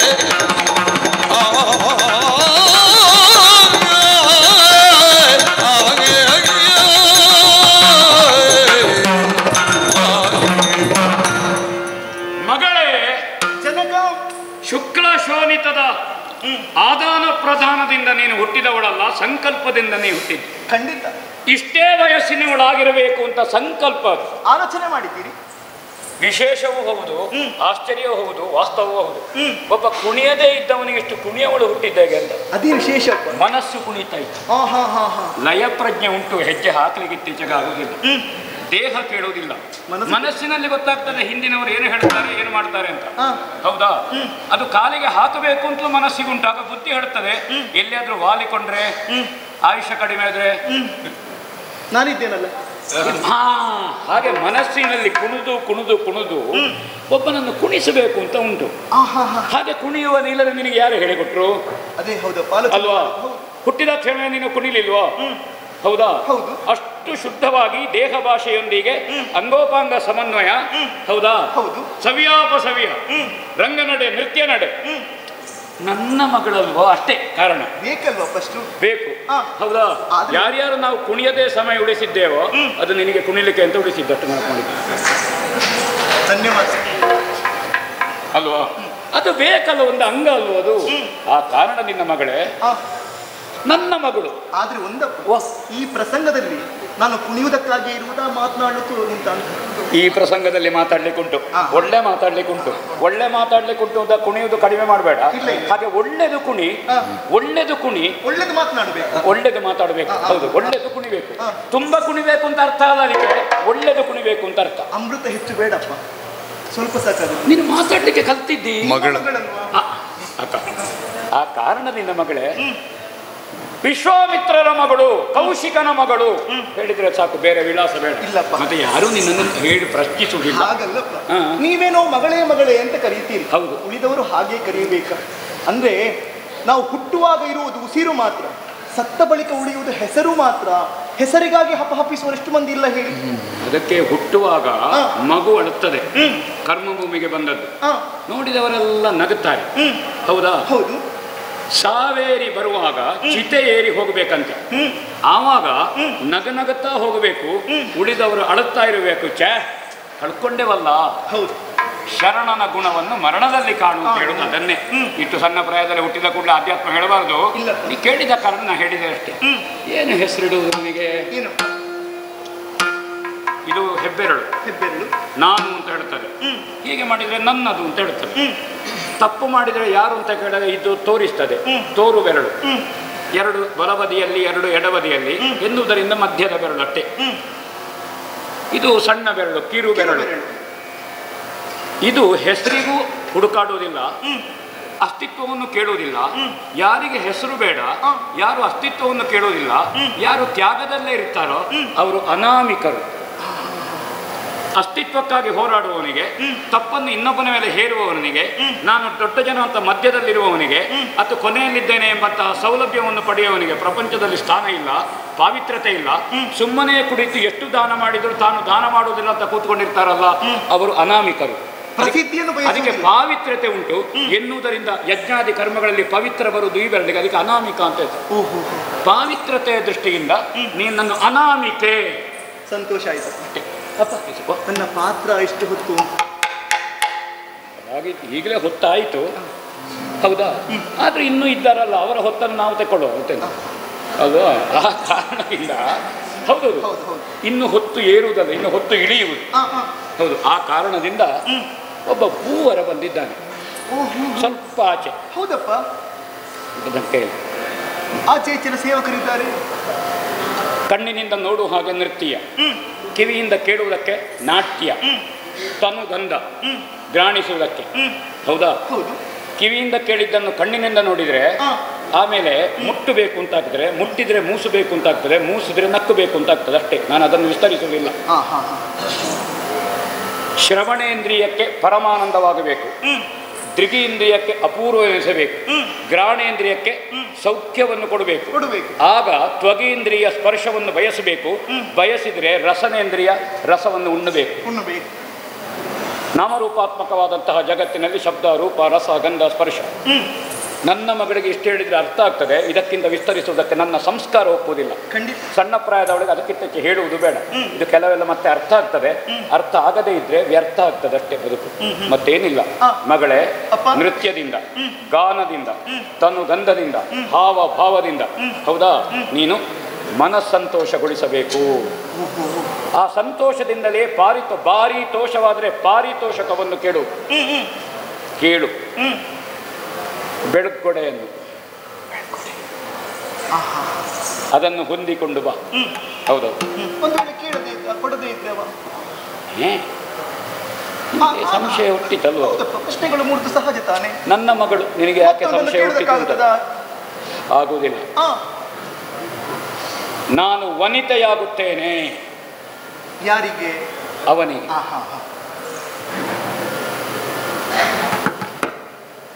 ಮಾಂಗಲ್ಯ ತಂತು ನಾನೇನ. ಮಗಳ ಮದುವೆ ನೋಡ್ಬೇಕು ಅಂತ ಆಸೆ. ಓ ಹೌದಾ? ಸಂತೋಷ ಆಯ್ತು. ಸಕಲ ಭುವನೇ ರೂಢ ಯಶಸ್ಸು ಆಗಲಿ. ಕಲ್ಯಾಣ ಆಗಬೇಕಾದ್ದು ಮುಖ್ಯ. ಎಲ್ಲ ಮಂತ್ರ ನಿನಗೆ ಹೇಳಿದ್ರೆ ಹೆಣ್ಮಕ್ಕಳು ಮಂತ್ರ ಕಲ್ತ್ರೆ ಗಂಡು ಮಕ್ಕಳಿಗೆ ಉದ್ಯೋಗ ಅಂತ. ಅದಕ್ಕೆ ಬೇಕಾಗಿ ಹೇಗೆ ಒಪ್ಪಿಗೆಯ? ಇನ್ನು ಹೋದ ಮೇಲೆ ಅಪ್ಪ ಅದು ಬೇಡ ಅಂತ ಅರ್ಥದಿಂದ ಬರುವುದಲ್ಲ. ಲೇಸನೊರಿವೆ ಮುನಿವರೇಣ್ಯನೇ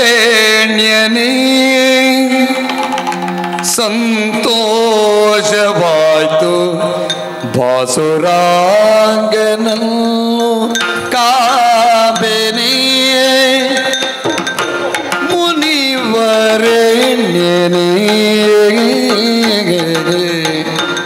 ಮುನಿವರೇಣ್ಯ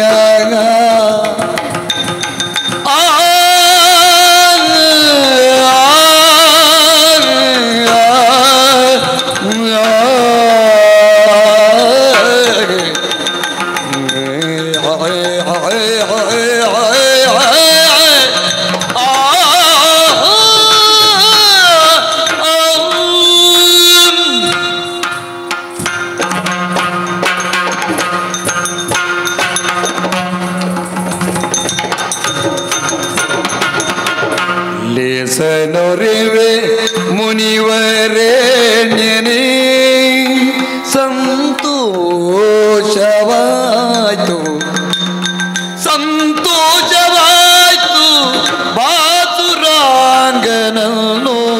ಕಾಂಬೆನೆ ಆ ಬಾಸುರಾಂಗನನ್ನು ಕಾಂಬೆನೆ ಆಸುಗಾನ ನಾಟ್ಯದಿಂದ ಆಸೆ ಮೂಡಿಸುತ್ತಲಿ ನಾನು ಆ ಸುಗಾನ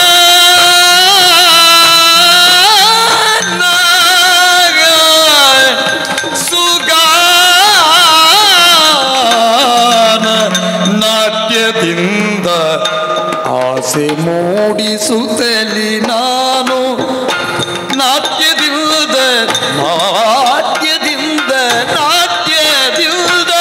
ಆಸೆ ಮೂಡಿಸುತ್ತಲಿ ನಾನು ದಾಸಿಯಂತೆ ನಯದಿ ಬೇಡ್ವೆ ದಾಸಿಯಂತೆ ನಯದಿ ಬೇಡ್ವೆ ದೋಷಿ ಎನಿಸಿ ನಿಮಗೆ ತೋರ್ಪೆ ದಾಸಿಯಂತೆ ನಯದಿ ಬೇಡ್ವೆ ದೋಷಿ ಎನಿಸಿ ನಿಮಗೆ ತೋರ್ಪಿನ ಲೇಸನರವೆ ಮುನಿವಾರೇನೇನೆ ಸಂತೋಷವಾಯ್ತು ಬಾಸುರಾಂಗನನ್ನು ಕಾಂಬೆನೆ ಆಸುಗಾನ ನಾಟ್ಯದಿಂದ ಆಸೆ ಮೂಡಿಸುತ್ತಲೀ ನಾನು ಸುಗಾನ ಸುಗಾನ ಸುಗಾನ ಸುಗಾನ ಕಾನದಿಂದ ನಾಟ್ಯದಿಂದ ನಾಟ್ಯದಿಂದ ನಾಟ್ಯದಿಂದ ಆಸೆ ಮೂಡಿಸುತ್ತಲಿ ನಾನು ದಾಸಿಯಂತೆ ನಯದಿ ಬೇಡ್ವೆ ದೋಷಿ ಎನಿಸಿ ನಿಮಗೆ ತೋರ್ಪಿದಾತಿಯಂತೆ ನಯದಿ ಬೇಡ್ವೆ ದಾಸಿಯಂತೆ ನಯದಿ ಬೇಡ್ವೆ ದೋಷಿ ಎನಿಸಿ ನಿಮಗೆ ತೋರ್ಪೆನೋ ಆಸುಗಾನ ನಾಟ್ಯದಿಂದ ಆಸೆ ಮೂಡಿಸಲಿ ನಾನು ದಾಸಿಯಂತೆ ನಯದಿ ಬೇಡ್ವೆ ದೋಷಿ ಎನಿಸಿ ನಿಮಗೆ ತೋರ್ಪಿ ಲೇಸನೊರೆವೆ ಮುನಿವರೇಣ್ಯನೇ ಸಂತೋಷವಾಯ್ತು ಬಾಸುರಾಂಗನು ಕಾಂಬಿನಿ ಕಾಂಬಿನಿ ಕಾಂಬಿನಿ ಆ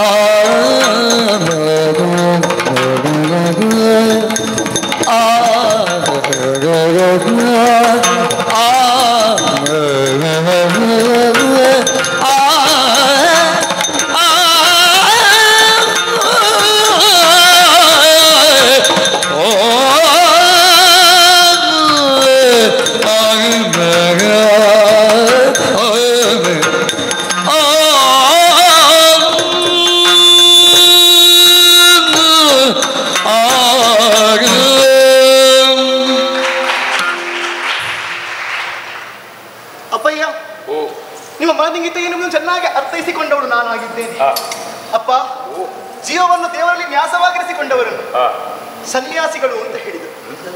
ಮೌನವನ್ನೇ ಪ್ರಧಾನವಾಗಿರಿಸಿಕೊಂಡವರು ಅವರನ್ನು ಮೌನಿಗಳು ಎನ್ನುವ ಹಾಗೆ ಹೇಳಿದರು. ಐಹಿಕ ಹಾಗೂ ದೈಹಿಕ ಸುಖ ಭೋಗವನ್ನು ಮರೆತು ಪಾರತ್ರಿಕವಂತಹ ವಿಶ್ರೇಯಸ್ಸನ್ನು ಬಯಸುವವರು ಅವರನ್ನು ಋಷಿಗಳು ಅಂತ ಹೇಳಿದರು. ದೇಹಾರಾಧನೆಗೆ ಬೇಕಾಗಿ ಜೀವನ ಪೋಷಣೆಗೆ ಬೇಕಾಗಿ ಇನ್ನೊಬ್ಬರನ್ನು ಯಾಚಿಸುವವರು ಅವರನ್ನು ಯತಿಗಳು ಅಂತ ಹೇಳಿದರು. ಅಪ್ಪ ಅದೆಲ್ಲವೂ ನೀವೇ ಆಗಿದ್ದೀರಿ. ಮಾತಾಡ್ಲಿಕ್ಕೆ ಉಂಟು ಅಂತ ನೀ ಕೇಳಿದ್ರಿ. ಈ ಮಾತು ಎಲ್ಲಿಗೂ ಸಹ ಅವಕಾಶ ಬೇಕಲ್ಲಪ್ಪ. ಯಾರ್ಯಾರನ್ನು ಯಾರು ಹೇಗೆ ಬಳಸಬೇಕು ಅಂತ ನಮ್ಗೆ ಗೊತ್ತಿಲ್ವೋ? ಅದೇ ಈ ಪ್ರಸಂಗ ತುಂಬಾ ಮಾತಾಡಬೇಕಾದ್ದಲ್ಲ, ಸ್ವಲ್ಪ ಒಳ್ಳೇದು ಮಾಡಬೇಕಾದ್ದು. ಎಷ್ಟೇ ಇರ್ಲಿ ಶಾಖಪಾಕಾದಿಗಳ ವ್ಯಂಜನಗಳು ಊಟ ರುಚಿಯಾಗಬೇಕಿದ್ರೆ ಉಪ್ಪು ಬೇಕಲ್ವಾ? ಅದು ಅನ್ನದಷ್ಟೇ ಬೇಕಾ? ಅದು ಚಿಟಿಕೆ. ಅಪ್ಪಯ್ಯ ಅವನ ಬಳಿಗೆ ಹೋಗುತ್ತೇನೆ, ದಾಸಿಯ ಹಾಗೆ ನಯದಿ ಬೇಡುತ್ತೇನೆ. ಅವ ದೋಷಿ ಆಗುವ ಹಾಗೆ ನಾನು ಮಾಡ್ತೇನಪ್ಪ. ಓಹೋ, ಹೇಗೆ? ಸುಮುಹೂರ್ತೆ ಸಾವಧಾನ ಸುಲಗ್ನೆ ಸಾವಧಾನ ಸುಮುಹೂರ್ತೆ ಸಾವಧಾನ ಸುಲಗ್ನೆ ಜನ ಜನ ಗೆಲ್ಲುವ ಗೆಜ್ಜೆಯ ನಾದ ಕಿಣಿಕಿಣಿ ಎಲ್ಲುವ ಕಂಕಣ ಮೂದಾಗ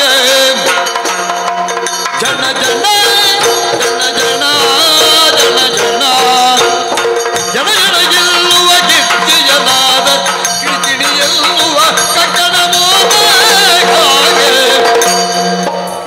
ವನಿತೆಯು ಬಂದನು ವಯ್ಯಾರದಲ್ಲಿ ವನಿತೆಯು ಬಂದಳು ವಯ್ಯಾರದಲ್ಲಿ ಜನಪದ ಕಾಣುವ ಅತಿ ಬಯಕೆಯಲ್ಲಿ ಜನಪದ ಕಾಣುವ ಅತಿ ಬಯಕೆಯಲ್ಲಿ ಅತಿ ಬಯಕೆಯಲ್ಲಿ ಜನ ಜನ ಜನ ಜನ ಜನ ಜನ ಜನ ಜನ ಜನ ಜನ ಹಾಗೆ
ವನಿತೆಯು ಬಂದಳು ವಯ್ಯಾರದಲ್ಲಿ ಜನಪದ ಕಾಣುವ ಅತಿ ಬಯಕೆಯಲ್ಲಿ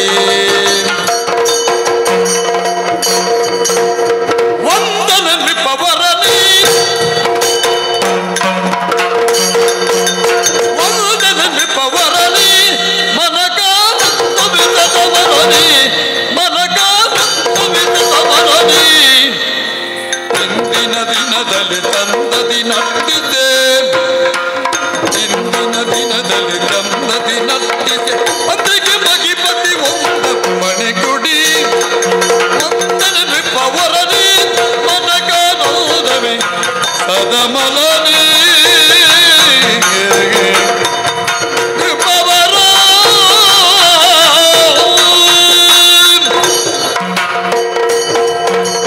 ಒಂದನ ನೃಪವರಲಿ ಪ್ರಭು ಮೊದಲಾಗಿ ವಂದಿಸಿಕೊಂಡೆ ನಾನು. ಒಳ್ಳೆದಾಗ್ಲಿ. ಎನ್ನದು ಇರಲಿ. ನಾ ವಂದಿಸಿಕೊಂಡದವರಿಗೆ ಅಲ್ಲ, ಅವರು ಆಶೀರ್ವಾದ ಮಾಡುವಾಗ ನಾನು ಆಶೀರ್ವಾದ ಮಾಡದಿದ್ರೆ ಒಳ್ಳೇದಾಗ್ತಿರಲ್ಲ. ಸಂತೋಷ ಆಯ್ತು, ಸಂತೋಷ ಆಯ್ತು. ನಾನು ಯಾರು ಎನ್ನುವ ಹಾಗೆ ಆಲೋಚನೆ ಮಾಡ್ತಾ ಇರಬಹುದು. ಹೌದು, ನಾನೊಬ್ಬಳು ಕಲಾವಿದೆ. ಹಾ, ಕಲಾವಿದವೇ ಅಂತೆ. ಇದ್ದವೇ ಅಲ್ವಾ? ಹಾ, ಕಲಾವಿದೆ ಅಂದ್ರೆ ಈ ಗಂಡಸರಾದ್ರೆ ಕಲಾವಿದ ಅಲ್ವಾ? ಹಾಗಾದ್ರೆ ಹೆಂಗಸರಾದ್ರೆ ಕಲಾವಿದವೇ ಆಗುದಿಲ್ವಾ? ಈ ಗಂಡಸರು ಕಲಾವಿದ ಆಗುದು ಹೇಗೆ? ಹೇಗೆ ಕಲಾವಿದ ಆಗುದು ಹೇಗೆ? ಗಂಡಸರಿಗೆ ಕಲಾವಿದ ಅದು ಆಗುದು ಹೇಗೆ ಅಂತ ಅದು ಹೇಗೆ? ಕಲೆಯನ್ನು ತಿಳಿದರೆ ಆಗ್ತದೆ. ಹಾ, ಹಾ, ಹಾ. ಆದ್ದರಿಂದಲೇ ಅದೇ ಕಲೆಯನ್ನು ಹೆಂಗಸಿ ತಿಳಿದರೆ ಹಾ. ಕಲಾವಿದ ಅಂತ ಅರ್ಥ. ಕಲಾವಿದ. ಹೇಗೆ? ಕಲಾವಿದ. ಕಲಾವಿದ ಮತ್ತು ಕಲಾವಿದ ಅಂತ ಅರ್ಥ. ಹಾ, ಹಾ, ಹಾ. ಹಾಗೆ ಹಾಗೆ ಹಾಗೆ ಇನ್ನೊಂದು. ಇದು ಯಾವ ಕಲಾ ಅಂತ ಗೊತ್ತಾಗ್ತದೆ. ಏನು ಕಲೆ, ಏನು ಪ್ರತಿಭೆ, ಅದೇನು ಪ್ರತಿಭೆ ಅಂತ. ನಾನು ಹಾ. ಏಕಕಾಲದಲ್ಲಿ ನಾಟ್ಯ ಹಾಗೂ ಗಾನವನ್ನು ಆಡಬಲ್ಲೆ. ಏಕತಾಳದಲ್ಲಿ ಏಕತಾಳ ಅಲ್ಲ. ಹಾ, ಹೇಗೆ ಹೇಳಿದ್ದು ಕೇಳು. ಏಕಕಾಲ, ಏಕಕಾಲ, ಏಕಕಾಲ. ಆ ಏಕಕಾಲದಲ್ಲಿ ನಾಟ್ಯ ವೈದ್ಯವೇ ಮತ್ತು ಗಾನ ವೈಭವ. ನಿನಗೆ ಯಾಕೆ ಈ ವೈದ್ಯವ್ಯದ ಮೇಲೆ ಇಷ್ಟು? ಅವಳು ಹೇಳಿದ್ದಲ್ಲ. ಯಾರ ಕಲಿಸಿದವರು? ಅದು ಈಗೀಗ ಎಲ್ಲರೂ ಕೂಡ ಅದನ್ನೇ ಹೇಳುವುದಕ್ಕೆ ತೊಡಗಿದ್ದಾರೆ. ಏನು ಹೇಳಿದ್ರೆ? ಅಲ್ಲ, ನಾಟ್ಯ ವೈವಿಧ್ಯವನ್ನು ನೀನು ಹೇಳಿದಾಗ ಹೇಳು. ವೈವಿಧ್ಯ ಇತ್ತೀಚೆಗೆ ಅದ್ಯಾನು ಅಂತ ಆಗಿದೆ. ಅದು ಏನಂತ ಗೊತ್ತಾಗುದಿಲ್ಲ. ಇನ್ನೊಂದು ಆಲೋಚನೆ ಇದೆ, ಹಾಸ್ಯ ವೈದವ್ಯ. ಹೌದಾ? ನನ್ನನ್ನು ಸೇರಿಸಿ ಖುಷಿ ಆಯ್ತು. ಅಲ್ಲಿಗಾಗ ಹೋಗುದಿಲ್ಲ ಮತ್ತೆ ನಮ್ಮ ಮೂಲಕ ಬಂದ್ರೆ ಎಲ್ಲ ತಾನಾಗಿ ಸರಿ ಆಗ್ತದಲ್ಲ. ಈಗ ನೀನು ಹಾಡಬಲ್ಲೆ, ಕುಣಿಯಬಲ್ಲೆ, ಹಾಡ್ತಾ ಕುಣಿಯಬಲ್ಲೆ, ಖಂಡಿತ ಕುಣಿತಾ ಹಾಡಬಲ್ಲೆ. ಪ್ರತಿಭೆ ಎನ್ನುವುದು ಎಲ್ಲರಲ್ಲಿಯೂ ಇರ್ತದೆ.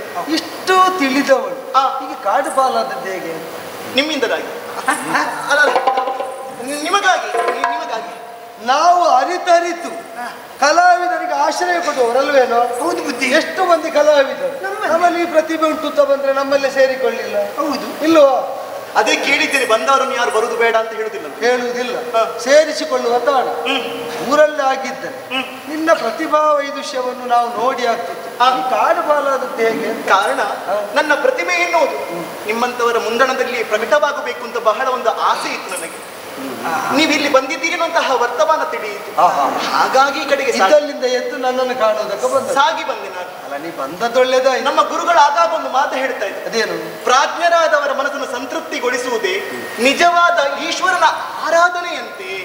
ನೀನು ಹೊಸಬಳು, ನೀನು ಹೇಗೋ ನನಗಿನ್ನು ಪೂರ್ತಿ ಗೊತ್ತಾಗಬೇಕಂತ. ಆದ್ರೆ ಗುರುಗಳು ತುಂಬಾ ತಿಳಿದವರೇ ಇರಬೇಕು. ಒಂದು ಮಾತೇ ಅದನ್ನು ಸಾರ್ಥ. ಹೌದೌದು. ನಾಟ್ಯ ಮಾಡುದಾದ್ರೆ ಅದಕ್ಕೊಂದು ವೇದಿಕೆ ಅಂತ ಮಾಡ್ತೇನೆ ಅಲ್ಲಿಲ್ಲ, ಇಲ್ಲೇ ಮಾಡ್ತೇನೆ, ಇಲ್ಲೇ ಅಲ್ಲ, ನಮ್ಮ ಊರಿಗೆ ಬಂದ್ರೆ ಅಲ್ಲಿ ನಟರಾಜ ವೇದಿಕೆ, ಸರಸ್ವತಿ ಭವನ ಎಲ್ಲ ಉಂಟು. ಅಲ್ಲಿ ಬಂದು ನಾಟ್ಯ ಮಾಡಬಹುದು ಸ್ವಾಮಿ. ಅವ ಪುರದ ವ್ಯವಸ್ಥೆ ಹೇಳು. ನಾನು ಎಲ್ಲಿಯೂ ಕುಣಿಯ ಬಂದೆ. ಒಂದು ಹರಿವಾಣ ಕೊಡಿ, ಹರಿವಾಣದ ಮೇಲೆ ಸ್ಟೇಜ್ ಆಗಬೇಕು ಅಂತೀವಿ, ಮನಸ್ಸಿರ್ಬೇಕು. ನಿನಗೆ ತುಂಬಾ ಪ್ರಸಿದ್ಧಿ ಬಂದದ್ದು ಹರಿವಾಣ ನೃತ್ಯ. ಮಾಡಬಲ್ಲೆ, ಅದನ್ನು ಮಾಡಬಲ್ಲೆ. ಈಗ ಮಾಡಬಹುದು. ಅಲ್ಲ, ಅದಕ್ಕೆ ಇವಳು ಬಂದಿದ್ದಾಳೆ, ನಾವು ಹರಿವಾಣ ತರಲಿಲ್ವಲ್ಲ. ನಮ್ಮಲ್ಲಿ ಹರಿವಾಣ ಇಲ್ಲ. ಹರಿವಾಣ ಬೇಡ, ಈ ಸ್ಥಳವೇ ಸಾಕು. ಅಲ್ಲ, ಈ ಸ್ಥಳ ಸಾಕುರೆ. ಆದ್ರೆ ಒಂದು ಹಿಮ್ಮೇಳದವರಿಲ್ಲದ್ರೆ ನಾಟ್ಯ ಮಾಡುದು ಹೇಗೆ? ನಾವು ಎಲ್ಲಿಗಾದ್ರೂ ಕಾರ್ಯ ಹಾಡಬಲ್ಲೆ ಹಾಗೆ ಅಂತ ಅವ ಹೇಳಿದ ಹಾಗೆ ಸಹವಾದಕರು ಬೇಕು. ನಾವು ಎಲ್ಲಿಗಾದ್ರೂ ಕಾರ್ಯಕ್ರಮಕ್ಕೆ ಹೋಗುವಾಗ ಮೊದಲು ಕೇಳುವುದು ಹಿಮ್ಮೇಳ ಯಾರು ಅಂತ ಸಂಭಾವನೆ. ಮತ್ತೆ ನಮ್ಮದೇ ಹಿಮ್ಮೇಳ ಉಂಟಲ್ಲ ನೋಡಿ. ಮತ್ತೇನು ಅಂತ ಹೇಳಿದ್ರಲ್ಲ, ಅದು ಮೊದಲು ನೆನಪಿಟ್ಟು. ಮತ್ತೆ ಮತ್ತೆ ಅದೇ ಮತ್ತೆ ಹಿಮ್ಮೇಳ ಮೇಳ ಈಗ ನಿಮ್ಮಲ್ಲೇ ಉಂಟು. ನಮ್ಮಲ್ಲೇ ಇದೆ. ಅಲ್ಲ, ಈಗ ಕಾರ್ಯಕ್ರಮ ಕೊಡುವಾಗ ಒಂದು ನೋಡುವುದಕ್ಕೆ ಜನ ಬೇಕು. ಪ್ರೇಕ್ಷಕರು ನೀನೊಂದು ಜನ. ನಾನು ಜನ. ಅದನ್ನೇ ಹೇಳಿದ್ದು ನಾನು. ನೀನೊಂದು ಜನ. ನಾನು ಜನ. ಹೌದು, ಆಸ್ವಾದಿಸುವ ನಾನಿದ್ದೆ. ನಮ್ಮ ಪರಿವಾರ ಉಂಟು. ಈಗ ನಾವು ಬೇಟೆ ಆಗಲೇ ನಿಲ್ಲಿಸಿ ಆಗಿ ಯಾವುದೋ ಒಂದು ಕಿಟಿ ವರ ಅಟ್ಟಿಸಿಕೊಂಡು ಇಲ್ಲಿಯ ತನಕ ಬಂತು. ಹೌದೌದು. ಅದನ್ನು ಕೊಂದು ಕಳೆದ ಮೇಲೆ ಬಸವಳಿಕೆಯನ್ನು ನೀಗುವುದಕ್ಕೆ ಇಲ್ಲೇ ನಮ್ಮ ಬಿಡಾರ ಎಲ್ಲ ನೆಲೆಯಾದದ್ದು. ಆ ಕಾಲದಲ್ಲಿ ಆಯ್ತು ಇವಳು ಬಂದದ್ದು. ಅಲ್ಲ, ನೀವು ಯೋಚನೆ ಮಾಡುವಂತಹ ಅಗತ್ಯ ಇಲ್ಲ. ಜನ ಇಬ್ಬರಿರ್ಲಿ 200 ಇರ್ಲಿ, ನಾನು ಮಾಡುವುದನ್ನು ಮಾಡುವುದೇ.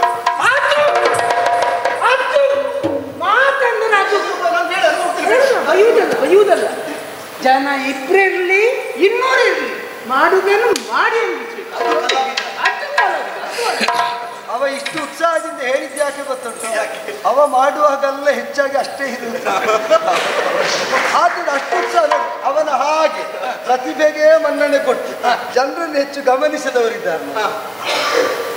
ಹಾಗೆ ನೀನು ಈಗ ನಾವಿಷ್ಟು ಮಂದಿ ಸಾಕು ಸಹೃದಯಿಗಳಾದ ತಿಳಿದವರೊಂದು ಮಾತು ಹೇಳಿದ್ದು, ಅನೇಕರು ನೋಡಿ ಮೆಚ್ಚಿ ಮತ್ತೆ ಕಂಕಣಾದಿಗಳನ್ನು ಕೊಡುವುದು ದೊಡ್ಡ ವಿಷಯ ಅಲ್ಲ. ಸಹೃದಯ ಆಸ್ವಾದನೆ ಮಾಡಿ ಅದರಿಂದ ಹುಟ್ಟಿದ 2 ಬಿಂದು ಕಂಕಣ ಅದು ದೊಡ್ಡದು ಕಲಾವಿದರಿಗೆ. ನಿನ್ನ ಈ ಮನೋವೃತ್ತಿಯನ್ನು ಗಮನಿಸುವಾಗ ಆ ಕಣಕ್ಕೆ ಮಹತ್ವ ಕೊಟ್ಟು ಕಂಕಣಕ್ಕೆ ಮಹತ್ವ ಕೊಡದವಳು ಅಂತ ಕಂಡದ್ದರಿಂದ ನೀನೊಂದು ಪ್ರದರ್ಶನ ಮಾಡಿದ್ರೆ ನೋಡುವ ಉತ್ಸಾಹ ಈಗ ಮೇಳೈಸ್ತಾರೆ. ಅದೇ ಬೇಕು. ಸಹೃದಯತೆ ಇದ್ರೆ ಮಾತ್ರ ಕಲಾವಿದರನ್ನು ಮಾನಿಸುವ ಉದಾಹರಣೆ ನಮಗೂ ಹುಟ್ಟುತ್ತದೆ. ಅಪ್ಪ ಹೇಳಿದ್ದೆ ಅವನು ಏನೋ ಹೇಳಿದ್ರು. ಅಲ್ಲ, ನಾನು ಬಯಸಿದದನ್ನೇ. ಹಾಗೆ ಹೇಳಿದ್ದ. ಮತ್ತೆ ತಿರುಗಿ ಹೇಳಿದ್ದೆ ಅಲ್ಲ. ಮುಖ ನೋಡಿ ಮಾತಾಡುವಾಗ ಪಕ್ಕ ತಿರುಗಿದ್ರೆ ಅಪಾರ್ಥ ಗ್ರಹಣಕ್ಕೆ ಅವಕಾಶ. ಇರ್ಲಿ, ಪರವಾಗಿಲ್ಲ. ಹಾಗಾದ್ರೆ ಚಿತ್ರ ಹೇಗೆ ಅವಕಾಶ ಹಾಡ್ತಾ ನೋಡೋಣ ಯಾವುದರಲ್ಲಿ ಹೆಚ್ಚು ವೈದಿಷ್ಯ ಅಂತ. ನಾವು ಕಣ್ಣನ್ನೇ ತಕ್ಕಡಿಯಾಗಿ ಒಂದು ವಿಶೇಷ ಇದೆ, ನವರಸ ಪ್ರಧಾನ ನೃತ್ಯ. ನವರಸ ಪ್ರಧಾನ. ನವರಸದಲ್ಲಿ ಯಾವುದು ಈಗ ನೃತ್ಯದಲ್ಲಿ ಪ್ರಧಾನ? ಎಲ್ಲವೂ ಎಲ್ಲ 9 ರಸಗಳು. ನವರಸ ಅಂದ್ರೆ 9 ರಸ. ಬೇರೆ ಬೇರೆ ರಾಗ. ನವರಸ ಅಂದ್ರೆ 9 ರಸ. ತಡಿ 9 ಗೊತ್ತುಂಟಾ? 9 ಅಂತ ಗೊತ್ತು. 9 ಅಂತ ಗೊತ್ತು. 9 ಗೊತ್ತಿಲ್ಲ ಅಲ್ಲ? ಇಲ್ಲ, ಇಲ್ಲ. ಸರಿ, ಹಾಗಾದ್ರೆ ಈಗ 9 ಅವಳು ತೋರಿಸ. ಈಗ ನೋಡಿದಾಗ ನಿನಗೆ ಗೊತ್ತಾದಿತ್ತ? ಸ್ವಲ್ಪ ಸ್ವಲ್ಪ ಗೊತ್ತಾದಿತ್ತು. ನೋಡುವ ಮೊದಲೇ ಗೊತ್ತಾಗುದು ಸ್ವಲ್ಪ ಸ್ವಲ್ಪ ಅಂತ ಗೊತ್ತಾಗಿದೆ. ನೋಡೋಣ ಯಾವುದೆಲ್ಲ ಹೇಗೆ ಕುತೂಹಲ ಉಂಟು. ಹಾಗೆ ಸಾತ್ವಿಕ ಅಭಿನಯ ಪ್ರಧಾನವಾದ ಶಾಂತಾದಿ ರಸಗಳನ್ನು ನೃತ್ಯ ಬಂಧದಲ್ಲಿ ಆವಿಷ್ಕರಿಸುವ ಬಗೆ ಹೇಗೆ ಅಂತ ನನಗೊಂದು ಕುತೂಹಲ ಉಂಟು. ಶೃಂಗಾರ ಸುಲಭ, ಕರುಣೆ ಕಣ್ಣೀರಿಂದ ಸಾಧ್ಯವಾಗ್ತದೆ. ಹಾಗೆ ಅಂತ ಬೀಭತ್ಸ, ಶಾಂತ ಇದೆಲ್ಲ ರಸವಾಗಿ ಬರುವಾಗ ನೋಡು ನೋಡು ನೋಡು ಸಾಧ್ಯವಾದ ನೋಡು ನೋಡು. ಶೃಂಗಾರ ಲಾವಣ್ಯ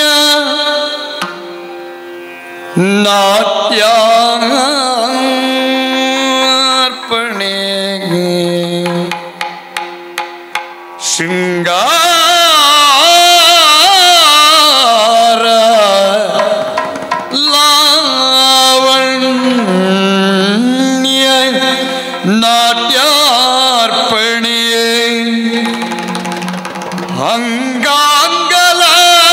ಅಂಗಾಂಗಲಾಲಿತ್ತಿಗೆ ನವರಂಜನಿಗೆ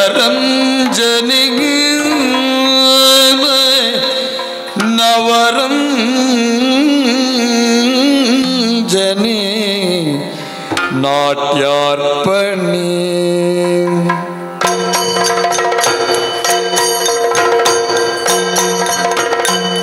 ಶೃಂಗಾರ ಲಾವಣ್ಯ ನಾಟ್ಯಾರ್ಪಣೆ ಶೃಂಗಾರ ಲಾವಣ್ಯ ನಾಟ್ಯಾರ್ಪಣೆ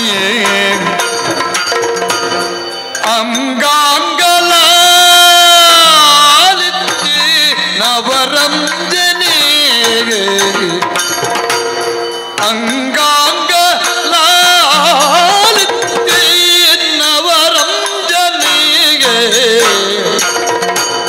ಚರಣನು ಪೂರವುತ್ತಾಗ ಜನ ಜನ ಜನರದು ಚರಣನು ಪೂರ ಜನ ಜನ ಜನರದು ಕರದ ಕಂಕಣ ತಾಗ ಕಿಣಿ ಕಿಣಿ ಕಿಣಿರನ್ನು ಕರದ ಕಂಕಣ ಕಿಣಿ ಕಿಣಿ ಕಿಣಿರದು ಚರಣನು ಪುರವು ಜನ ಜನ ಜನರ ಕರದ ಕಂಕಣ ಕಿಣಿ ಕಿಣಿ ಕಿಣಿ ಕಿನ್ನು ಮಣಿಗಿಜ್ಜಿ ಶುಭನಾದ ದಣಿಯದ ಪದ ಭೇದ ಮಣಿಗಿಜ್ಜಿ ಶುಭ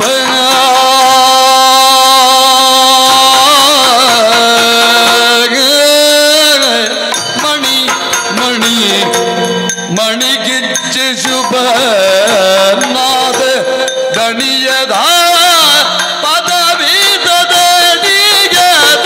ಪದ ಭೇದ ದಣಿಯದ ಪದ ಭೇದ ದಣಿಯದ ಪದ ಭೇದ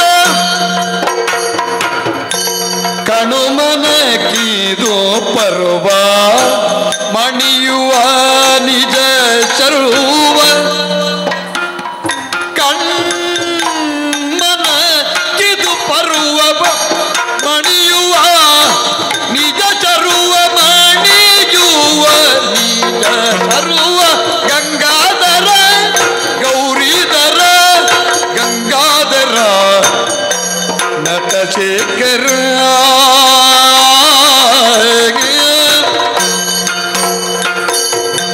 ನವರಸ ಲಾವಣ್ಯ ನಾಟ್ಯಾರ್ಪಣೆ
ರೌದ್ರ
झनु झनु झनु झनु कीट कीट तक दी तुंग तुंग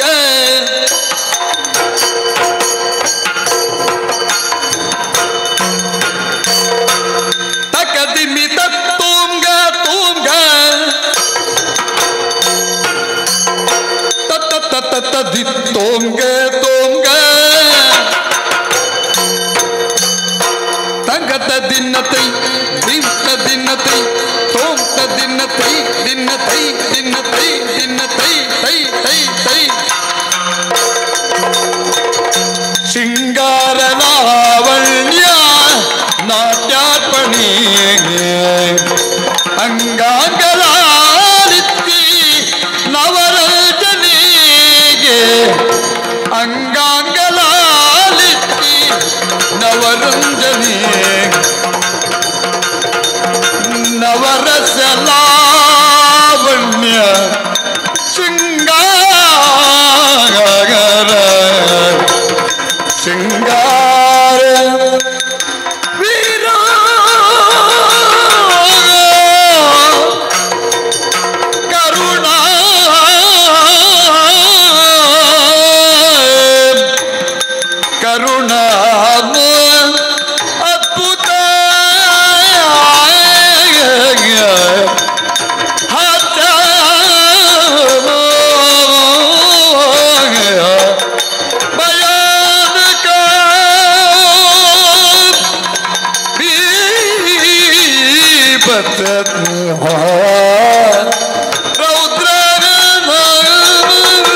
ನೋಡುತ್ತಲಿ ಧರಣಿಪ ಅರ್ತಿಯಲಿ ಪೇಳಿದನು ಸುಭಗಿಗೆ ವರ್ತಮಾನದಿ ಶ್ರೇಷ್ಠಳಿಗೆ ನೀ ನೃತ್ಯ ಗಾನದಲ್ಲಿ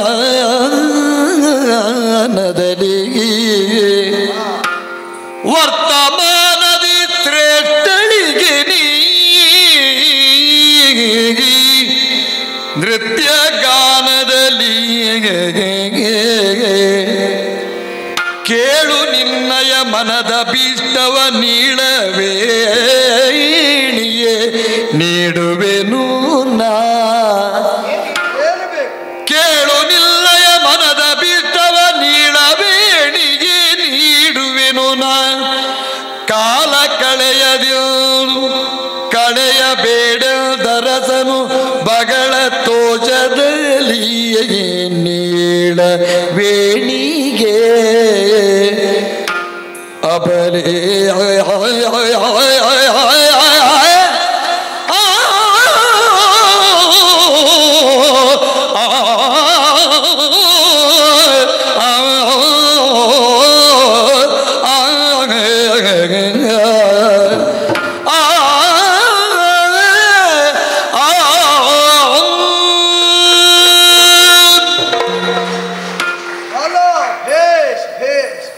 ಏನಾದ್ರೂ ತಪ್ಪಾಗಿದ್ರೆ ಕ್ಷಮಿಸ್ಬೇಕು. ತಪ್ಪು ತಪ್ಪು ಅವಳು ಕ್ಷಮೆ ಕೇಳಿ. ಅದು ತಪ್ಪು ಆದ್ರಲ್ಲ, ತಪ್ಪೇ ಆಗಲಿಲ್ಲ. ಮತ್ತೆ ನೀನಷ್ಟು ಉದ್ರೇಕಕ್ಕೊಳಗಾಗುತ್ತೆ. ಗೊತ್ತು ನಿಮ್ಮನ್ನು ನೋಡುವಾಗ ಅರ್ಥೈಸಿಕೊಂಡು ಏನಂತ ಬಹಳ ಆಸ್ವಾದನೆ ಮಾಡ್ತಾ ಇದ್ವಿ. ಮತ್ತೆ ಹೇಗೆ ಕಲಾ ರಸಿಕರು ತಾವು. ಹೇಗಿತ್ತು ಎಂತ ಹೇಳುವ ಇವ ಏನು ತಿಳಿದ ಕೇಳುವ. ಎಂತ ನಾಟ್ಯ ಎಂತ ನಾಟ್ಯ? ಅಲ್ಲ, ನಾಟ್ಯ ತುಂಬ ಒಳ್ಳೇದಿತ್ತು ಅಂತ. ಲೋಕದಲ್ಲೆಲ್ಲ ನಿನ್ನ ಹಾಗೆ ಹೊಗಳುವವರೇ ಇದು.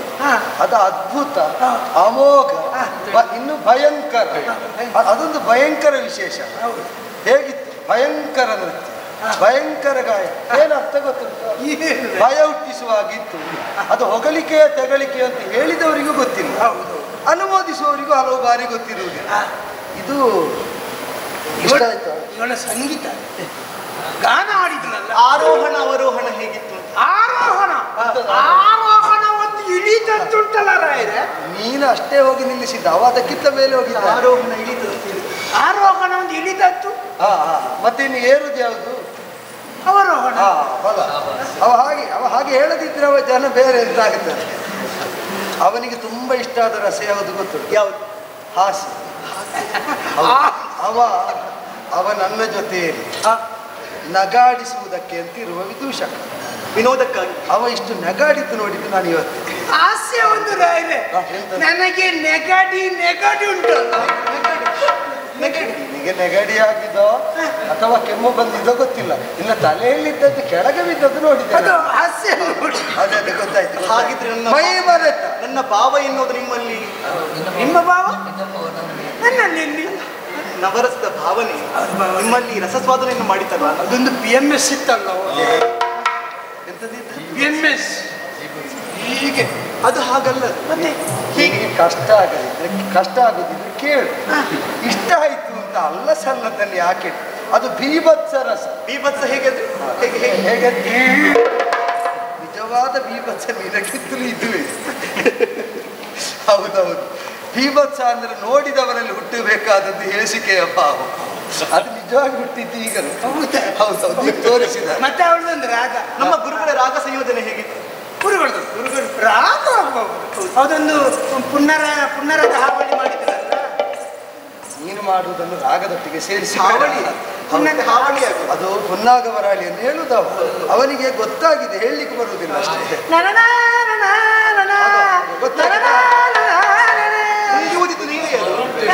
ನಾನು ಒಂದು ಹಂತದಲ್ಲಿ ನಾನು ಹಿಡಿದು ನಿಲ್ಲಿಸಿದ್ದು, ಇಲ್ಲದಿದ್ರೆ ಅವ ಇಲ್ಲೆಲ್ಲ ತೆವಳ್ತಿದ್ದ. ಅವನಿಗೆ ಅದು ಕೇಳಿದ್ರೆ ಸಹಿಸುವುದಕ್ಕಾಗುವುದಿಲ್ಲ. ಎಂತಹ ಪ್ರತಿಭೆಗಳು ಹೌದೌದು. ಇಲ್ಲಿ ಪ್ರಕಟ ಆಗ್ತದೆ ಅಂತ ಹೇಳಲಿಕ್ಕಾಗುವುದಿಲ್ಲ. ಇಲ್ಲಿ ಪ್ರಕಟ ಆದದ್ದಕ್ಕೂ ನಾನು ಹಾಗೆ ಹೇಳಬೇಕಷ್ಟೇ. ಇಲ್ಲಿ ಪ್ರಕಟ ಆದದ್ದಕ್ಕೂ ಹಾಗೆ ಹೇಳಬೇಕಷ್ಟೇ. ಶೃಂಗಾರ ವೀರ ಕರುಣಾದ್ಭುತ ಹಾಸ್ಯ ಭಯಾನಕ ಬೀಭತ್ಸ ರೌದ್ರ ಶಾಂತ ಈ ನವರಸಗಳು ಅಚ್ಚುಕಟ್ಟಾಗಿ ಪಾಕಗೊಂಡು ನಿಮಗೆ ಯಾವುದು ಪ್ರಿಯವಾಯಿತು? 9.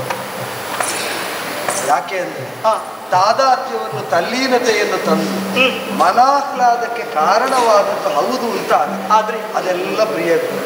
ನಾವು ರಸಪಕ್ಷಪಾತಿಗಳಲ್ಲ, ಹಾಗೆ ಅಂತ ರಸಪಕ್ಷಪಾತಿಗಳು ಅದು ಒಂದೇ ರಸಕ್ಕೆ ಪಕ್ಷಪಾತಿಗಳಲ್ಲ. ಸಮಗ್ರವಾಗಿ ಯಾವ ರಸವಾದರೂ ನಾವು ಅದರ ಪಕ್ಷಪಾತದಲ್ಲಿದ್ದೇವೆ. ಒಳ್ಳೆಯ ಆದರೆ ನಿನ್ನದೊಂದು ಅವಧಾನ ಪ್ರತಿಭೆ. ಯಾಕೆ ಅಂದ್ರೆ ಏಕಕಾಲದಲ್ಲಿ ಗಾಯನವು ನರ್ತನವು ಸಾಗುವಾಗ ರಾಗದಲ್ಲೂ ನ್ಯೂನಾತಿರೇಕ ಇಲ್ಲ, ಪದವಿನ್ಯಾಸದಲ್ಲೂ ಇಲ್ಲ, ಭಾವ ಪ್ರಾಕಟ್ಯದಲ್ಲೂ ಇಲ್ಲ, ಎಲ್ಲವೂ ಮುಪ್ಪುರಿಗೊಂಡು ಸುಸಂಗತವಾಗಿ ಮನಸ್ಸಿಗೆ ಒಳ್ಳೆದಾಗಲಿ ಒಂದೊಂದು ಭಂಗಿ ಇದ್ರೆ ಚಾರಿ ಹೇಗಿತ್ತು? ಚಾರಿ ಚಾರಿ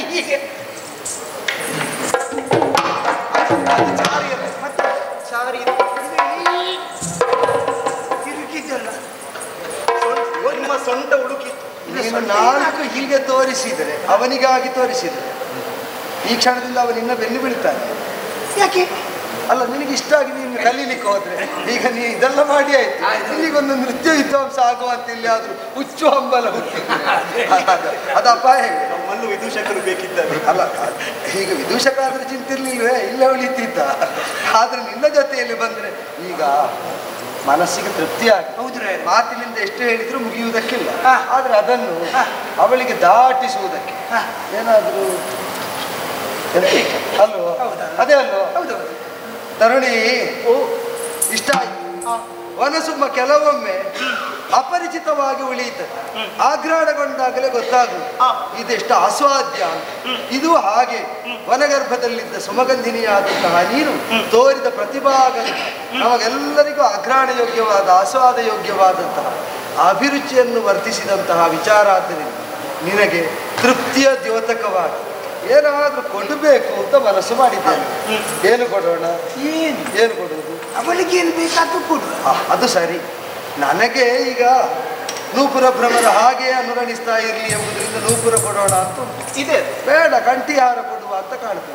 ಶಿರೋಭೂಷಣ ಬೇಡ, ನಾನಾಗಿ ನಿರ್ದೇಶಿಸುವುದೇ ಇಲ್ಲ. ನಿನಗೆ ಪ್ರಿಯವಾಗಬಹುದಾದ ನಿನಗೆ ಇಷ್ಟ ಇದೆ ಏನು ಬೇಕಾದ್ರೂ ಕೇಳು, ಕೊಡೋಣ ಅಲ್ವೇನು? ಏನು ಬೇಕು ಕೇಳು.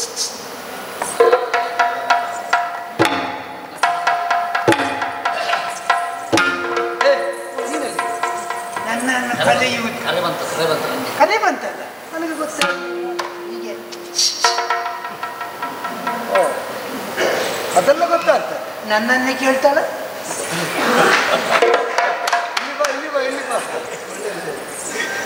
ನನಗೆ ಇವತ್ತು ಈ ದಿನದ ಭವಿಷ್ಯ ಅಷ್ಟು ಒಳ್ಳೇದುಂಟು ಅಂತ ಹೇಳ್ತೀಯ ಅಂತ ಇರ್ಲಿಕ್ಕಿಲ್ಲ ಅಷ್ಟು ಒಳ್ಳೇದಿರ್ಲಿಕ್ಕಿಲ್ಲ. ನೀನು ಹೋಗಿ ಹೋಗು, ಧರ್ಮಕ್ಕೂ ಬೇಡ ಅಂತ ಹೇಳು.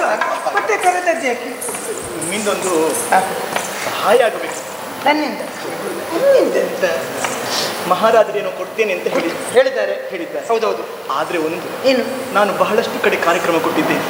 ಒಳ್ಳೆದು. ಮೆಚ್ಚಿದವರು ಕೊಡ್ತೇನೆ ಅಂತ ಹೇಳುದು ಮಾತ್ರ, ಯಾರು ಕೊಟ್ಟವರಿಲ್ಲ. ಅಂದ್ರೆ ನೀವು ಕೆಲವು ಜನ ಕೈ ಕೊಟ್ಟಿದ್ದಾರೆ, ಆಶ್ವಾಸನೆ ಭರವಸೆ ಮಾತು ಕೊಟ್ಟಿದ್ದಾರೆ, ಇದುವರೆಗೆ ಸಿಗ್ಲಿಲ್ಲ. ಇಲ್ಲಿಯೂ ಹಾಗೆ ಎನ್ನುವಂತಹ ಒಂದು ಅನುಮಾನ. ಅಯೋಧ್ಯೆಯ ಅರಸರು ಚಕ್ರವರ್ತಿಗಳು ಹೇಳಿದ ಮಾತನ್ನು ಇಲ್ಲ ಆಗುವುದಿಲ್ಲ ಅಂತ ಹೇಳಲಿಕ್ಕಿಲ್ಲ. ಕೇಳು ಕೊಡ್ತಾರೆ, ಖಂಡಿತವಾಗಿ ಕೊಡ್ತಾರೆ. ಭರವಸೆ ಮೂಡಿ ಉಂಟಲ್ಲ ಬಂತಲ್ಲ. ಸಮಾಲೋಚನೆ ಗಂಭೀರ ಆಯ್ತಾ? ಆಯ್ತು ಹೇಳ್ಬೋದು. ಫಲಿತಾಂಶ ಏನಾದ್ರೂ ಸಿದ್ಧಿಸಿದ್ದ ಕೇಳಿಕೊಳ್ಳಲಿ. ಧಾರಾಳ ಹೇಳಿ. ಬಡವನಿಗೆ ಆನೆ ಕೊಡಲು ಏನು ಫಲವಿದೆ?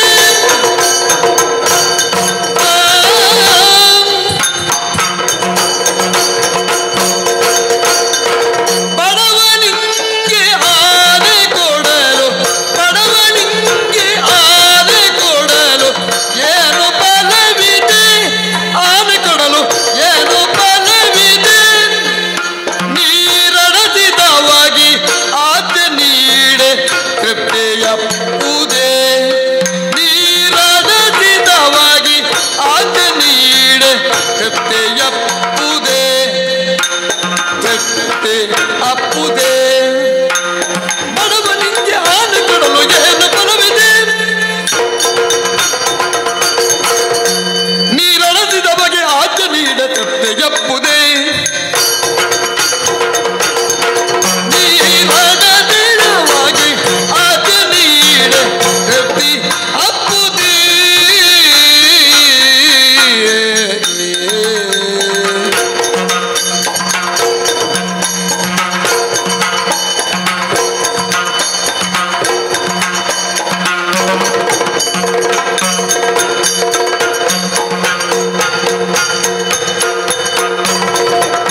ಬೇಡುವೆ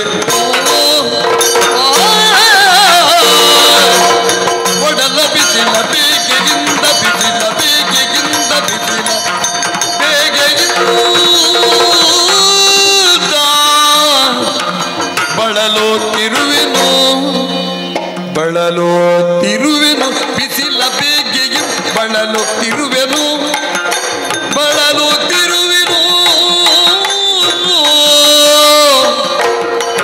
ಬೆಳ್ಕೊಡೆಯ ನೀಡು ಬೆಳ್ಕೊಡೆಯ ನೀಡು ಬೆಳ್ಕೊಡೆಯ ನೀಡು ಬೆಳ್ಕೊಡೆಯ ನೀಡು ನೆರಳಿಗಾಗಿ ಬೇಡುವೆ ನಾನು ಬೆಳ್ಕೊಡೆಯ ನೀಡು ನೆರಳಿಗಾಗಿ ಬೇಡುವೆ ನಾನು ಬೇಡುವೆ ನಾನು ಬೇಡುವೆ ನಾನು ಬೇಡುವೆ ಬೆಳ್ಕೊಡೆಯ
ತೃಪ್ತಿಯಪ್ಪುದೇ ನೀರಡಸಿದವಾಗಿ ಆಜ್ಞ ನೀಡಿ ತೃಪ್ತಿಯಪ್ಪುದೇ ಏನು ಫಲವಿದೆ ತೃಪ್ತಿಯಪ್ಪುದೇ ಏನು ಫಲವಿದೆ ತೃಪ್ತಿಯಪ್ಪುದೇ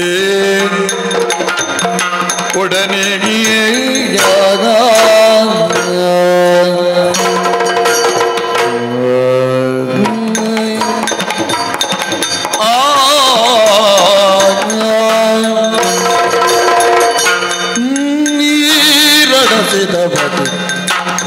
ನೀಡೇ ಒಡನೆ ಬಿಸಿಲ ಬೇಗೆಯುವುದ ಬಳಲುತ್ತಿರುವೆ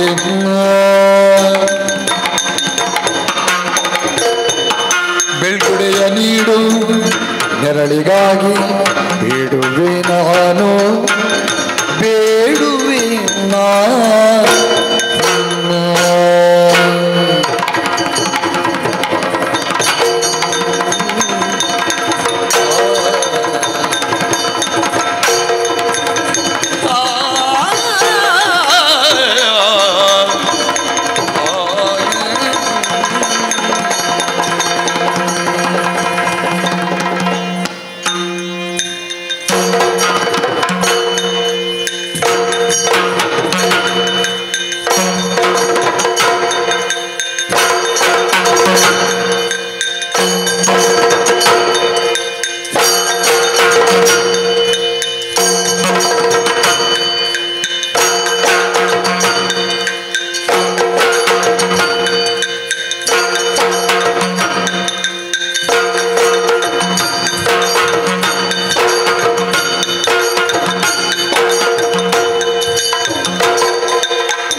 ಕೇಳುವಾಗ ಆಲೋಚನೆ ಮಾಡಿ ಕೇಳಾಯ್ತು.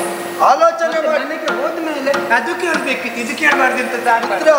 ಓ, ಈಗ ತುಂಬಾ ಆಲೋಚನೆ ಮಾಡಬೇಕಾದ ಯಾರು ಗೊತ್ತು? ಹೌದು. ಆಗಲ್ಲ. ಒಂದು ಹಂತದ ಸಮೃದ್ಧಿ ಇದ್ದವರು ಇಲ್ಲಿ ಹೊಸದಾಗಿ ಏನು ಕೇಳುವಂತ ಯೋಚನೆ ಆಗಬೇಕು. ಹೌದು. ಏನು ಇಲ್ಲದವರು ಎಲ್ಲ ಬೇಕಲ್ಲ, ಏನನ್ನು ಕೇಳುವಂತ ಯೋಚನೆ ಮಾಡಿದ್ರು. ಇವಳು ಕಡುಬಡವಳು ಅಲ್ಲ, ಹಾಗೆ ಅಂತ ತುಂಬು ಸಂಪನ್ನಳು ಅಲ್ಲ. ಮಾತ್ರ ಅಲ್ಲ, ಯಾವುದರಿಂದ ಪ್ರಿಯವಾಗಿ ನಮಗೆಲ್ಲ ಅದಕ್ಕೆ ಸಂಬಂಧಿಸಿ ಏನಾದ್ರೂ ಒಂದನ್ನು ಕೇಳುವುದಕ್ಕೆ ಇಷ್ಟು ಯೋಚನೆ ಅಂತಂದ್ರೆ ಏನು ಬೇಕಾದ್ರೂ ಕೇಳಿ ಬಿಡಬಹುದಲ್ಲ. ಪಡೆಯುವಂತಹ ನಮಗೆ ಅದು ಉಪಯೋಗವಾಗಬೇಕು ತಾನೆ. ಹಾಗಾಗಿ ನಿನ್ನಲ್ಲೇ ಕೇಳುವಂಥದ್ದು, ಇಲ್ಲದಿದ್ರೆ ನಮ್ಮಲ್ಲಿ ಬೇಕಾದದ್ದು ಏನೂ ಸಿಗ್ತದೆ. ಒಂದು ರೀತಿ ಗೊಂದಲ, ಯಾವುದು ಬೇಕು, ಯಾವುದು ಕೇಳಲಿ, ಯಾವುದು ಪಡೆಯಲಿ. ಸರಿ, ನಿಧಾನಕ್ಕೆ ಎದುರು ಸರಿ. ಕಾರಣ ಏನು ಬಲ್ಲಿರ? ಬಡವನಾದವನಿಗೆ ಆನೆ ಕೊಟ್ಟರೆ ಏನು ಪ್ರಯೋಜನ? ಬಡತನವೇ ಆನೆಯಾಗಿ ಜೊತೆಯಲ್ಲಿರುವ ಮತ್ತೆ ಹೊಸ ಆನೆ ಬಂದ್ರೆ ಕಷ್ಟ. ಅವನಿಗೆ ಕೂತ್ಕೊಳ್ಳಿಕ್ಕೆ ಮನೆ ಇಲ್ಲ, ಇರುವುದಿಲ್ಲ. ಮತ್ತೆ ಆನೆಯನ್ನು ಕಟ್ಟಿ ಹಾಕುವುದೆಲ್ಲಿ, ಅದಕ್ಕೆ ಕೊಡುವುದೆಲ್ಲಿಂದ? ನೀನು ಹೇಳಿದವನಿಗೆ ಸರಿಯಾ? ಬಾಯಾರಿಕೆಯಿಂದ ತತ್ತರಿಸುತ್ತಾ ಇರುವವನಿಗೆ ಆಜ್ಯ ಕೊಟ್ಟರೆ ಏನು ಪ್ರಯೋಜನ? ಬಾಯಾರಿಗೆ ಅವನಿಗೆ ನೀರೇ ಕೊಡ್ಬೇಕಲ್ಲ ಅಲ್ವಾ? ಈ ತುಪ್ಪ ಕೊಟ್ಟರೆ ಏನಾಗ್ತದೆ? ಏನು ಬೇಜಾರು? ಸುಡುತ್ತದೆ. ಬಿಸಿ ತುಪ್ಪ ಆದ್ರೆ ಸುಡುತ್ತದೆ. ಹಾಗೆ ಇನ್ನೇನೋ ಇವತ್ತೋ ನಾಳೆ ಸಾಯುವ ಸ್ಥಿತಿಯಲ್ಲಿ ಇರ್ತಾನೆ. ಇದೋ ರಂಬೆಯ ಸುಖ ಅಂತ ಕೊಟ್ಟರೆ ಏನು ಪ್ರಯೋಜನ? ಅಯ್ಯೋ, ನೀನ್ ಯಾಕೆ? ಅಲ್ಲ, ಆದ್ರೂ ಒಂದುಂಟದೆ, ರಂಬೆ ಸಿಗ್ತಾಳೆ ಅನ್ನುವಂತ ಆಸೆಯಿಂದ 4 ದಿವಸ ಹೆಚ್ಚು ಬದುಕಬಹುದು. ಅಷ್ಟು ಪ್ರಯೋಜನ ಆಗ್ತದೆ, ಏನು ಬಿಲ್ಲ ಅಂತ ಆಗುದಿಲ್ಲ. ಆದ್ರೆ ಆ ಸ್ಥಿತಿಯಿಂದ ಅವನನ್ನು ಉದ್ಧಾರ ಮಾಡುವುದಕ್ಕೆ, ದೈಹಿಕವಾಗಿ ಶಕ್ತನಾಗಿಸುವುದಕ್ಕೆ ಅದು ಪ್ರಯೋಜನ ಬರುವುದಿಲ್ಲ. ಆದ್ರೆ ಇಲ್ಲಿ ಹಾಗಲ್ಲ. ನೀರಿನಲ್ಲಿ ಮುಳುಗುತ್ತಾ ಇರುವವನಿಗೆ ತೆಪ್ಪ ಸಿಕ್ಕಿದ್ರಷ್ಟು ಆನಂದವಾಗುವುದಿಲ್ಲ ಹೇಳಿ? ತೆಪ್ಪು ಸಿಕ್ಕಿದ್ರೆ ಆಗ್ಬಹುದು. ತೆಪ್ಪ ದೋಣಿಯಾಗಿ ನೀನು ಹೇಳಿದ್ದು ಏನು ಮಾಡ್ಲಿಕ್ಕಿದ್ದದ್ದು? ನೀರಿನಲ್ಲಿ ಇರುವುದನ್ನು ಅದಕ್ಕೆ ತೆಪ್ಪ ದೋಣಿಯಾಗಿ. ಹೌದು. ಬಡವರ ಮನೆಗೆ ಭಾಗ್ಯ ದೇವತೆ ಬಂದ ಹಾಗಾಯ್ತಲ್ಲ. ಕೇಳುತ್ತೇನೆ, ಆದ್ರೆ ಒಂದು ನೇರವಾಗಿ ಹೇಳಿಕೊಡೋದಕ್ಕೆ ಸಂಕೋಚ. ನಿನಗೆ ಬೇಕಾದದ್ದನ್ನು ನೀನು ಕೇಳುವಲ್ಲಿ ಸಂಕೋಚ ಯಾಕೆ? ಕೆಲವೊಮ್ಮೆ ಹಾಗೆ ಎಷ್ಟು ಸಲುಗೆ ಸಹ ಸಂಕೋಚ ಇರ್ತದೆ ಕೇಳುವುದಕ್ಕೆ. ಸಲುಗೆ ಮೇಲೆ ಸಿಕ್ಕುವಂಥದ್ದಲ್ಲ, ದೂರ ಇಟ್ಟುಕೊಂಡೇ ಬೇಕಾದದ್ದನ್ನು ಹತ್ತಿರ ಮಾಡಿ.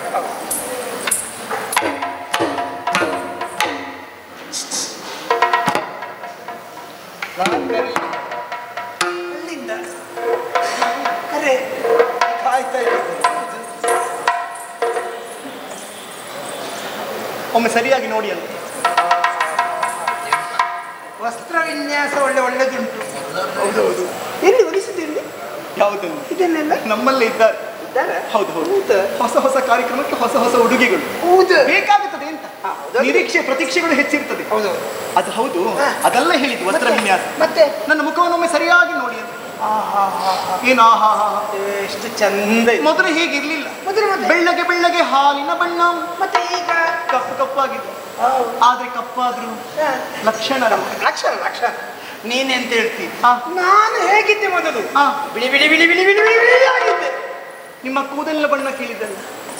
ಕೂದಲಿನ ಬಣ್ಣ ಹೇಳಿದ್ದಲ್ಲ, ಮತ್ತೆ ನನ್ನ ಮೈಯ ಬಣ್ಣ. ಮತ್ತೆ ಹೀಗೆ ಅದು ಬಿಸಿಲು, ತಿರುಗಾಟ ಹೆಚ್ಚಾಗಿ ಅದಿರ್ಲಿ. ಅದಲ್ಲ, ಮತ್ತೆ ನನ್ನ ಮೈ ಬಣ್ಣ ಹೀಗಾಗೋದಕ್ಕೆ ಕಾರಣ ಏನು? ಆ ಸೂರ್ಯನ ಬಾಧೆ, ಆತನ ಬಾಧೆ ನೋಡಿ. ಶ್ರಮ ಜಲ ಇಳಿಯುತ್ತಾ ಇದೆ, ಬೆವರು ಇಳಿಯುತ್ತಾ ಇದೆ. ಹೌದೌದೌದು. ಅದಕ್ಕೆ ಒಂದು ಉಪಶಮನವಾಗಬೇಕಲ್ಲ. ಉಪಶಮನ ಆಗ್ಬೇಕಾದ್ರೆ 4 ಮಂದಿ ಕೆಲಸದವರು ಕರೆದು ಗಾಳಿ ಹಾಕ್ಲಿಕ್ಕೆ. ಏನು ಚಾಮರ ಸೇವೆ ಅಂತ ಭಾವಿಸಿಕೊಂಡ್ರು ನೀವು? ಮತ್ತೆಂತದು ಸೆಕೆ ಕಡಿಮೆ. ನಾನು ಬದುಕಿರುವವರೆಗೆ ಚಾಮರ ಸೇವೆ ಮಾಡ್ತಾರ? ಅದು ಮಾಡ್ಲಿಕ್ಕಿಲ್ಲ. ನಾನು ಕೇಳಿದ್ದು ಶಾಶ್ವತ ಪರಿಹಾರ ಬೇಕು. ಶಾಶ್ವತ ಪರಿಹಾರ ಬೇಕಾದ್ರೆ ನೇರವಾಗಿ ಬಾವಿ ಕಟ್ಟೆಯ ಬಳಿಗೆ ಹೋಗಿ ಒಂದು 40 ಲೀಟರ್ ಕೊಡ ನೀರು ಎಳೆದು ತಲೆಗೆ ಸುರಿದುಕೊಳ್ಳು. ಏನು ವ್ರತ ಉಂಟು ಅಂತ ಭಾವಿಸಿಕೊಂಡು? ಅದಿಲ್ವೋ? ಅದಿಲ್ಲ, ಶಾಶ್ವತ ತಂಪು. ಶಾಶ್ವತ ಹೊಳೆಗೆ ಅದಕ್ಕೆ ಒಂದೇ ಕಾಲಿಗೆ ಇಷ್ಟು ದೊಡ್ಡ ಕಲ್ಲು ಕಟ್ಟಿ ಒಳಗೆ ಹಾರಿಬಿಡು. ಶಾಶ್ವತ ಪರಿಹಾರ ಇನ್ನಿಲ್ಲ. ಸಪೂರ ಇದ್ದವರು ತೋರಾಗೋದಕ್ಕೆ ಬೇರೆ ಮತ್ತೆ ಬೇಡ. ಹೀಗೆ ನೀವು ಪ್ರಯತ್ನ ಮಾಡ್ಬೋದು. ನನಗೆ ಅಲ್ಲಿ ಆಗ್ಲಿಕ್ಕೆ ಏನು ಕೊಲ್ಲುವ ಆಲೋಚನೆಯ? ಮತ್ತೆ ಎಂತ ಪರಿಹಾರ? ನಿಮ್ಮ ತಲೆಗೆ ಯಾವುದು ಹೊಳೆಯುವುದೇ ಇಲ್ಲ. ನಾನೇ ಕೇಳ್ತೇನೆ. ದೊರೆಗಳೇ, ನನ್ನ ಈ ಉರಿಯ ಉಪಶಮನವಾಗಬೇಕು ಅಂತಿದ್ರೆ ಇರುವಂತಹ ದಾರಿ ಒಂದೇ. ಬೇರೇನೂ ಬೇಡ. ಕೊಡುವುದಿದ್ರೆ ಆ ಕೊಡೆ ಕೊಡ್ತೀರ ಬೆಳ್ಗೊಡೆ. ಬೆರಳನ್ನೇ ತೋರಲು ಕರವಲ್ಲ ಕೇಳುವುದು ಅರಿಯದೆ ಬೇಡಿದೆ ಸರಿಯಲ್ಲ ಛತ್ರವು ಚಕ್ರವರ್ತಿಗೆ ಯೋಗ್ಯವೋ ನೀರೇ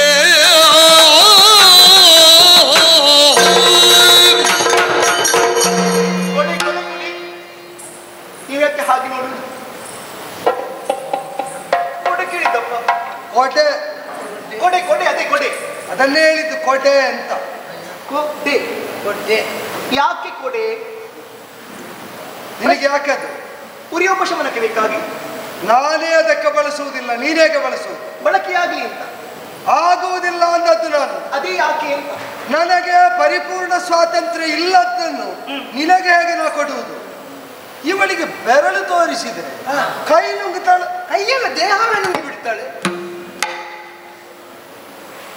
ನನಗೆ ಪರಿತೋಷ ಆದದ್ದರ ದ್ಯೋತಕವಾಗಿ ಪಾರಿತೋಷಕವನ್ನು ಕೊಡ್ತೇನೆ ಎಂದದ್ದು. ಕೇಳಿದ ಯಾವುದನ್ನು ಕೊಡ್ತೇನೆ ಅಂತಲ್ಲ ಅರ್ಥ. ಕೊಡೆ ಬೇಕೇ ಬೇಕು. ಕೊಡೆ ಬೇಕು. ಕೊಡಬೇಕು ಅಂತಾದ್ರೆ ಕೊಡುವ, ಕೊಡೆ ಕೊಡುವ. ಕೊಡೆ ಕೊಡು. ಇದಲ್ಲ ಮತ್ತೆ ಯಾವುದು? ಇವ ಹಿಡಿಯುವಂಥದ್ದು, ಇವ ಬಳಸುವಂಥದ್ದು. ನಿನಗೂ ಬೇಕಾದ್ರೆ ಒಂದು ಕೊಡುವ. ಯಾವುದು? ನಿನಗೆ ಕೊಡೆಬೇಕು. ಕೊಡೆಬೇಕು. ಕೊಡೆಬೇಕಾದ್ರೆ ನಮ್ಮಲ್ಲಿ 38 ಕಡ್ಡಿಯ ಕೊಡೆ, ದೊಡ್ಡ ಕೊಡೆ. ದೊಡ್ಡ ಕೊಡೆ ಮತ್ತು 16 ಕಡ್ಡಿಯ ಕೊಡೆ. ದೊಡ್ಡದನ್ನು ಹಿಡ್ಕೊಳ್ಳಿ ಕಷ್ಟ ಆಗ್ತದೆ. ಕಷ್ಟ ಆಗ್ತದೆ. ಹೌದು, ಹೌದು. ಮತ್ತು ಸಣ್ಣದೊಂದು ಕೊಡೆ ಅದನ್ನ ಹಿಡ್ಕೊಳ್ಬಹುದು. ಅದು ಟಕ್ಕಂತ ಓದಿದ್ದಾರೆ, ಅದನ್ನು ಹೀಗೆ ಇಟ್ಕೊಳ್ಬೋದು, ಚೀಲದಲ್ಲಿ ಇಟ್ಕೊಳ್ಬೋದು. ಅದು ಅದಿತ್ತ. ಆ ಕೊಡೆ ಬೇಡ, ಈ ಕೊಡೆಯೇ ಬೇಕು. ಈ ಕೊಡೆ ಕೊಡ್ಲಿಕ್ಕೆ ಆಗುದಿಲ್ಲ. ಆಗುದಿಲ್ಲ. ಬೇಡ ಬಿಡಿ. ಕೊಡೆಯನ್ನು ನುಡಿದು ಬೇರೆ ಯಾವುದನ್ನು ಕೊಡ್ತೀರಾ? ನೀ ಪಡೆಯಬಹುದಾದದ್ದನ್ನು ಕೇಳಿ. ಸರಿ. ನಿನಗೆ ಅನಗತ್ಯವಾದದ್ದ, ನನಗೆ ಕೊಡುವ ಸ್ವಾತಂತ್ರ್ಯವೂ ಇಲ್ಲದ ಘನತರವಾದ ಸುವಸ್ತುಗಳು, ರಾಜಲಾಂಛನಗಳು ಅದಲ್ಲ. ನೀ ಪಡೆಯಬಹುದಾದದ್ದು ಏನು ಅಂತ ಯೋಚಿಸು. ಆದಿ ಕೊಡೆ ಕೊಡುವುದಿಲ್ಲ ಅಂತ ಹೇಳ್ತೀನಿ. ಪರ್ಯಾಯವಾಗಿ ಕೊಡೆಯ ನೆರಳನ್ನು ಅನುಭವಿಸಿಯೇ ಸಿದ್ಧ ನಾನು. ಹೌದು.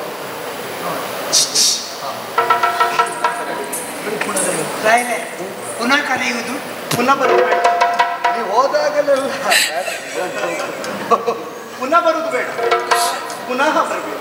ಪುನಃ ಎಷ್ಟು ಇದು ಇದು ನೀವು ಜ್ಞಾನವೃದ್ಧರು ಹೌದು, ವಯೋವೃದ್ಧರು ಹೌದು. ಅಯ್ಯಯ್ಯೋ, ಸರಿಯಾಯ್ತು. ಬಿಳಿಯದ್ದಕ್ಕೆ ಹೀಗೆ ಯುಕ್ತವಾದ ವಿಶೇಷಣ ಕೊಟ್ಟವರನ್ನು ನಾನು ಕೇಳಲಿಲ್ಲ. ವಯೋವೃದ್ಧರು ಹೋಗಿ ಆಗಿದೆ. ಇಲ್ಲಲ್ಲಿದ್ದಾರೆ ಅವರು. ಜ್ಞಾನವೃದ್ಧರು ಹೌದು ನೀವು. ಹಾಗಾಗಿ ಕೇಳುದು. ಏನು ನೋಡಿ, ಸರಿಯಾಗಿ ಗಮನಿಸಿ. ನನಗೊಂದಿಷ್ಟು ಪ್ರಾಯ ಆಗಬಹುದು. ನಿನ್ನಗೊಂದು ನನಗೆ ಅಂದಾಜು ಮಾಡ್ಲಿಕ್ಕೆ ಆಗುದಿಲ್ಲ. ಅಲ್ಲ, ಒಂದು ಅಂದಾಜು ಮಾಡಿ. ಅಂದಾಜು ಮೊದಲಾದ್ರೆಲ್ಲ ಅಂದಾಜು ಮಾಡ್ತಿದ್ದೆ, ಈಗ ಅಂದಾಜು ಮಾಡ್ಲಿಕ್ಕೆ ಆಗುದಿಲ್ಲ. ಸರಾಸರಿ ಎಷ್ಟು ಅಂತ? ಸರಾಸರಿ ಒಂದು 64 ಆಗ್ಬೋದು. ನಿಮ್ಮ ಪ್ರಾಯ ಕೇಳಿದಲ್ಲ ನಾನು, ನನ್ನ ಪ್ರಾಯ ಕೇಳಿ. ನನ್ನ ಪ್ರಾಯ ಹೇಳಿದಲ್ಲ. ಅದೇ ನಾನು ನಿಮ್ಮ ಪ್ರಾಯ ಕೇಳಿದಲ್ಲ ಅಂತ ಹೇಳಿದ್ ನಾನು. ನನ್ನ ಪ್ರಾಯ ಹೇಳಿ. ಒಂದು 50. ನಿಮ್ಮ ಹೆಂಡತಿ ಪ್ರಾಯ ಅಲ್ಲ. ಹೆಂಡತಿ ಹಾಗಾದ್ರೆ ನೀನೇ ಹೇಳ. ಮುಖ ನೋಡಿ ಹೇಳುವುದಾದ್ರೆ ಒಂದು ಬೇಡ ಬಿಡಿ, ನಾನೇ ಹೇಳ್ತೀನಿ. 17 13 ಕಳೆದು 15 ಮೀರಿ 16 ಜಾರಿ. ಜಾರಿ ಈಗ 16 ಜಾರಿ ಆಗಿದೆ. ಯಾವುದು? ಅಲ್ಲ, ಪ್ರಾಯ ಯಾರಿಗೆ? 16 ಕಳೆದ ಆಯ್ತು. ಕಳೆದ ಆಯ್ತು ಅಂತ. ಹೌದು ಹೌದು. 17 ಆಗಿ 18ಕ್ಕೆ ಕಾಲಿಟ್ಟಿದ್ದೇನೆ ನಾನು. 18 ಪ್ರಾಯ ನನಗೀಗ. ಅದಕ್ಕೆ ನಿಮ್ಮಲ್ಲಿ ಕೇಳುದು ನಾನು, ಏನು ಈ ಪ್ರಾಯದಲ್ಲಿ ಏನಾಗಬೇಕು? ಈ ಪ್ರಾಯದಲ್ಲಿ ಒಂದು ಮನೆ ಬೇಕು, ಬಟ್ಟೆ ಮನೆ ಎಲ್ಲ ಬೇಕು, ಮಲಗಲಿಕ್ಕೆ ಜಾಗ ಬೇಕು. ಅವೆಲ್ಲವೂ ಇದೆ. ಅದಲ್ಲ, ಮತ್ತೆ ನನಗೆ ಕೆಲವೊಮ್ಮೆ ಮೈಯೆಲ್ಲ ಬಿಸಿ ಬಿಸಿ ಬಿಸಿ ಬಿಸಿ ಆಗುವುದು. ಆಮೇಲೆ ಚಳಿ ಚಳಿ ಚಳಿ ಆಗುವುದು. ಬಿಸಿ ಚಳಿ ಚಳಿ ಬಿಸಿ ಬಿಸಿ ಚಳಿ ಚಳಿ ಬಿಸಿ ಬಿಸಿ ಚಳಿ ಯಾಕೆ ಹೀಗೆ? ಅದು ನನಗೂ ಆಗ್ತಿತ್ತು. ಹೌದಾ? ಆ ಪ್ರಾಯದಲ್ಲಿ, ಈ ಪ್ರಾಯದಲ್ಲಿ. ಹೌದಾ? ಹೌದೌದು. ಇದಕ್ಕೆಲ್ಲ ಕಾರಣ ಯಾರು ಗೊತ್ತಾ? ಯಾರು ಗೊತ್ತಾ? ಯಾರು? ಅವ ಬಿಡು. ಯಾರು ಬಿಡುದೇ? ಅವ ಎಂತ ಬಿಡುದಂತ ಅವನು? ಅವ ಎಂತ ಬೇರೆ ಕೆಲಸ ನೋಡಿ ನಿಮ್ಗೆ ಬಿಡ್ಲಿಕ್ಕೆ? ಅದೇ ಬಂದ ಕೆಲಸ. ಯಾರಿಗೆ ಜೋರ್ಗಳು?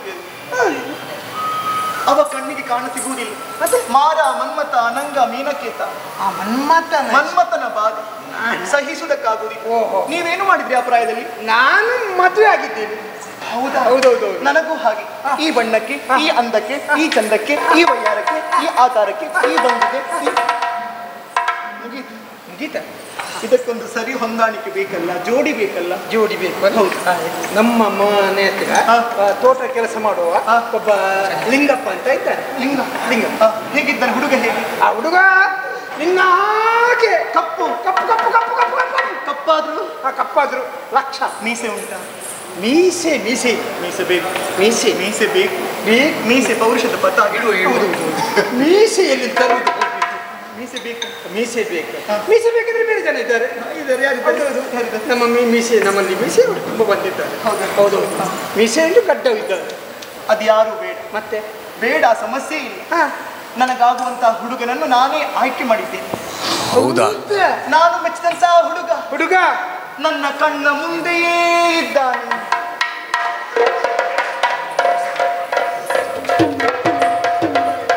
ನನಗೊಂದು ಇಷ್ಟು ಬೇಗ ಅವಕಾಶ ಬರ್ತದಂತ ಗೊತ್ತೇ ಇರಲಿಲ್ಲ. ಈಗಾದ್ರೂ ಬಂತಲ್ಲ. ಅವಕಾಶ ಬಂತು. ತಂದೆಗೆ ಸಮಾನರು ತಾವು. ತಂದೆಗೆ ಸಮಾನರು ತಾವು. ತಂದೆಗೆ ಸಮಾನತೆ. ತಂದೆ ಅಂತ ಹೇಳು. ನಿಮ್ಮಿಂದ ಒಂದು ಸಹಾಯ ಆಗಬೇಕು. ಏನು? ನಾನು ಮನ ಮೆಚ್ಚಿದಂತಹ ಹುಡುಗ ಯಾರು ಅಂತ ದೊರೆಗಳಲ್ಲಿ ಹೇಳುವುದಕ್ಕೊಂದು ಅವಕಾಶ ಕಲ್ಪಿಸಿಕೊಡಿ. ಹೆದರಬೇಡ, ನಾನಿದ್ದೇನಲ್ಲ. ಯಾವುದಕ್ಕೆ? ಅಲ್ಲಲ್ಲ, ಹೇಳಿ ವ್ಯವಸ್ಥೆ ಮಾಡಿ. ಹಾಗೆ. ಹೌದೌದು, ಹೇಳಿಕೊಡ್ತೇನೆ. ದೊರೆಗಳೇ, ನಾ ಮನ ಮೆಚ್ಚಿದಂತಹ ಹುಡುಗ ಬೇರೆ ಯಾರು ಅಲ್ಲ, ನನ್ನ ಕಣ್ಣ ಮುಂದೆ ಇರುವಂತಹ ತಾವೇ. ಏನನ್ನು ಒರೆಯುವೆ ಕಿರಣೆ ಬಾಳುವ ಪತಿಯಾಗಿ ನಾನೀಗೊಲ್ಲನಿಗೆ ವರಿಸಲು ಮತ್ತೆ ಮುನಿಯನ ವಿಷಧರನು.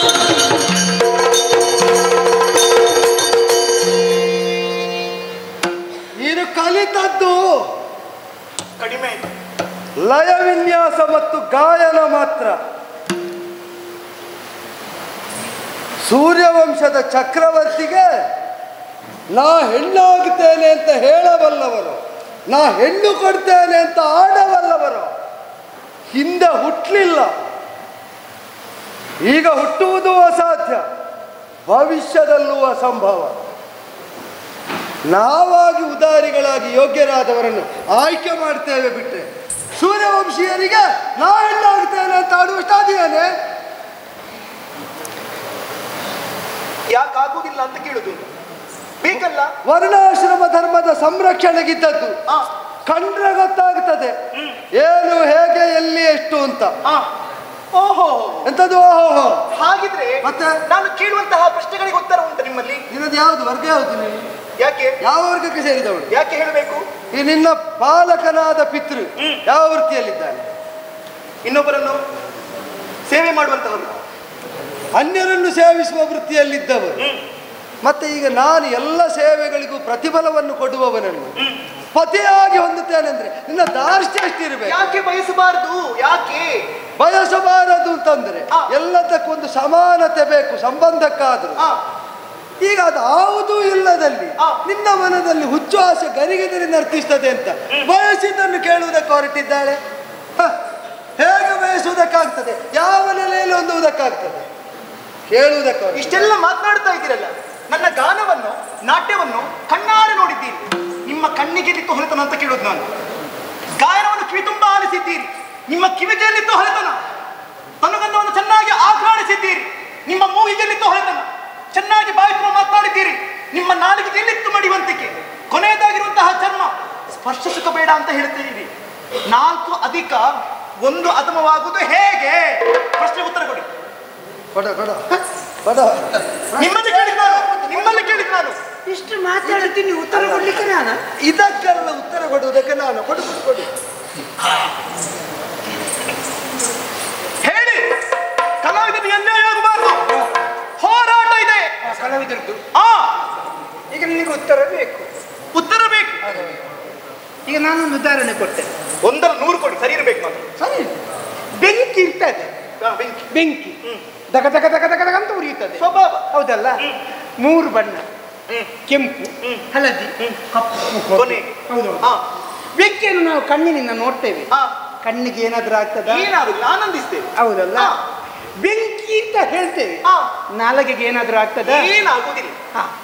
ಅದು ಉರಿಯುವಾಗ ಪಟ ಪಟ ಪಟ ಪಟ ಅಂತ ಶಬ್ದ ಆಗ್ತದೆ. ಕಿವಿಗೆ ಏನಾದ್ರೂ ಏನು ತೊಂದರೆ ಆಗುದಿಲ್ಲ. ಉರಿಯುವಾಗ ಒಂದು ಪರಿಮಳ ಬರ್ತೇವೆ, ಅದು ನಾವು ಮೂಸ್ತೇವೆ. ಮೂಸುದನ್ನು ಅಗ್ರಾಣಿಸು, ಅದರ ಅರ್ಥ ಒಂದೇ. ಆಯ್ತು. ಮುಗಿಗೆ ಏನಾದ್ರೂ ಆಗ್ತದ? ಏನಾಗುದಿಲ್ಲ. ಮುಟ್ಟಿದ್ರೆ ಸುಟ್ಟು ಹೋಗುತ್ತದೆ, ಕರಕಲಾಗಿ ಹೋಗುತ್ತದೆ. ನೀನು ಹಾಗೆ ಬೆಂಕಿ ಮುಟ್ಲಿಕ್ಕೆ ಆಗುದಿಲ್ಲ, ಆಯ್ತಾ? ಆಗುದೇ ಇಲ್ಲ. ನೀನು ಇದು ತನಕ ಜೊತೆಯಲ್ಲಿ ಇದ್ದದ್ದು ಸಾರ್ಥಕ ಆಯ್ತು. ಆಗುದೇ ಇಲ್ಲ. ಮೂರು ಮಾತಿಗೂ ಆಗುದಿಲ್ಲ. ನಾವು ಆಡುವ ಮಾತೊಂದು, ಮನದಲ್ಲಿ ಮತನಾಗಿ ಮಾತು ಬರುವುದು, ಮಾತೇ ಮತ್ತೆ ಕ್ರಿಯೆ ಆಗುವುದು. ನೀ ಮೂರು ಅಂತ ಕೇಳುವಾಗ ಇದನ್ನು ಮಾತನ್ನು ಬದಲಿಸುವವ ಎಂಬ ಮಾತಿನ ಧ್ವನಿ ಕಾಣ್ತದೆ. ಅದೇ ನಮಗೆ ಅಪ್ರಿಯವಾದದ್ದು. ಆಡಿದ ಮೇಲೆ ಮುಗೀತು, ಸಾಗೋ ಸಾಗೋ. ಬೇಡ ಬಿಡಿ, ಬೇಡ. ಇಲ್ಲಿಗೆ ಸುಮ್ಮನೆ ಉಳಿಯುತ್ತೆ ಅಂತ ಭಾವಿಸಿಕೊಳ್ಬೇಡಿ. ನಾನೇನು ಬೇಡಿಕೊಂಡದ್ದು ಕೊಡಿ ಅಂತ. ಮೆಚ್ಚಿದ್ದೇನೆ ಪಾರಿತೋಷಕ ಎನ್ನುವ ಹಾಗೆ ದೊಡ್ಡ ದೊಡ್ಡ ಶಬ್ದ ಎಲ್ಲ ಹಾಕಿದ್ರಿ, ಕೊಡೋದಕ್ಕಾಗುದಿಲ್ಲ ಅಂತ ಹೇಳ್ತೀರಿ. ಪರಿತೋಷದ ದ್ಯೋತಕವಾಗಿ ನಿನಗೆ ದಾನ ಕೊಡ್ತೇನೆ ಅಂದದ್ದಲ್ಲ, ನಿನಗೆ ಬೇಕಾದದ್ದನ್ನು ಕೇಳುವುದಕ್ಕೆ. ಪಾರಿತೋಷಕದ ವರ್ಗದಲ್ಲಿ ಎಷ್ಟು ಹೇಗೆ ಎಂತು ಮಿತಿ ಅರಿಯದೆ ವರ್ತಿಸಿದ್ರೆ ಹಾಗೆ ಹೇಳಬೇಕಿತ್ತು. ಮಿತಿ ಅಂತ ಯಾಕೆ ಹೇಳಿಲ್ಲ? ಏನು ಕೇಳಿಕೊಂತ ಹೇಳಿದಕ್ಕೆ ನೀವು? ಅದೇ ಗೊತ್ತಾಯ್ತು. ಕಲಾವಿದರಿಗೆ ಪೂರ್ತಿ ಬುದ್ಧಿ ಸರಿ ಇರುವುದಿಲ್ಲ ಅಂತ ಈಗ ಗೊತ್ತಾಯ್ತು. ಹೋಗು. ನಾನು ಹೋಗುವುದಿಲ್ಲ, ಪ್ರಚಾರ ಮಾಡ್ತೇನೆ. ಓಯ್ ಇಲ್ಲಿ ಬನ್ನಿ ನೀವು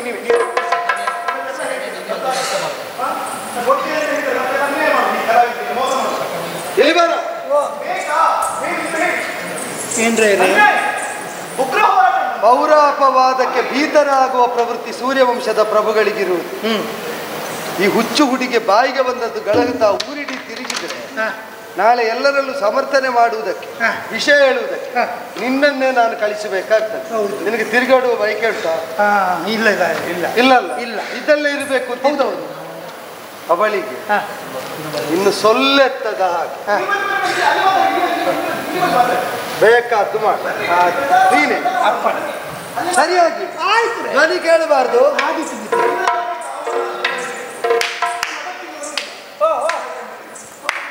ಪ್ರಚಾರಕ್ಕೆ ಹೊರಟವಳೆ. ಬೇಕಾ ಎಂತದ್ದು ಬೇಕು? ಅಲ್ಲ, ಇದನ್ನು ಬೇಕಿತ್ತ? ಚೆನ್ನ, ಇದೊಂದು ಕಾರ್ಯಕ್ರಮ ಒಳ್ಳೇದಾಗಿದೆ, ಹೋಗು ಅಂತ ಹೇಳುದು. ಬಾ, ಅದು ಕೊಡ್ತೀನಿ ಇದು ಕೊಡ್ತೀನಿ ಅಂತ ಯಾಕೆ ಹೇಳ್ಬೇಕಿತ್ತು? ಈಗ ಮಾಡ್ತಿದ್ರೆ ನೀನು ಹೇಳುದಲ್ಲ. ಬೇಡ, ಸಾಕು, ಸಹವಾಸವೇ ಸಾಕು. ಬೇಡ ಅಪಪ್ರಚಾರ ಆಗ್ತದೆ. ನಾನು ಹೋಗಿ ಹೇಳ್ತೇನೆ, ಊರೂರ ಹೇಳ್ತೇನೆ. ಅಪಪ್ರಚಾರ ಮಾಡಬೇಡ. ಮತ್ತೆ ಪ್ರಚಾರ ಮಾಡೋದು. ಈಗ ನಿನಗೆ ಬೇಕಾದ್ದು ಮದುವೆ ಅಲ್ಲ? ಮದುವೆ ಅಲ್ಲ. ನಾನು ಮಾಡ.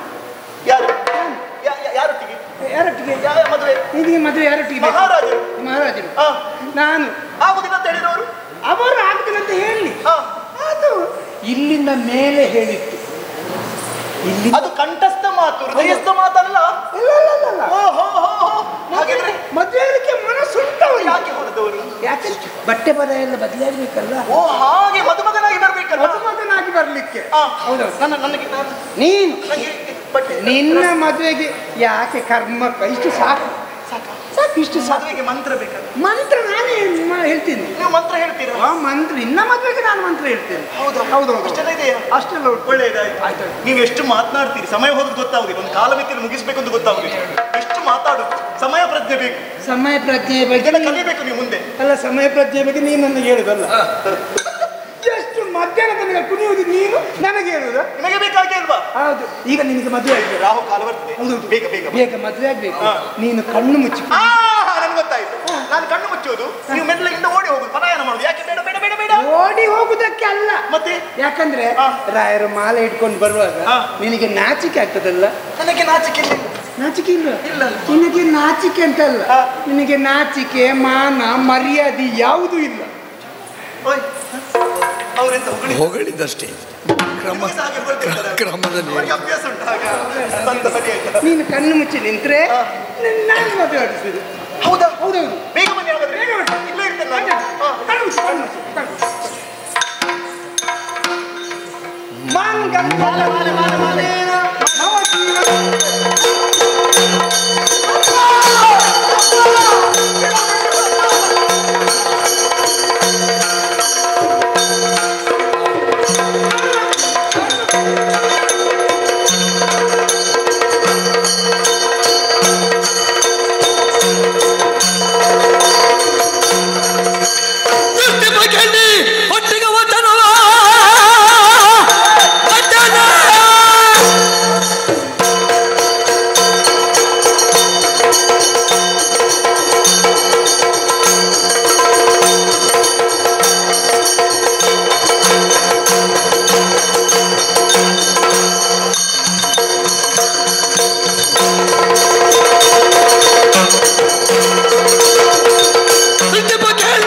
ಸರಿ. ಇದು ಯಾಗ ಭೂಮಿ, ಇದು ತ್ಯಾಗ ಭೂಮಿ. ತಪಮೂರ್ತಿಗಳು ಬಂದಾಗ ಮಣಿದ ತಪ ಯಾಕೆ ಪ್ರವೇಶ ಮಾಡಿದ ನಮ್ಮ ಭೂಮಿಗೆ ಹೇಳು? ಬೇಕು ಅಂತ ಬಂದದ್ದಲ್ಲ. ಒಳ್ಳೆದಾಯ್ತು, ಬಂದು ಹೋದದ್ದು. ಒಳ್ಳೆದಾಯ್ತು, ಬಂದು ಹೋಗ್ಲಿಲ್ಲ, ಇಲ್ಲಿ ಉಳ್ಕೊಂಡಿ. ಅಲ್ಲ, ಯಾಕೆ ಬಂದಿ? ಮೃಗಯ ವ್ಯಸನ ಅದು ವ್ಯಸನವಾಗಿ ಬಾಧೆ ಕೊಟ್ಟದ್ದಲ್ಲ, ಅನಿವಾರ್ಯ ಕರ್ಮ ಆದಾಗ ಮುಂದುವರಿ.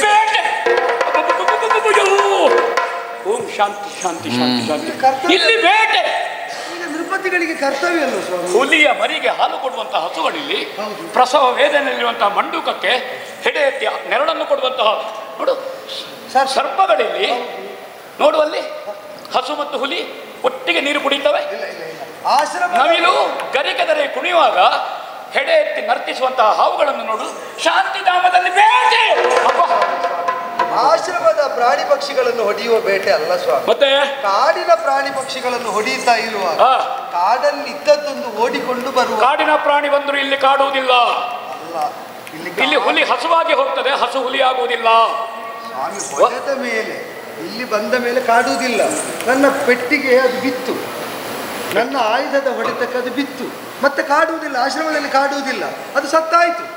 ಅದಕ್ಕಾಗಿ ಈಗ ಸತ್ತ ಮೇಲೆ ನೋಡಿದೆ ನಿಮ್ಮ ಆಶ್ರಮ ವರ್ತುಲಕ್ಕೆ ಬಂದಾಯ್ತು. ಅಲ್ಲಿ ಬಿದ್ದದ್ದ ಅದೇ ವರ, ಅದೇ ವರ. ಮಾಯ ಆಯ್ತದು? ಇಲ್ಲ ಸ್ವಾಮಿ, ಅಲ್ಲಿದ್ದಾಗ ಕಾಣ್ತದೆ. ಮಾಯೆ, ಅದು ಮಾಯೆ. ಅದೆಲ್ಲಿ ಮಾಯೆ ಹೋಯ್ತು? ಅದು ಯಾರೋ ಇವರು ನಮ್ಮವರೇ ಯಾರೋ ಎತ್ತಿ ಎಸೆದಿರಬೇಕು. ಹೋದದ್ದರ ಬಗ್ಗೆ ನಾವು ಆಡುವುದು ಬೇಡ. ಅಲ್ಲ, ಆಶ್ರಮದಲ್ಲಿ ಹೊಡೆಯಬೇಕು ಅಂತ ಅಲ್ಲ, ಹಾಗೆ ಹೋಗಿ ಬೇಡ ಬಿಟ್ಟೆ. ನಾನು ಹೋಗ್ಲೆತ್ಲಾಗಿ ಮಾಯಾದದ್ದನ್ನು ಪುನಃ ನಾವು ಹುಡುಕುದು ಯಾಕೆ? ಅದು ಪ್ರತ್ಯಕ್ಷವಾಗುವುದಿಲ್ಲ. ಈಗ ನಿಮ್ಗೆ ಆಕ್ರೋಶ. ಅನಾಮಿಕೆಯರು ಬಂದ್ರ? ಹೆಸರು ಹೇಳಿಲ್ಲ. ಅನಾಮಿಕೆ ನಾನು ಕೇಳಲು ಇಲ್ಲ. ಬರಬೇಕು, ಬರಬೇಕು, ಬರಬೇಕು ಅಂದ್ರೆ ಬರಲೇಬೇಕಲ್ಲ ಅವರು. ಅಲ್ಲ, ಆಶ್ರಮ ನೀವು ನಿಮ್ಮದು ಬರಬೇಕು ಅದಲ್ಲ. ಆದ್ರೆ ನನಗೆ ಕೊನೆಗೆ ಕಂಡದ್ದು ಬರಬೇಕಾಗಿರ್ಲಿಲ್ಲ ಅಂತ. ಒಳ್ಳೇದಾಯ್ತು. ಯಾವುದು ಒಳ್ಳೇದಾಯ್ತು? ಸನ್ನಿವೇಶ ಒಳ್ಳೇದಾಯ್ತು ಅಂತಷ್ಟೇ. ಮಹಾರಾಜ ಮಹರ್ಷಿ ಮನಸ್ಸಂತೋಷಗೊಳಿಸಿದ್ರ? ನೃತ್ಯ ಗಾಯನದಿಂದ. ಹೌದು. ಒಳ್ಳೆ ಕುಡಿದ್ರ? ಚೆನ್ನಾಗಿ ಕೊಡು. ಒಳ್ಳೆ ಗಾಯನವನ್ನು ಮಾಡಿದ್ರ? ಸತ್ಯ. ಸಂತೋಷ ಆಯ್ತಾ? ನಿಜ. ಭಾರಿ ತೋಷದಿಂದ ಏನನ್ನು ಕೊಡ್ತೇನೆ ಅಂತ ಹೇಳಿದೀಯಂತೆ ನೀನು? ಭಾರಿ ತೋಷ. ಹೌದಾ? ಕೇಳಿದ್ದನ್ನು ಕೊಡ್ತೇನೆ ಅಂತ ಹೇಳಿದೀಯಾ? ನಾನು ನಿಜವಾಗಿ ಸೂಚಿಸಿಯೇ ಹೇಳಿದ್ದು. ನೂಪುರವೋ ಕಡ್ಡಿಹಾರವೋ ಏನಾದ್ರೂ ಕೊಡೋಣ, ಆಗ ನಮಗದು ಪ್ರಯೋಜನಕ್ಕಿಲ್ಲ ಅಂತ ಆಡಿ. ಅದೆಲ್ಲ ಅವ್ರ ಹತ್ರ 4 ಜೊತೆ ಉಂಟು. ಹೌದು, ಅವ್ರಿಗೆ ಅದೇ ಕೆಲಸ, ಬೇರೆ ಎಂತ ಕೆಲಸ? ಹೌದೌದು. ಕೇಳಿದ್ರ? ಹೇಳುವಾಗ ಬೇಡ, ನಾನು ಹೇಳಿದ್ರೆ ಅಪಾರ್ಥ. ಅಲ್ಲ, ಹೇಳು. ಮಾಡಿಸಿಕೊಟ್ಟವರಾಗಿ ಮಾತಾಡ್ತೀರಿ.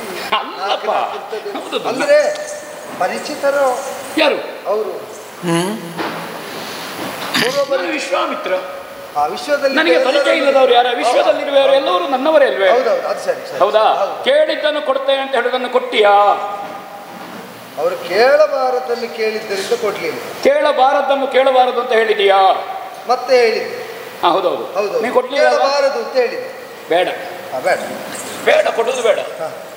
ದಂಡಿಸಿದೀಯಾ? ಒಂದು ಹಂತದಲ್ಲಿ ಅನಿವಾರ್ಯ ಆಯ್ತು. ಹೌದಾ? ಹೌದು. ಅಬಲೆಯ ಹೆಣ್ಣು ಮಕ್ಕಳು. ಹೌದಾ?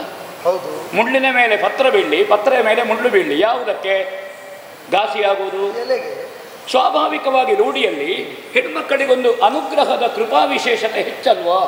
ಒಬ್ಬ ಮಹಾರಾಜನಾಗಿ ಎಲ್ಲರನ್ನೂ ನೋಡಬೇಕಾದಂತಹ ನೀನು ಈ ಪ್ರದೇಶದಲ್ಲಿ ಸೂರ್ಯ ಇಣುಕುವುದಕ್ಕೆ ನನ್ನ ಅನುಮತಿ ಬೇಕು ಹರಿಶ್ಚಂದ್ರ. ಈ ಪ್ರದೇಶದಲ್ಲಿ ಮಳೆಯು ಹಾಗೆ ಕುಂಭದ್ರೋಣವಾಗಿ ಅಥವಾ ಹೌದಾ ಒನಕೆಯ ಗಾತ್ರದಲ್ಲಿ ಮಳೆ ಸುರಿಸುವುದಿಲ್ಲ. ನಾನು ನೋಡಿದ್ರೆ ಸರ್ವ ಋತುಗಳಲ್ಲಿ ಏಕಪ್ರಕಾರವಾದಂತಹ ವಾತಾವರಣ ಇಲ್ಲ. ಹೌದೌದು. ನನ್ನ ಹತ್ರ ಕೇಳದೆ ಬೀಸುವುದು ಗಾಳಿ ಮಾತ್ರ ಇಲ್ಲ, ಅದು ಕೇಳದೆ ಬೀಸ್ತದೆ. ಹಾಗೆ ಆವಹ ಪ್ರವಹ ವಿವಹ ಸಂವಹ ಉದ್ವಹ ವರಿವಾಹ ಎಂಬಂತಹ ಸಪ್ತ ಮಾತುರಗಳನ್ನು ಜಂಜಾವಾತವಾಗಿ ಕಾಡುವುದಿಲ್ಲ.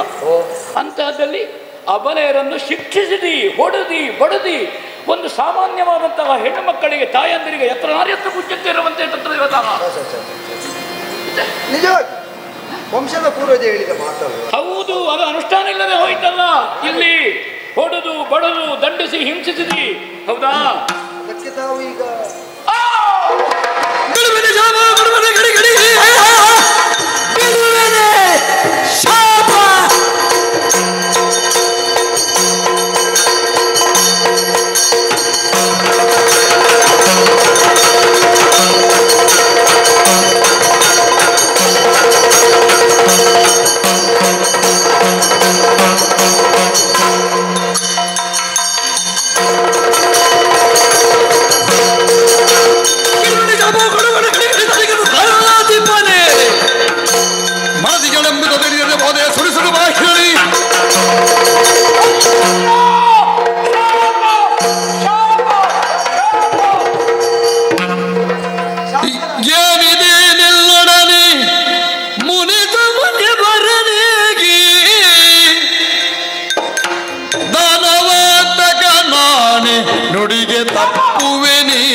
ಮರುಗಿದರು ನಿಲ್ಲದೆ ಮುನಿದು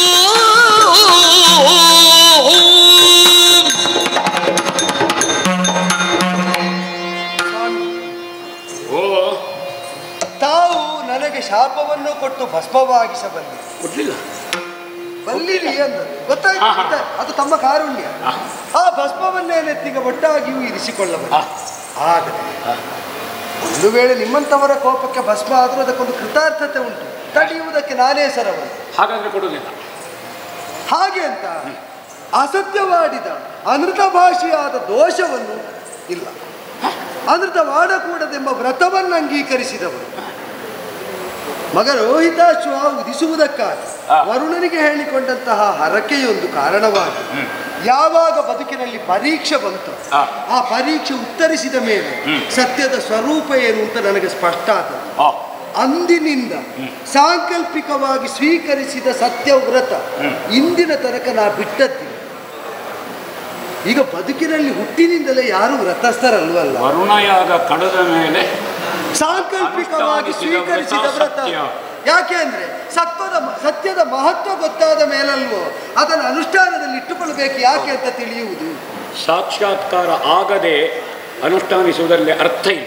ಆ ಕಾರಣದಿಂದಲೇ ಸತ್ಯವ್ರತಿಯಾದ ನಾನು ಅನೃತವಾದಿಯಾಗುವುದಕ್ಕಿಲ್ಲ, ಅಸತ್ಯ ಭಾಷಣ ಮಾಡುವುದಕ್ಕಿಲ್ಲ. ಈ ಪ್ರಕರಣದಲ್ಲಿ ನಮಗೆ ನಾನು ನಿವೇದಿಸಿದರೆ ಕೇಳುವ ಔದಾರ್ಯ ಉಂಟು. ಅದುಂಟು. ರಸಪುಷ್ಟವಾದಂತಹ ಗಾಯನಕ್ಕೋ ನರ್ತನಕ್ಕೋ ಮನಸೋತು ಪಾರಿತೋಷಕ ಕೊಡ್ತೇನೆ ಅಂತ ಸರಿ ತಮಗೆ ಗೊತ್ತು. ಈಗ ಪಾರಿತೋಷಕವಾಗಿ ವಸ್ತುವನ್ನು ತ್ಯಾಗ ಮಾಡುವುದು ಬೇರೆ, ದಾನ ಮಾಡುವುದು ಬೇರೆ. ಇಲ್ಲಿ ಬೇಕಾದದ್ದನ್ನು ನಾನು ಬಿಟ್ಟು ಕೊಡ್ತೇನೆ. ಇಷ್ಟೇ ಇರುವುದು ಅದಕ್ಕೆ ವ್ಯಾಪ್ತಿ. ಕಂಠಿಹಾರವ ನೂಪುರವ ಅಂತ ಹೇಳಿದ್ದ ಅದಕ್ಕೆ ನಾನು. ಆದರೆ ಮುತ್ತಿನ ಛತ್ರ ಕೇಳಿ, ಇದು ಬೇಕಾದದ್ದು ಅವರಿಗೆ ಬೇಕಾದದ್ದು. ಸ್ವಾಮಿ, ನನಗೆ ಬೇಕಾದಾಗಲಾದರೂ ಬೇಕಾದಲ್ಲೆಲ್ಲ ಬೇಕಾದದ್ದಕ್ಕೆಲ್ಲ ಬಳಸುವುದಕ್ಕಾಗ್ತದೆ. ಅದು ಒಂದು ಕಾಲದಲ್ಲಿ ತಾವು ಕ್ಷತ್ರಿಯರೇ ಅಲ್ವೋ? ಹೌದು. ತಂದೆಯಾಗಿ, ತಾಯಿಯಾಗಿ, ಮಡದಿಯಾಗಿ, ದೈವವಾಗಿ, ಸೇನಾ ಪರಿವಾರವಾಗಿ, ಸಾಂಕೇತಿಕವಾಗಿ ನನ್ನ ಜೊತೆಗಿರುವ ಛತ್ರ ಅಲ್ವೋ? ನೆಳಲು ಕೊಡುವ ತಾಯಿ ಅಂದ್ರೆ ಅರಸನಿಗೆ, ಚಕ್ರವರ್ತಿಯಾದವನಿಗೆ ಶ್ವೇತಛತ್ರ. ವಾಂಶಿಕವಾಗಿ ಬರುವುದರಿಂದ ಅದು ಪೈತೃಕವಾಗಿ ನನಗೆ ಪಿತೃಸ್ಥಾನೀಯವಾದದ್ದು ಅಲ್ವೋ? ಪ್ರತಿದಿನವೂ ಅದಕ್ಕೆ ಅಭಿವಂದಿಸಿ ನಾ ಕುಳ್ಳಿರುವುದರಿಂದ ನನಗದು ದೈವತ್ವವೂ ಹೌದು ಅಲ್ವೋ? ಮಾತ್ರ ಅಲ್ಲ, ಸಾಮ್ರಾಜ್ಯಕ್ಕೆ ಅದರಿಂದಾಗಿ ನಾ ಪತಿಯಾಗುತ್ತೇನಾದ್ದರಿಂದ ಅದು ನನಗೆ ಮಡದಿಯೂ ಹೌದು. ಅದರ ಅಡಿಯಲ್ಲಿದ್ದು ನಾ ಮಾಡಿದಂತಹ ಆಜ್ಞೆಯಿಂದ ಚತುರಂಗ ಬಲಗಳು ಪ್ರವೃತ್ತವಾಗುವುದರಿಂದ ಒಬ್ಬಾತ ಚಕ್ರವರ್ತಿಯ ಸೇನಾನಿವಹ ಅಂದ್ರೆ ಶ್ವೇತಛತ್ರ, ಒಬ್ಬಾಕಿ ಹೆಣ್ಣಿಗೆ ಕೇಳುವುದಕ್ಕೆ ಅರ್ಹತೆ ಉಂಟ ಸ್ವಾಮಿ? ಇಷ್ಟಲ್ಲಿ ಯಾವ ಹೆಣ್ಣೆ ಆಗಿ ಶಾಸ್ತ್ರಬದ್ಧವಾದದ್ದು, ಶ್ರುತಿಬದ್ಧವಾದದ್ದು, ಸಂವಿಧಾನಬದ್ಧವಾದದ್ದನ್ನು ನಾ ಆಕ್ಷೇಪಿಸುವುದಿಲ್ಲ. ದೊಡ್ಡವರು ನೀವು ಅದಕ್ಕೆ. ಅದು ನಾನು ನನ್ನ ತಪಸ್ಸಿಗೆ ಮಾಡುವ ಅಪಚಾರ. ಹಾಗಾದ್ರೆ ಪರಿಷ್ಕರಿಸಿ ಕೇಳೋ ಅಂತ ಕೇಳಿದೆ. ಕೇಳುವಂದ್ರೆ ನನಗೆ ಸತಿಯಾಗುತ್ತೇನೆ ಅಂತ ಸರಿ ಉಂಟಲ್ಲ? ಯಾವುದು ಸರಿ ಉಂಟು? ಹೌದೌದು. ಸೂರ್ಯವಂಶದವರಿಗೆ ಚಾಂಡಾಲ ಕನ್ಯೆ ಒಬ್ಬ ವರ್ಣದಿಂದ ಮಾತ್ರ ಅಲ್ಲ ಪ್ರವೃತ್ತಿಯಿಂದಲೂ ಹೌದು ಅಂತ ನಿರೂಪಿಸಿದ ಮೇಲೆ ಯಾವ ವಿಧಾನದಿಂದಲೂ ನನಗೆ ಸರಿ ಹೊಂದದವಳು ನೀನು. ಕಪಿಲೆ ಹಸುವಿನ ಹಾಲು ಒಳ್ಳೆದು ದೇವರಿಗೆ. ಸರಿ, ಬಣ್ಣದಿಂದ ಅಳೆಯುವುದಾ? ಆಗಲಿ. ಆದರೆ ಒಂದು ಉಂಟು, ಕಪಿಲೆ ಹಸುವಿನದ್ದೇ ಆಗಬೇಕು. ಹೌದು. ಶುನಕಾದ ಇಲ್ಲ, ಅದಕ್ಕಿಂತ ಹೆಚ್ಚು ಹೇಳು. ಅರ್ಥ ಆಯ್ತು, ಹೆಚ್ಚು ಬೇಡ, ಅಷ್ಟು ಸಾಕು. ಸರಿ ಸರಿ. ಬಣ್ಣ ಕಪ್ಪು, ಮಾವಿನ ಮರ ಚಿಗುದಿರಿದ್ರೆ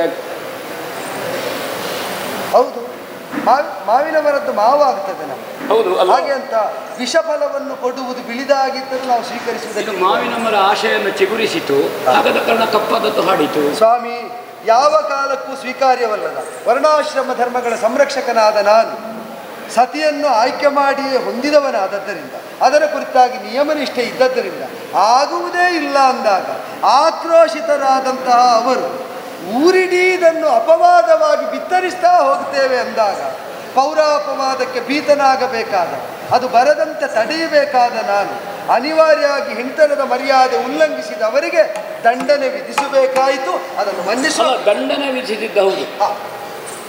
ಹೌದಾ? ಹೌದು. ಬಣ್ಣದಿಂದ ಆಕ್ಷೇಪಿಸಿದೆ ಹರಿಶ್ಚಂದ್ರ ನೀನು.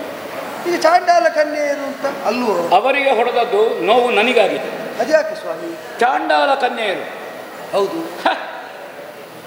ವಿಶ್ವಾಮಿತ್ರರ ಗರ್ಭ ಸಂಜಾತರು, ಒಡಲ ಸಂಜಾತರು. ಓಹ್, ಯಾರು ಅವರಿಬ್ಬರು? ಮತ್ತೆ ಓ, ಆಶ್ರಮದಲ್ಲಿ ಬಂದದ್ದರಿಂದ ಬಣ್ಣದಿಂದ ನಾವು ತಿಳಿಯುವುದು ಕಸ್ತೂರಿ ಅಲ್ಲ. ಇರ್ಲಿ, ಗಂಗೆ ಪಾವನ, ಅದರಲ್ಲಿದ್ದಂತಹ ಮೀನು ಇತರ ಜಲಚರಗಳು ಅಷ್ಟೇ ಪಾವಿತ್ರ್ಯ ಹೊಂದುವುದಕ್ಕುಂಟೆ. ಗಂಗೆ ಪಾವನ, ತೀರ್ಥಪಾದರು, ನಿಮ್ಮ ಪಾದ ಪಾವನ, ಹಾಗೆ ಅಂತ ಇಲ್ಲಿ ಹುಟ್ಟಿದೆ ಎಂಬುದರಿಂದ ಎಲ್ಲದಕ್ಕೂ ಮನ್ನಣೆ ಮನೆ ಕಾರ್ಯ ಸಾಧ್ಯ. ಗಂಗೆ ಹರಿದು ಸಾಗರಕ್ಕೆ ಸೇರುತ್ತದೆ. ಹೌದು ಹೌದಾ? ಸಾಗರದ ಆಳದಲ್ಲಿರುವಂತಹದ್ದೆಲ್ಲ ರತ್ನಗಳು. ಸರಿ, ಹೌದಾ? ಸರಿ. ಕೆಲವರಿಗೆ ಜೀವನ ನಿರ್ವಹಣೆ, ಕೆಲವರಿಗೆ ವ್ಯವಹಾರಕ್ಕೆ, ಕೆಲವರಿಗೆ ವ್ಯಾಪಾರಕ್ಕೆ ಅವರು ಹೇಗೆ ಬಳಸ್ತಾರೆ ಅಂತ ಲೆಕ್ಕ. ಕೆಲವೊಮ್ಮೆ ಹುಡುಕುವಾಗ ಕೈ ತಾಗುವುದು ಚಿಪ್ಪುಗಳು ಆಗುತ್ತದೆ, ಎಸಿಬೇಡ. ಹೌದಾ? ಅದರಲ್ಲಿ ಸ್ವಲ್ಪ ದೊಡ್ಡದು ಸಿಗಿದಿದ್ರೆ, ಒಂದು ರಂಧ್ರ ಇದ್ರೆ ಅದರಿಂದಲೇ ಓಂಕಾರ ಹೊರಡುವುದಲ್ವಾ? ಅದೀತು, ಊದುವುದಕ್ಕಾಗುವಂತಿದ್ದರೆ ಊದಬಹುದಾಗಿತ್ತು. ಇದು ಒಡೆದೆಸೆಯಬೇಕಾದದ್ದು ಅಂತ ಕಂಡದ್ದರಿಂದ ಬಡಿದಟ್ಟಿತ್ತು. ನೀನು ಊದಿ ನೋಡಬಹುದಿತ್ತು, ಆಗ ಸುಸ್ವರ ಬರ್ತಿತ್ತು. ರಾಜಾನ ಆಕಾರದಲ್ಲಾದರೂ ರಾಜಾನ ಬಹುವಲ್ಲಭ ಅಲ್ವ ಹರಿಶ್ಚಂದ್ರ? ಹೌದು, ವಲ್ಲಭರಾಗಬಹುದು ಅನೇಕ ಮಂದಿಗೆ. ಆದರೆ ಪತಿವ್ರತ, ಏಕಪತಿ ವ್ರತ ಅಂತ ಇದ್ದವನಿಗೆ ಈಗ ಬಹುವಲ್ಲಭ ಇರಬೇಕು ಅಂತಿಲ್ಲ. ಬಹುಮಂದಿಗೆ ತಾನು ವಲ್ಲಭನಾಗಬೇಕು ಅಂತಲೂ ಅಲ್ಲ. ಒಂದು ಮಾತ್ರ ಅಲ್ಲ, ಏನಿದ್ದರೂ ಕೂಡ ಹೀನ ಸಂಸ್ಕಾರವನ್ನು ಹೊಂದಿದಂತಹ ಅವರನ್ನು ಚಾಂಡಾಲ ಕನ್ಯೆಯರಾದದ್ದರಿಂದ ಪರಿಗ್ರಹ ಮಾಡುವುದು ವಂಶಕ್ಕೂ ಶೋಭೆಯಲ್ಲ, ವ್ಯಕ್ತಿಯಾದ ನಾನು ಹೇಳ್ತೇನೆ. ಪರಿಗ್ರಹ ಮಾಡತಕ್ಕದ್ದು ನಾ ಹೇಳುವುದು ಅದಾಗುವುದಿಲ್ಲ, ಆಗುವುದಿಲ್ಲ. ನಾನು ಅವರಿಗೆ ಪಂಚಗವ್ಯ ಕೊಡ್ತೇನೆ, ಸ್ನಾನವೇ ಮಾಡಿಸು. ಸ್ವಾಮಿ, ನೀವು ಮಾಡಿದ ಯಾವುದನ್ನಾದರೂ ನಾವು ಒಡ್ಡಿಕೊಳ್ತೇನೆ ಹಾಗೆ ಅಂತ ಅನುಚಿತವಾದದ್ದನ್ನು ಮಾಡಿ ಹುಟ್ಟಿದ ವಂಶದ ಹಿನ್ನೆಲೆಯನ್ನು ಭ್ರಷ್ಟವಾಗಿಸಿ ವ್ಯಕ್ತಿತ್ವವನ್ನು ಕಳಂಕಿತವಾಗಿಸುವುದಕ್ಕೆ ಹರಿಶ್ಚಂದ್ರನನ್ನು ನಿರ್ಬಂಧಿಸಬಾರದು ಅಂತ ನಾನು ಯಾಚಿಸ್ತೇನೆ. ನಾ ಬೇಡ್ತೇನೆ, ಮಾಡಬೇಕು ಅಂತ ನಾ ಹೇಳುವುದು. ನೀವೇ ಹೇಳುವುದಾದರೆ ನೀವು ಹೇಳುವುದನ್ನು ಕೇಳುವುದಿಲ್ಲ ಅಂತ ಉದ್ದಟ್ಟೆ. ನಾನು ಹೇಳಿದ ಮೇಲೆ ಇನ್ನು ಧಾರ್ಮಿಕ ವಿಮರ್ಶೆ ಮಾಡಲಿಕ್ಕಿಲ್ಲ. ನಾನು ವಿಮರ್ಶೆ ಮಾಡಿ ಸ್ವಾಮಿ, ನೀವು ಕೇಳಿದ ರಾಜ್ಯವಾದರೂ ಕೊಡಬಹುದು, ಅವರನ್ನು ಮದುವೆ ಆಗಿ ಎಂತ? ಹೌದು, ಈಗ ಎಲ್ಲಕ್ಕೂ ಅರ್ಹರಾದಂತ ನೀವು ಕೇಳಿದರೆ ರಾಜ್ಯವನ್ನಾದರೂ, ಕೋಶವನ್ನಾದರೂ, ಧನವನ್ನಾದರೂ, ಕನಕ ಎಲ್ಲ ಬಿಡಬಹುದು. ಅವರನ್ನು ಕೊಡು ಕೊಡು ನೀನೆಂದುದನು, ಕೊಡು ಕೊಡು ಅದನ್ನೇ ನೀನೆಂದುದನ್ನು ವ್ಯರ್ಥಸ್ಯವಾಗಿ ಬಿಡುವುದಾದರೆ ಸರ್ವಸ್ವವನು ತಡವತಗಿ ಮೌನವಾಗಿಡಿಯದನಿರಿ ಕೊಡವಿಪಾಗ ನುಡಿದ. ಕೊಡು ಕೊಡು ಕೊಡು ಹೇಳಿದೆಯಲ್ಲ ನೀನು, ರಾಜ್ಯವನ್ನಾದರೂ ಕೊಟ್ಟೇನು? ಅದೇ ವಾಕ್ಯ, ರಾಜ್ಯವನ್ನೇ ಕೊಡು ಕೊಡು. ಒಂದು ಮಾತೇ ಹೇಳಿದ್ದಲ್ವ? ಈಗ ಯಾರಿಗೆ ಅರ್ಹರಿದ್ದವರಿಗೆ ಯಾವುದನ್ನಾದರೂ ಬಿಡಬಹುದು, ಅನರ್ಹರಿಗೆ ಏನನ್ನೂ ಕೊಡುವುದಕ್ಕಾಗುವುದಿಲ್ಲ ಎಂಬುದಕ್ಕೆ ನಿಮಗೆ ಅರ್ಹತೆ ಉಂಟು, ಅವರ ಅನರ್ಹರು ಅಂತ ಹೇಳುವುದಕ್ಕೆ ವಾಡಿಕೆ ಒಂದು ಹೇಳಿದ್ರೆ ಕೇಳಿಯೇ ಬಿಡುದ? ಅನೇಕ ವಾಡಿಕೆ ಅಲ್ವೋ? ಅಲ್ಲ, ಸಂಪ್ರದಾಯ ಇದ್ದರೆ ಸರಿ. ಹಾಗೆಂತ ಈ ವಾಡಿಕೆಯಲ್ಲಿ ಮಾತಿನಿಂದ ಕೆಲವೊಮ್ಮೆ ನಿಂದಿಸ್ತೇವೆ, ಅದು ನಿಂದೆಗಾಗಿ ಅಲ್ಲ, ಸ್ತುತಿ ಮಾಡುವುದರ ಸ್ತುತಿ ಯೋಗ್ಯತೆ. ಆದ್ದರಿಂದ ಎಲ್ಲದಕ್ಕೂ ಯಥಾರ್ಥವಾಗಿ ಹಾಗೆ ಅರ್ಥ ಉಂಟು ಸ್ವಾಮಿ. ನೀವೆಲ್ಲ ಇದ್ದದ್ದನ್ನು ಬೇಡ, ರಾಜ್ಯವನ್ನಾದರೂ ಕೊಟ್ಟೇನು ಹೇಳುದು ಅಲ್ಲ. ಬೇಡ ಅಂತ ನಾ ಬಿಟ್ಟಿದ್ದೇನೆ, ನನಗೆ ಬೇಕಾಗಿ ಅಲ್ಲ. ನೀ ಹೇಳಿದ್ದಲ್ಲ ಕೊಟ್ಟೇನು ಅಂತ ಹೇಳಿದ್ದೌದು. ನೀನು ಹೇಳಿದ್ದ ಹೌದನ್ನು ಹೌದು ಮಾಡಬೇಡುವ, ಅದನ್ನು ಅಲ್ಲ ಮಾಡುವುದಾ?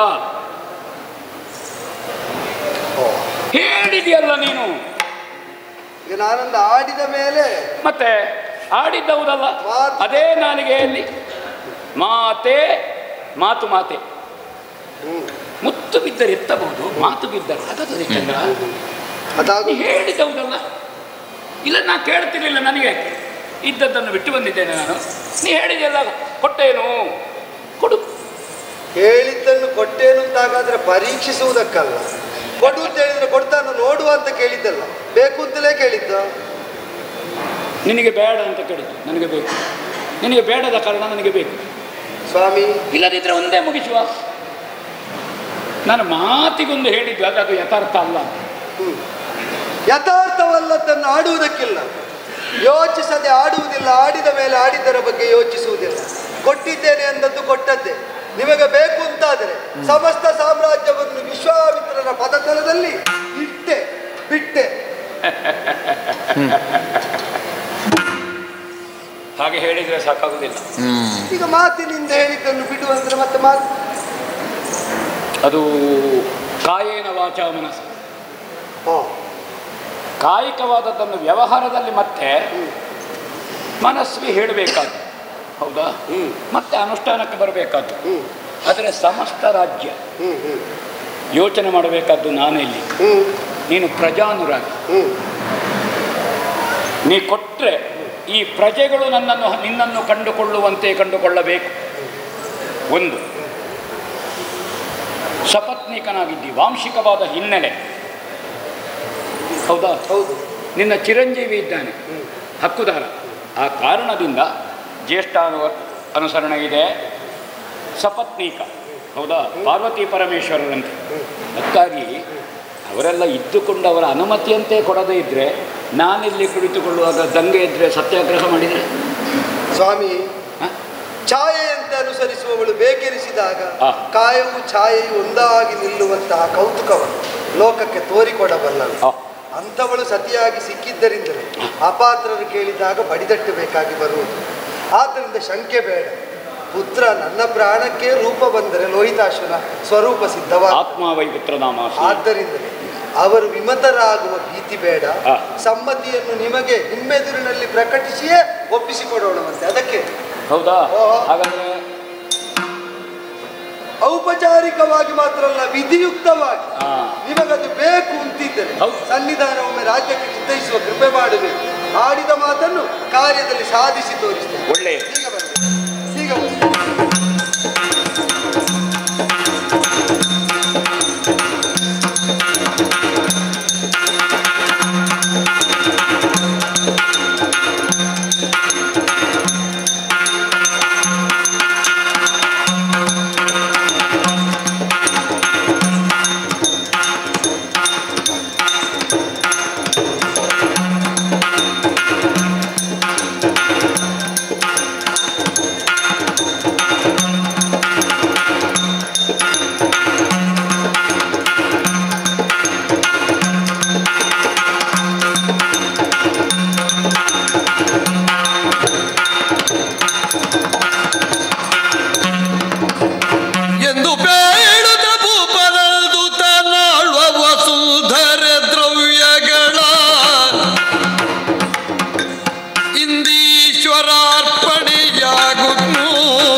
ಸತ್ಯ ಬೇರೆ ಅಲ್ಲ, ಆರಾಧಿಸುವ ದೇವರು ಬೇರೆ ಅಲ್ಲ.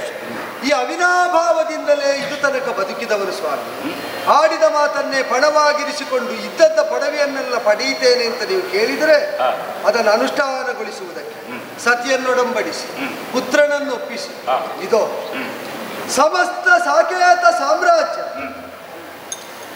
ಈ 4 ಸಮುದ್ರಗಳಿಂದ ಆವೃತವಾದ ಸಪ್ತದ್ವೀಪ ಅಂಕಿತವಾದ ಇದರಲ್ಲಿರುವಂತಹ ಈ ಪಡವೆ, ಅದನ್ನು ಪಾಲಿಸುವ ಚಕ್ರವರ್ತಿಯಾದ ನನ್ನ ಪುರ, ಆ ಪುರದಲ್ಲಿದ್ದಂತಹ ಸಮಸ್ತ ಸುವಸ್ತುಗಳು, ರಾಜನಾದ ನನ್ನ ಲಾಂಛನಗಳು, ಅರಮನೆ, ಭಂಡಾಗಾರ, ಸೇನೆ ಸಮಸ್ತವೂ ಕೂಡ ಈಶ್ವರಾರ್ಪಿತವಾಗಲಿ ಎಂಬ ಸದಾಶಯದಿಂದ ಸತ್ಯ ಸ್ವರೂಪರಾದ ನಿಮ್ಮ ಕರಗಳಿಗೆ ಕಾಯಿದ್ದೇನೆ. ಸ್ವೀಕರಿಸಿದ್ದೇನೆ, ಅಷ್ಟು ತೃಪ್ತಿ. ಧನ್ಯ. ಜುಟ್ಟು ತೆಗಿಬೇಕಾಗ್ತದೆ ಅಂತ ಅರನ್ನ ಭೂವರ ಇತ್ತು ದೆನ್ನೋ ಶಬಂತಯ್ಯ ಮುನ್ನನಿ ನೋಡಿದ್ದಿಗ ಚಿನ್ನ ಗೆರುಗಳೆಲ್ಲ ಕೊಡಬೇಕೆಂತಲೇ ಕೇಳಿ ಖಿನ್ನವಾಗುತ್ತ ನೋಡಿದ.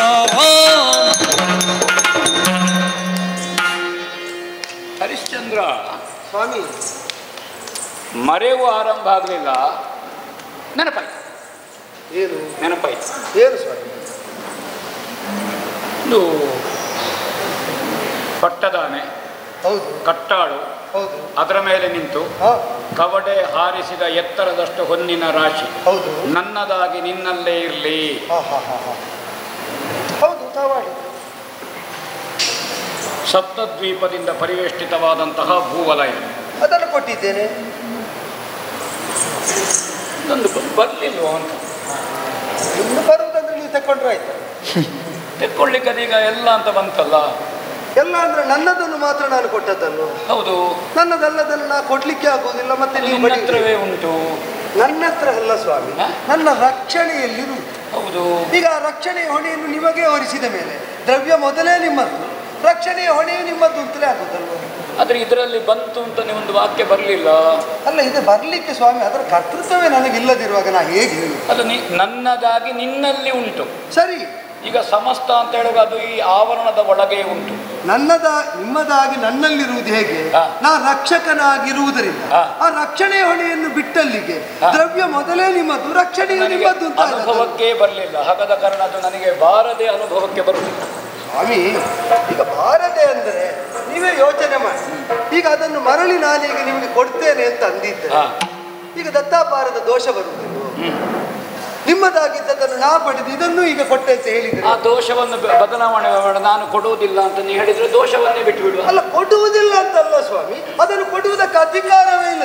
ಈಗ ನಾನು ಹೇಳಿದ್ದು ನನ್ನದಾದದ್ದನ್ನು ಕೊಡ್ತೇನೆ ಅಂತ. ಹೌದು, ಅದು ನನ್ನದೇ ಅಲ್ಲದಿರುವಾಗ ನಾ ಎಲ್ಲಿಂದ ಕೊಡುವುದಿಲ್ಲ? ಎಲ್ಲಿಂದಲೂ ಅದೀತು. ಅಲ್ಲ, ಎಲ್ಲಿಂದಾದರೂ ನನ್ನಲ್ಲಿ ಇಲ್ಲದನ್ನು ನಾ ಕೊಡಬೇಕಾದ ಬದ್ಧತೆ ಇಲ್ಲ ಸ್ವಾಮಿ. ತಾವು ಯಾಕೆ ಈಗ ಹೇಳ್ತೀರಿ? ಈಗ ನಿಮ್ಮಲ್ಲೇ ಕೇಳುದು, ಅದನ್ನೇ ಕೇಳ್ತೀರಿ.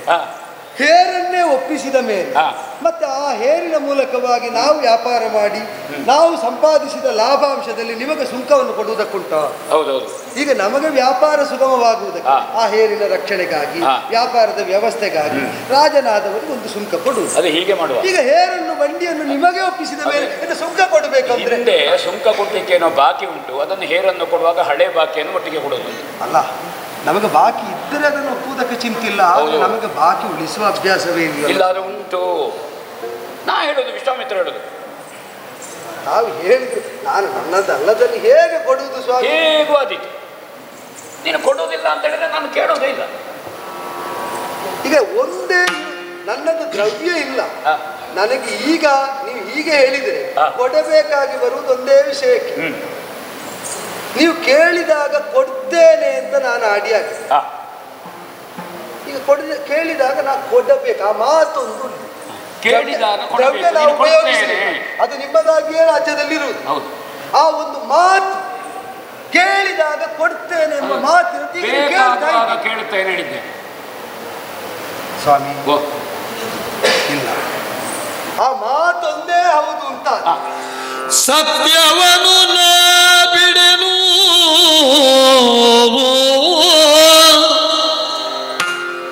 ಸತ್ಯವನು ನಾ ಬಿಡೆನು, ಕನಕವನ್ನಿತ್ತುದೆಲ್ಲೊಳು ನಿಜದ ಮಾತು, ಮಹೋತ್ತಮನೆ ಕೊಡು ಎನಗಿ 48 ದಿನದವಧಿ,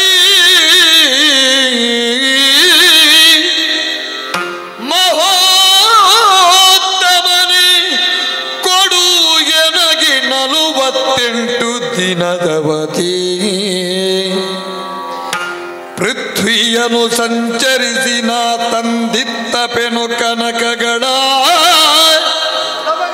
ಪೃಥ್ವಿಯನ್ನು ಸಂಚರಿಸಿ ತಂದಿತ್ತ ಪೆನು ಕನಕಗಳಿದಾಗೇನೆ ಮತ್ತೆ ನುಡಿದಾಗ ಮುನಿಪಾಳ ಭೂಪತಿಯ ನಮವ ನೋಡಿ ಸತ್ಯವನು ನಾ ಬಿಡೆನೋ.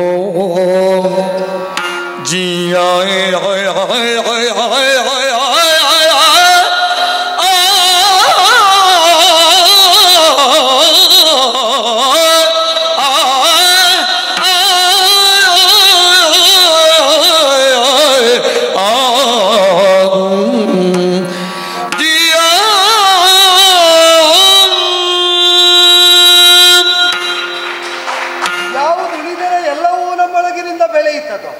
ಅದನ್ನು ಬಿಡಲ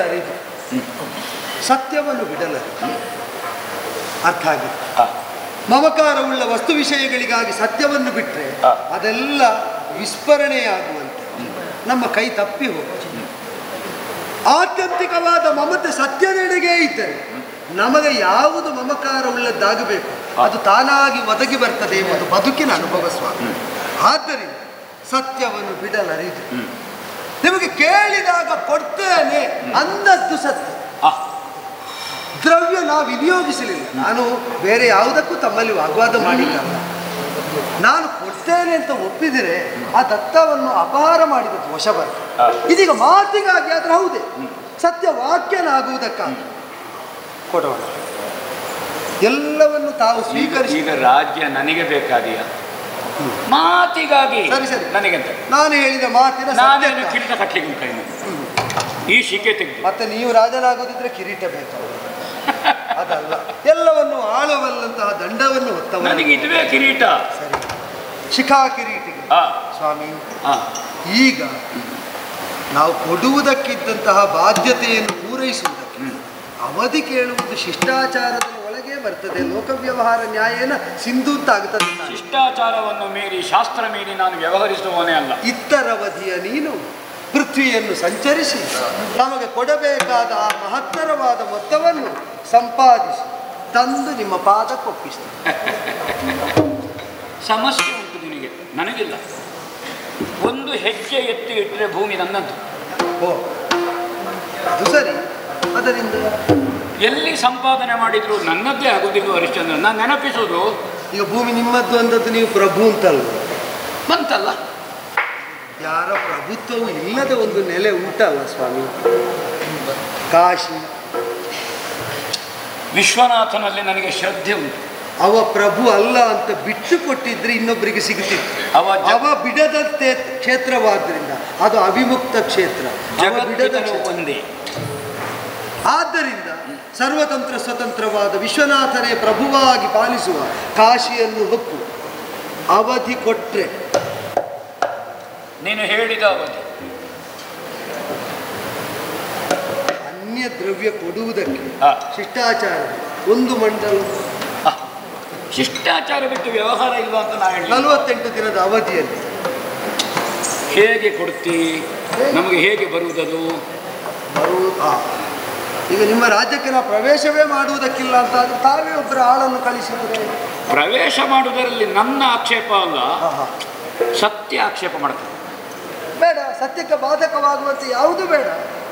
ತಾವೇ ಆಳನ್ನು ಕಳುಹಿಕೊಟ್ರಿ ಅಂತ ಆದರೆ ಅವರ ಕೈಯಲ್ಲೇ ಕೊಟ್ಟು ಕಳಿಸ್ತೇನೆ. ಮೊದಲೇ ಇಲ್ಲಿ ಮಾಡಿಕೊಂಡದ್ದು ಹೆಚ್ಚುಂಟು ಆಳುಗಳು. ಎಷ್ಟು ತೆಕ್ಕೊಡುವುದು ಇನ್ನು ಆಳುಗಳನ್ನು ಕಳುಹಿಸುವುದು? ಸ್ವಾಮಿ ನಿಮಗವರಿಗೆ ಕೆಲಸ ಇಲ್ಲ. ನಿಮಗಾಗಿ ಅಲ್ಲ, ನನಗಾಗಿ. ನಿಮಗಾಗಿ ಅಂತಲ್ಲ, ನಿಮಗೆ ಕೊಡಬೇಕಾದಂತಹ ದ್ರವ್ಯವನ್ನು ನಿಮಗೆ ತಲುಪಿಸುವುದಕ್ಕಾಗಿ, ನನಗಾಗಿ. ನಿನ್ನ ಸತ್ಯವನ್ನು ಉಳಿಸಬೇಕು. ಹೌದು, ಒಬ್ಬನನ್ನು ಕಳುಹಿಸಿಕೊಡ್ತೇನೆ. ಅದಿ ಅವರ ವ್ಯಾವಹಾರಿಕತೆಯನ್ನು ನಾನು ನೋಡಿಕೊಳ್ತೇನೆ. ತಮ್ಮ ದ್ರವ್ಯದ ಜೊತೆ ನಾನು ವ್ಯವಹಾರ ಮಾಡೋದಲ್ಲ, ಇಲ್ಲದಿದ್ದರೆ ನಿಮ್ಮನ್ನು ನಾವು ಪಡೆದಾಗ ಅವರು ವ್ಯವಹಾರಿಗಳು. ಅರ್ಥ ಆಯ್ತು, ಅರ್ಥ ಆಯ್ತು. ಅವರದ್ದಾದ ವೇತನಾದಿಗಳನ್ನು ನಾವು ಕೊಟ್ಟು ಅವರ ಕೈಯಲ್ಲೇ ಅವಧಿ ಪೂರ್ವದಲ್ಲಿ ದ್ರವ್ಯವನ್ನಿತ್ತು ತಂದು ಕೊಡ್ತೇನೆ. ಸ್ವಾಮಿ, ನನಗೆ ಹೋದದ್ದೇನು ಅಂತ ಅಲ್ಲ, ನನ್ನಲ್ಲಿ ಇದು ತನಕ ಸತ್ಯ ಉಳಿದಿದೆ, ಅದು ಉಳಿಬೇಕು ಅಂತ ಇಷ್ಟು ಕಾಳಜಿ ವಹಿಸಿ ಸಹಕಾರಿಗಳಾದ ನಿಮಗೆ ನಾ ಭಕ್ತಿಯಿಂದ ಗೌರವದಿಂದ ವಂದಿಸ್ತೇನೆ ಸ್ವಾಮಿ. ಈ ಸತ್ಯವ್ರತ ಉಳಿಯುವಂತ ಒಂದು ಇನ್ನೂ ನಿನಗೆ ನನ್ನಲ್ಲಿ ಭಕ್ತಿ ಉಂಟಲ್ವಾ? ನನಗ ಆಶಯವು ಅದುವೆ ಹರಿಶ್ಚಂದ್ರ. ಸತ್ಯ ಉಳಿ ಮಾತ್ರ ಅಲ್ಲ, ನೀನಿದ್ದ ಕ್ಷೇತ್ರದಲ್ಲಿ ಸತ್ಯದ ಸಾಕ್ಷಾತ್ಕಾರ ಆಗಬೇಕು ನನಗ ಆಶಯ ಉಂಟು. ರಾಜ್ಯ ತ್ಯಾಗವೇ ಅಲ್ಲ, ಸತ್ಯದ ಸಾಕ್ಷಾತ್ಕಾರಕ್ಕೆ ಒಂದು ಹಂತ. ನಾನು ನಿನ್ನ ಬೆಂಗಡೆಯಲ್ಲೇ ಇದ್ದೇನೆ. ಬಿಟ್ಟದ್ದೇನು ಅಂತ ನೋಡುವವರಿಗೆ ಈ ಪ್ರಕರಣ ರಾಜ್ಯ ತ್ಯಾಗ, ಹೊಂದಿದ್ದೇನು ಅಂತ ನೋಡುವವರಿಗೆ ಈ ಪ್ರಕರಣ ಸತ್ಯ ಸಾಧನೆ. ಮೇಲಿನವರು ಕೆಳಗೆ ಬಂದಾರು, ಹೇಗೆ ಬಂದಾರು ಅಂತ ನಾ ಹೇಳುವುದಿಲ್ಲ ಸ್ವಾಮಿ. ಬರಿಸಿ ಏನು ನಿಮ್ಮ ಆಶೀರ್ವಾದ ಇದ್ರೆ ನಾನು ಮೇಲೆ ಕೆಳಗಾಗದೆ ಉಳಿದೇನೆ. ಕೆಳಗಿದ್ದ ನಾನು ಮೇಲಿನಿಂದ ಆಡಿಯೇನು, ಮೇಲಿನಿದ್ದವರು ಕೆಳಗಿಂದ ಬಂದರು. ನನ್ನ ಮೇಲು ಕೆಳಗೆಲ್ಲ ಸತ್ಯ ವ್ಯಾಪಿಸಿ ಸತ್ಯ ರಕ್ಷಣೆಯಲ್ಲಿ ನಾನು ಸುರಕ್ಷಿತವಾಗಿದ್ದೇನೆ. ಸತ್ಯವನ್ನು ಸಂರಕ್ಷಿಸಿ ಸತ್ಯದ ಸಾಕ್ಷಾತ್ಕಾರ ಆಯಿತು ಅಂತಾದರೆ ನಾನು ದೇವಸಭೆಯಿಂದ ಹೊರಟದ್ದು ಸಾರ್ಥಕ ಆಯಿತು. ಸ್ವಾಮಿ, ಸುಮನಸ ಮನೋರಥವನ್ನು ಅರಿತು ನೀವು ಅಲ್ಲಿಂದ ಹೊರಟವು ಏನು ಅಂತ ನನಗೆ ಗೊತ್ತಿಲ್ಲ. ದೇವಸಭೆಯಿಂದ ಹೊರಟವು ಪ್ರಸ್ತಾವ ಮಾಡಿದ್ರಿಂದ ಹೇಳ್ತೇನೆ. ಸುಮನಸ ಪ್ರೀತಿಕರವಾಗುವ ವಿಧಾನದಲ್ಲಿ ಈ ಸತ್ಯ ಸಾಧನೆಯ ಅವಧಿಯನ್ನು ನಾವು ಉತ್ತರಿಸ್ತೇವೆ. ಈಗಲೂ ನನ್ನ ಋಷಿ ಧರ್ಮ ಹೇಳುತ್ತದೆ, ವಿಜಯೀ ಭವ. ರಾಜವಿಹಿತವಾದಂತಹ ಇದೆಲ್ಲವನ್ನು ಕಳಚಿ ಅವರೆಲ್ಲ ಈಗ ಆಗಬಾರದು ಅಂತ ಹೇಳ್ತಾ ಇದ್ದದ್ದರಿಂದ ಅವರಿಗೆ ಎರಡು ಮಾತಾಡುವುದಕ್ಕೆ ತಾವು ಅವಧಿ ಕೊಟ್ಟರೆ ಖಂಡಿತ ಅವಕಾಶ ಉಂಟು. ಸತಿ ಸುಂದರ ಸಹಿತವಾಗಿ ಸಾವಂತಾದಿಗಳನ್ನು ಒಪ್ಪಿಸಿ ಹೊರಡುವ ನನ್ನ ಪಥದಲ್ಲಿ ಸತ್ಯ ಸಾಧನೆಗೆ ಬಾಧ ಶ್ರೇಯೋಸ್ತು. ಧನ್ಯವಾದ.